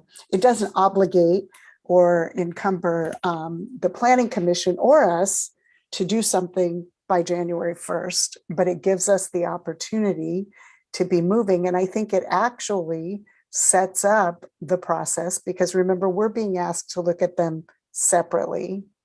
And I know we're all thinking about the opportunity sites and what GPAC's doing, and it's part of where our thought process is, because we see the end. But I think that looking at it as a separate decision and how we look at AB 2923 and positioning ourselves proactively, including the work that's being done on the opportunity sites, I still feel that I would support the staff recommendation to move forward with those pieces. And again, it's not encumbering. The other part that I'm hearing Councilmember Dawson maybe is looking at some of the other elements of which goes a little bit farther, I think, than what staff, the other development standards around open space and some of those kinds of things, and how we, and Jean can correct, and Greg if I'm wrong, but how we say we want to tier it, we want to have that transition. I don't know if we need to go that far at this point, but I'm again open to that discussion around that. I think, but getting started with what we would have to do if we thought we were going to do this on July 1st, I think is important. But again, still open to deliberation and debate. Vice Mayor Andori. Greg, does that fit within the staff's work plan? I mean, that's what you've recommended. Is that something you'd start on tomorrow? Our work plan that had the 12 proposed items and then 4 additional items that were added by the council in May, could have been June, was essentially for in-house staff, and we are short-staffed with departures. So I think Jean can work on, if that's the council's direction, is to direct staff to prepare. Jean is prepared to work on those in the next few months. Yes. Okay, well, you say next few months, but my understanding was it actually has to be done within the next month or so in order to get it to Planning Commission and then for our 2 meetings. Just want to make sure. Okay, but yes. I want to explore then just this horrible timing problem. I mean, when we talk about letting the GPAC make its decision, I just want to confirm they're going to make their decision on March 15th, correct? That's the schedule? Yes, yeah, right. Yes. Okay. And are they going to decide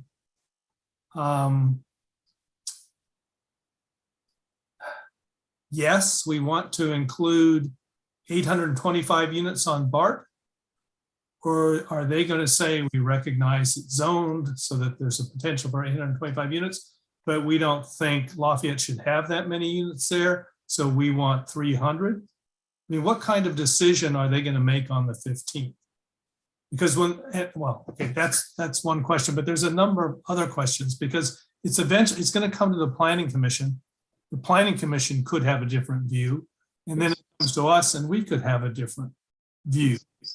So letting the Planning Commission play itself out, I actually agree with that, recognizing that we'd have that information on March 15th, but it still might change.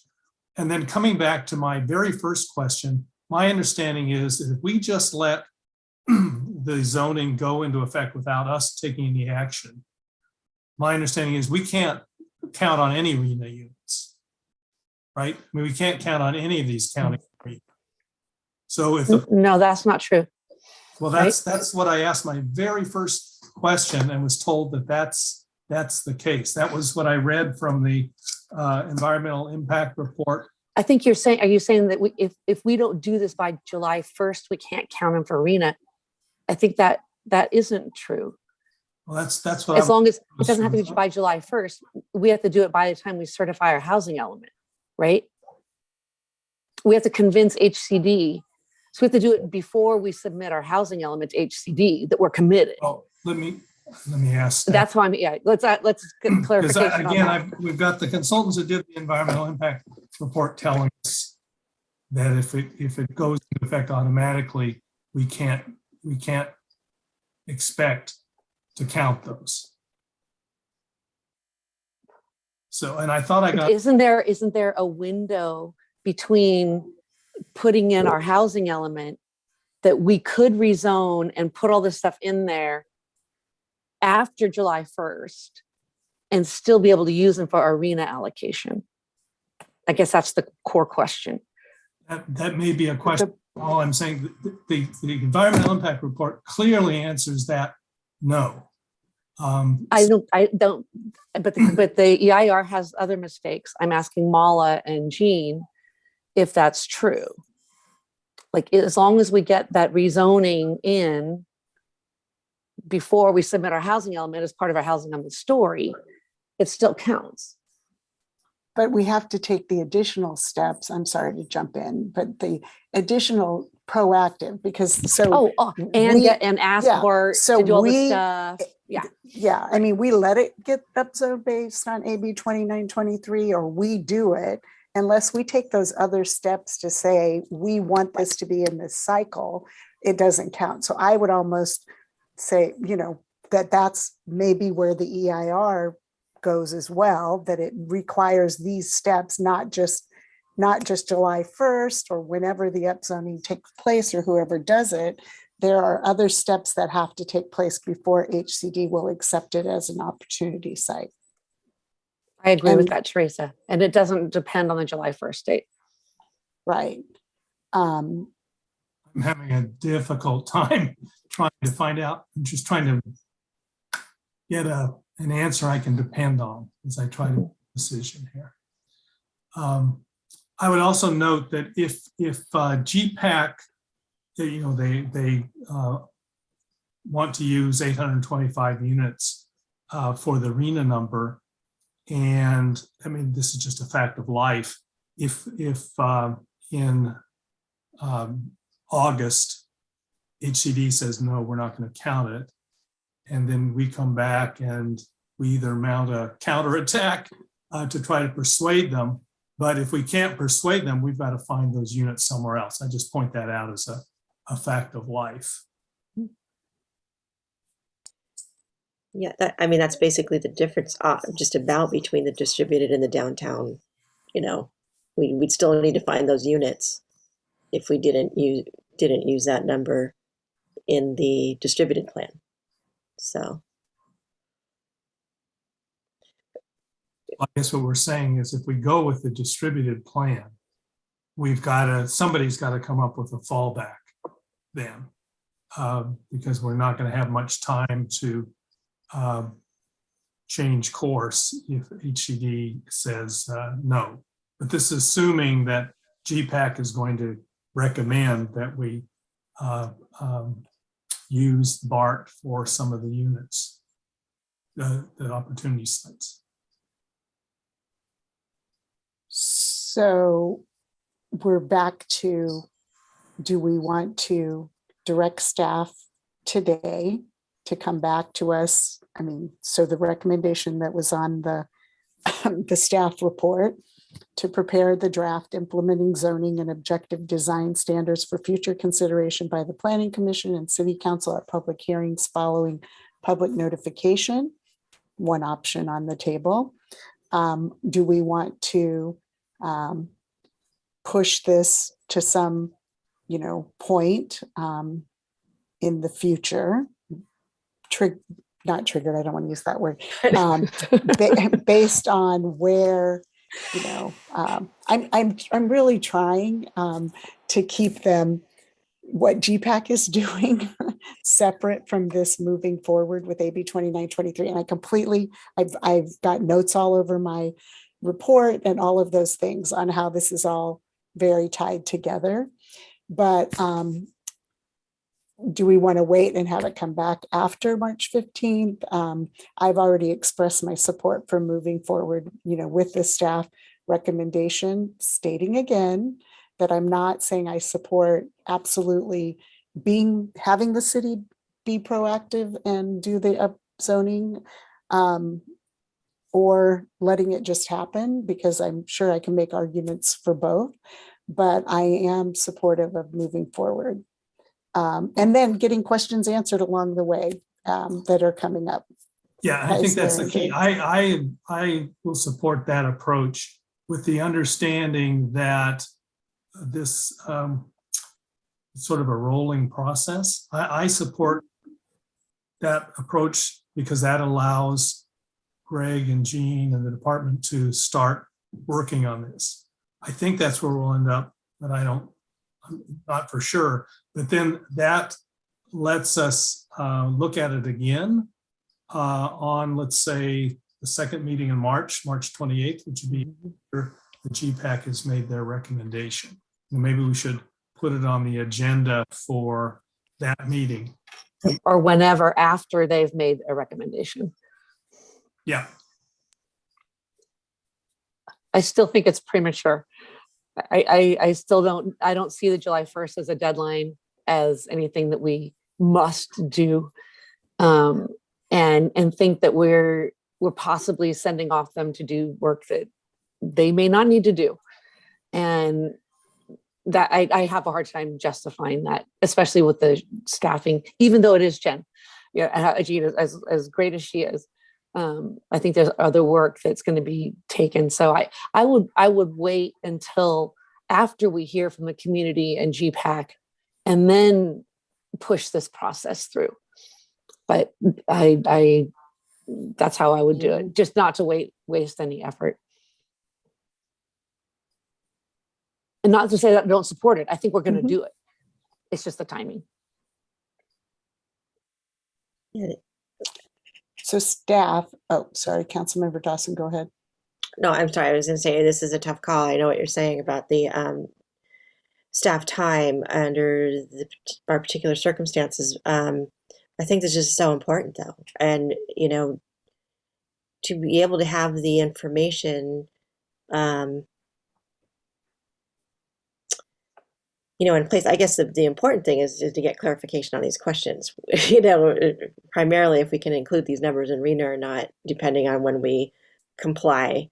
Because the way it is written in the EIR report, it definitely looks like we have to replace those numbers no matter what, because it's zoned that way. So why would we not be showing it's,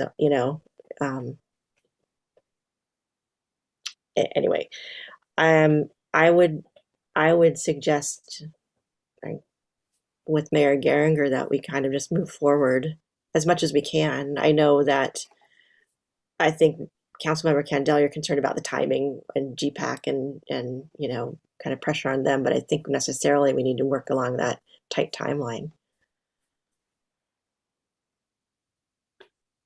So I have a question for staff, or, and this may not be fair, but after all of our discussion this evening, it appears that we're moving to at least move forward with giving direction on the recommendation.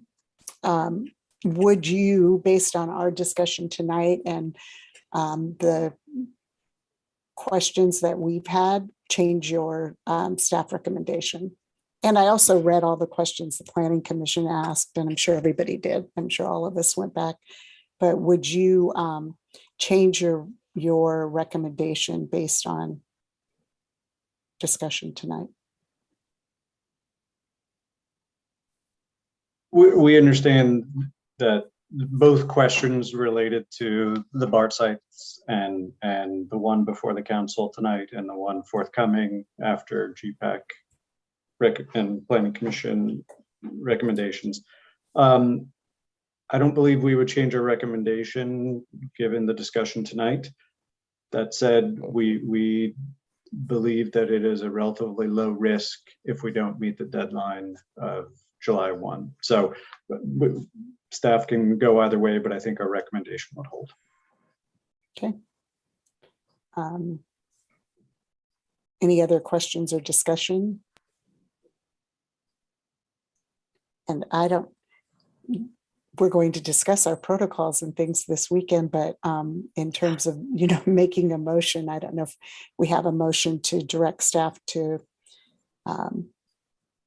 does somebody else have a motion, or I could pass the gavel to the vice mayor and make it myself, but I'll look to Mala or to my colleagues on if there's a motion. Do we need a motion, or is this considered direction?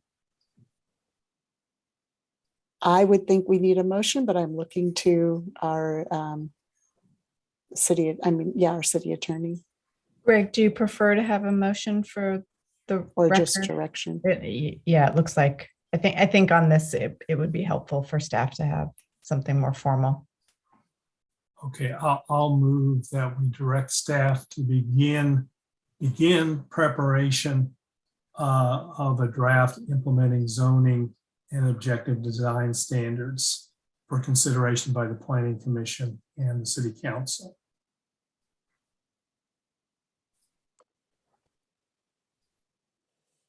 So can I Councilmember add Dawson. okay, good. Oh, go ahead. Can I add an amendment that you would include to be brought back after like GPAC and or Planning Commission?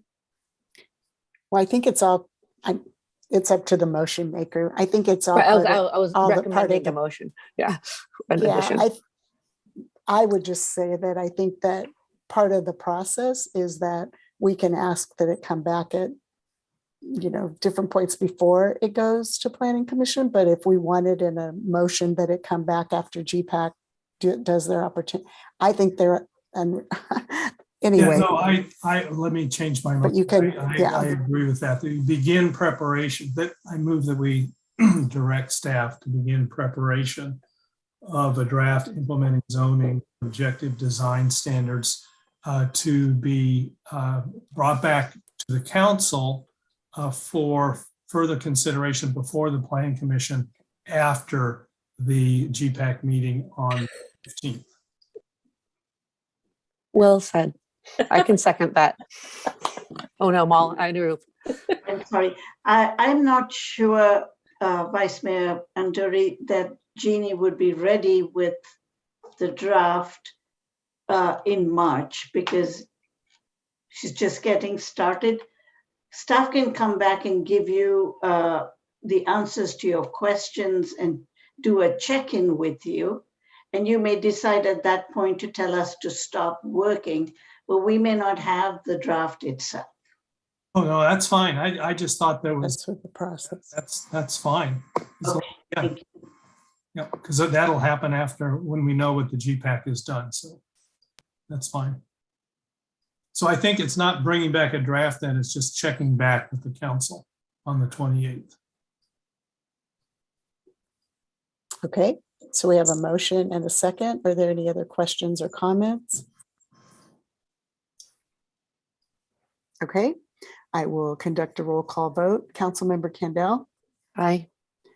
Councilmember Dawson? Aye. Vice Mayor Anduri? Aye.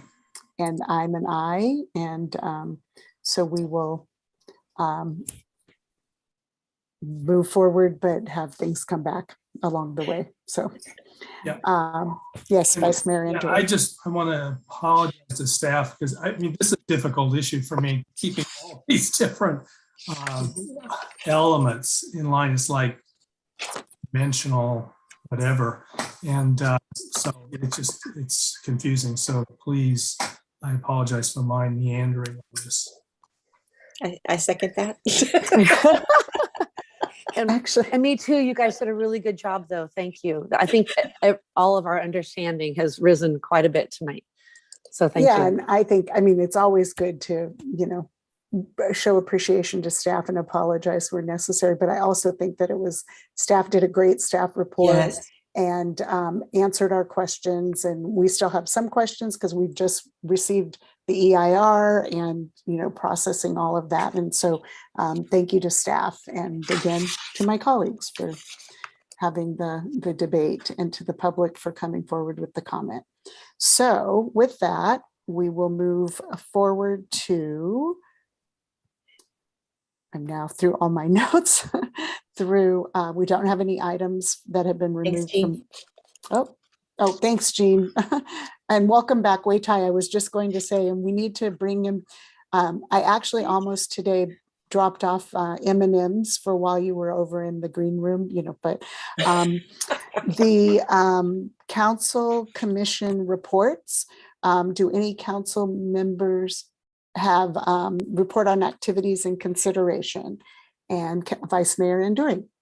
Yeah, I'd like to, if there are others who are similarly inclined, I'd like to put on the agenda for Saturday's meeting a motion to authorize the city manager to purchase a Ukrainian flag and arrange to have it flown from a flagpole under the city's management. So we can bring that motion. I see nodding. And so it would be that we would vote on the motion on Saturday as part of our meeting. Okay. Yeah, that's the earliest we could. Yes. Yeah. And I see nodding and supportive. So we will add that to the agenda on Saturday. Anything else, Vice Mayor Anduri, or? Okay. Any other council members have reports on activities or items you would like on a future agenda? Councilmember Dawson? Not a activity report, but the news of Baba Said retiring, and he's such a treasure to the community, brought so much to kids. My kids, I could give a testimony myself. So wondering if we could figure out how to honor him. We have, yeah, we're, yes, I think that's a great idea. And we're in the process of looking at that and some other retirements that are coming up. Oh, great. And proclamations, but is it May 22nd? But anyway, Joanne has that on our list and having us do a presentation. Great, thank you. Thank you. And then any other? Okay, so I just wanted to say that the meeting that we're having on Saturday, that we now placed another agenda item on, is our, for the public, on March 5th from, and I'm going to be 9 to 2, 8, yeah, 9 to 2. For a minute, I went 8 on a Saturday, no, 9 to 2. We're having our goal setting as a council. And so we will be looking at, as part of the process for next fiscal year, looking at our goals and priorities. And also we have Nadine Levin, who is going to be facilitating. So facilitating that discussion, we will be recording it, and we made the decision today that we will also be streaming it on YouTube because it is has a lot of action oriented, and in the interest of transparency, we will be doing that on Saturday. And so want to update that. We'll also be looking at governance practices and other ways that councils work together. So I look forward to spending a Saturday with my colleagues. And the other item is that at the last CCTA meeting, while I'm still a CCTA member, I am now the immediate past chair of CCTA, and you know, still will be working with the authority board to, you know, further the interests also of La Miranda, working with our other city representatives and looking at making sure that we're finding funding for projects that we also want to do here. So I think that was all that I had to report. And so moving on to city manager's update. I have nothing, Mayor. Thank you. Okay, I'm going to back up. I will say that the city manager has been very active in planning our work for Saturday, working with the consultant. So okay, we will move to written communications, and the first item, do you want to address that, Narup, or shall I just jump? Sorry about that. This is a request from the Chamber of Commerce asking to use the plaza for the Lafayette Community Day, which is going to be the first ever Lafayette Community Day. It's It's a volunteer day. Mayor Geringer had presented this as part of her, when she became mayor in December. And I believe the Chamber, the Lafayette Community Foundation, and the city will all be working together on it. The mayor knows more details. I am not exactly sure about the list of projects that the volunteers can sign up for, but it's a growing list, and it'll really be a wonderful day to celebrate Lafayette. And it is it is the Lafayette Community Foundation presents in partnership with the council and the Chamber of Commerce. And as I want to give a shout out to Suzanne, who put a save the date in the vistas. Emails have been coming in with ideas for projects. And so the steering committee is Christine Raymond on behalf of the Lafayette Community Foundation, Jay Lifson and I, and we're going to be working on vetting those projects. So if folks have ideas, please send them our way. And so it's June 4th. And so do I have a motion to adopt the resolution 2022-11 to use Plaza Park and to have no parking on Plaza Way? So moved. Thank you, Councilmember Kwok, and second by Councilmember Dawson. Excuse me, Councilmember Kandel. Aye. Councilmember Dawson. Aye. Councilmember Kwok. Aye. Vice Mayor Anduri. Although aye, but do we want to pause for public comment? Oh, yes, we probably should. I jumped. It's at that section of the agenda. Also public comment, but first, it looks like we're going to be coming up on 11 o'clock and we do have a couple of other items. So should we make a motion to go until, nope. Okay, Carl says no. I see lots of shaking of head. Okay, so we'll go. Suzanne, would you please invite members of the public to speak to the use of Plaza Park and the closing of parking on Plaza Way on June 4th, a resolution from the chamber. Sure. If any members of the public would like to speak on this item, please use the raise hand feature in Zoom now. There are no hands raised. Okay, so now I will come back and I will do it again just to be official. Councilmember Kandel. Aye. Councilmember Dawson. Aye. Councilmember Kwok. Aye. Vice Mayor Anduri. Aye. And I'm an aye, so we have unanimously approved that resolution. And we will move on to the next resolution, which, do you want me to just speak to it, Nirupa? Which was a request, and I believe that we all got it, and from Matthew, and I don't think Matthew, is he here? Anybody here to speak to this? No. And a resolution on behalf of the 32nd District PTA in celebration of 125 years since its founding of the PTA. And as I know, looking out, I'm sure all of us at various points have been involved and our students have benefited from the advocacy and the work and the programs that PTA has been responsible since their founding and the work that they continue to do. And I thought that on behalf of that, it reminded me that you can be a member of PTA, whether you have children still in the schools or not. And so I thought that tomorrow I would renew my membership to the local PTAs. So no pressure with anybody else, but I thought that it was a fitting thing to do. So do I have a motion to adopt a proclamation celebrating 125 years since the founding of the PTA? So moved. Second. Okay, motion by Councilmember Kandel, I will, and a second by Councilmember Dawson. And Suzanne, will you go to the public? Sure. If any members of the public would like to speak on this item, please use the raise hand feature in Zoom now. And seeing no one, we will come back for the vote. Councilmember Kandel. Aye. Councilmember Dawson. Aye. Councilmember Kwok. Aye. Vice Mayor Anduri.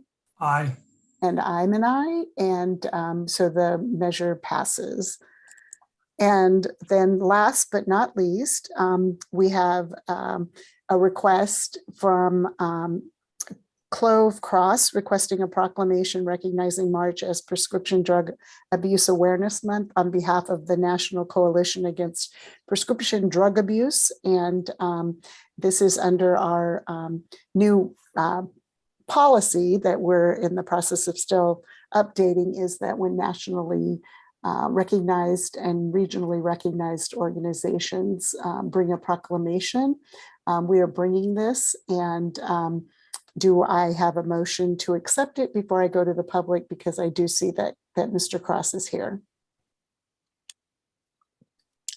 I move to accept. Oh, no. I did not find a link for the resolution itself. So I'll approve a proclamation recognizes March as Prescription Drug Abuse Awareness Month. Sorry, I can't read. There you go. I second that. Yeah, it's in there. Thank you. And now I'm going to go to public comment. And if you would like to speak, please, thank you. And then I'm going to I'm going to welcome Clove Cross. Thanks, Suzanne.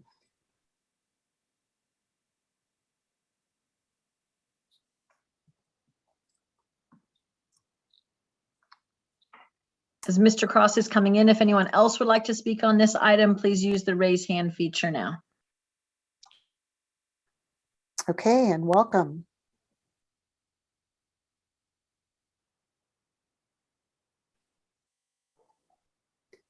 I know that transition sometimes takes longer. So we have you here, and you waited this whole time.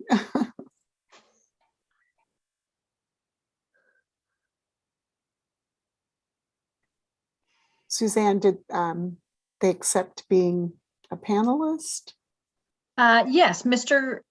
Cross, now I went to mute. Unmute yourself. You just muted yourself. If you unmute, we should be able to hear you. And if you have a camera on, we can see you, but you can still speak if you don't have a camera.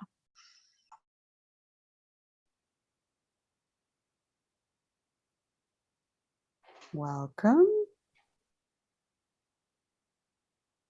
All right. Can you hear me now? Yes. Sorry, I was having trouble with my headphones. And I was just going to say that I'm either going to, either way, welcome. We're very happy to have you here. But as I said, your name, I wasn't sure if it was Mr. or Ms. Cross. So welcome, Clove. That's okay. My pronouns are she and they, so that's absolutely okay. Right. Thank you for your patience at this time. And thank you for accepting this proclamation to recognize March as Prescription Abuse Awareness Month on behalf of NCAPDA, those who have lost their lives from prescription overdoses, and the many individuals and families impacted by prescription drug misuse. Thank you for your time, and I hope you all have a great night. Thank you. And thank you for bringing this to us. And for, I know Ms. Rivaro, who spoke at the beginning, having just very, very important. And as was pointed out, we have had direct and personal impact here in Lafayette as well. So thank you for bringing this and the work that you do. Absolutely. Have a good night, everybody. Thank you. And with that, I will call the vote. And Councilmember Kendall? Aye. Councilmember Dawson? Aye. Councilmember Kwok? Aye. And Vice Mayor Anduri? Aye. And I'm an aye. And so we have passed that proclamation and had a very productive meeting. Thank you all for all the work, and staff for setting us up to be very productive with all the work that you've done. Thank you, and we are adjourned. Wait, can I add? Can we possibly adjourn in honor of all the brave people in Ukraine? Oh, yeah. Including my coworker, who has a very close coworker who has family now in Ukraine, and any of our Lafayette residents with families still in Ukraine. Thank you, and thank you very much. And Carl, And I'd like to add, adjourn in honor of Vicky Siaka, the Lafayette librarian, whose today was her last day. Oh, okay. Well, another one that we want to recognize. So yes, thank you both, and thank you, and good evening. Good night.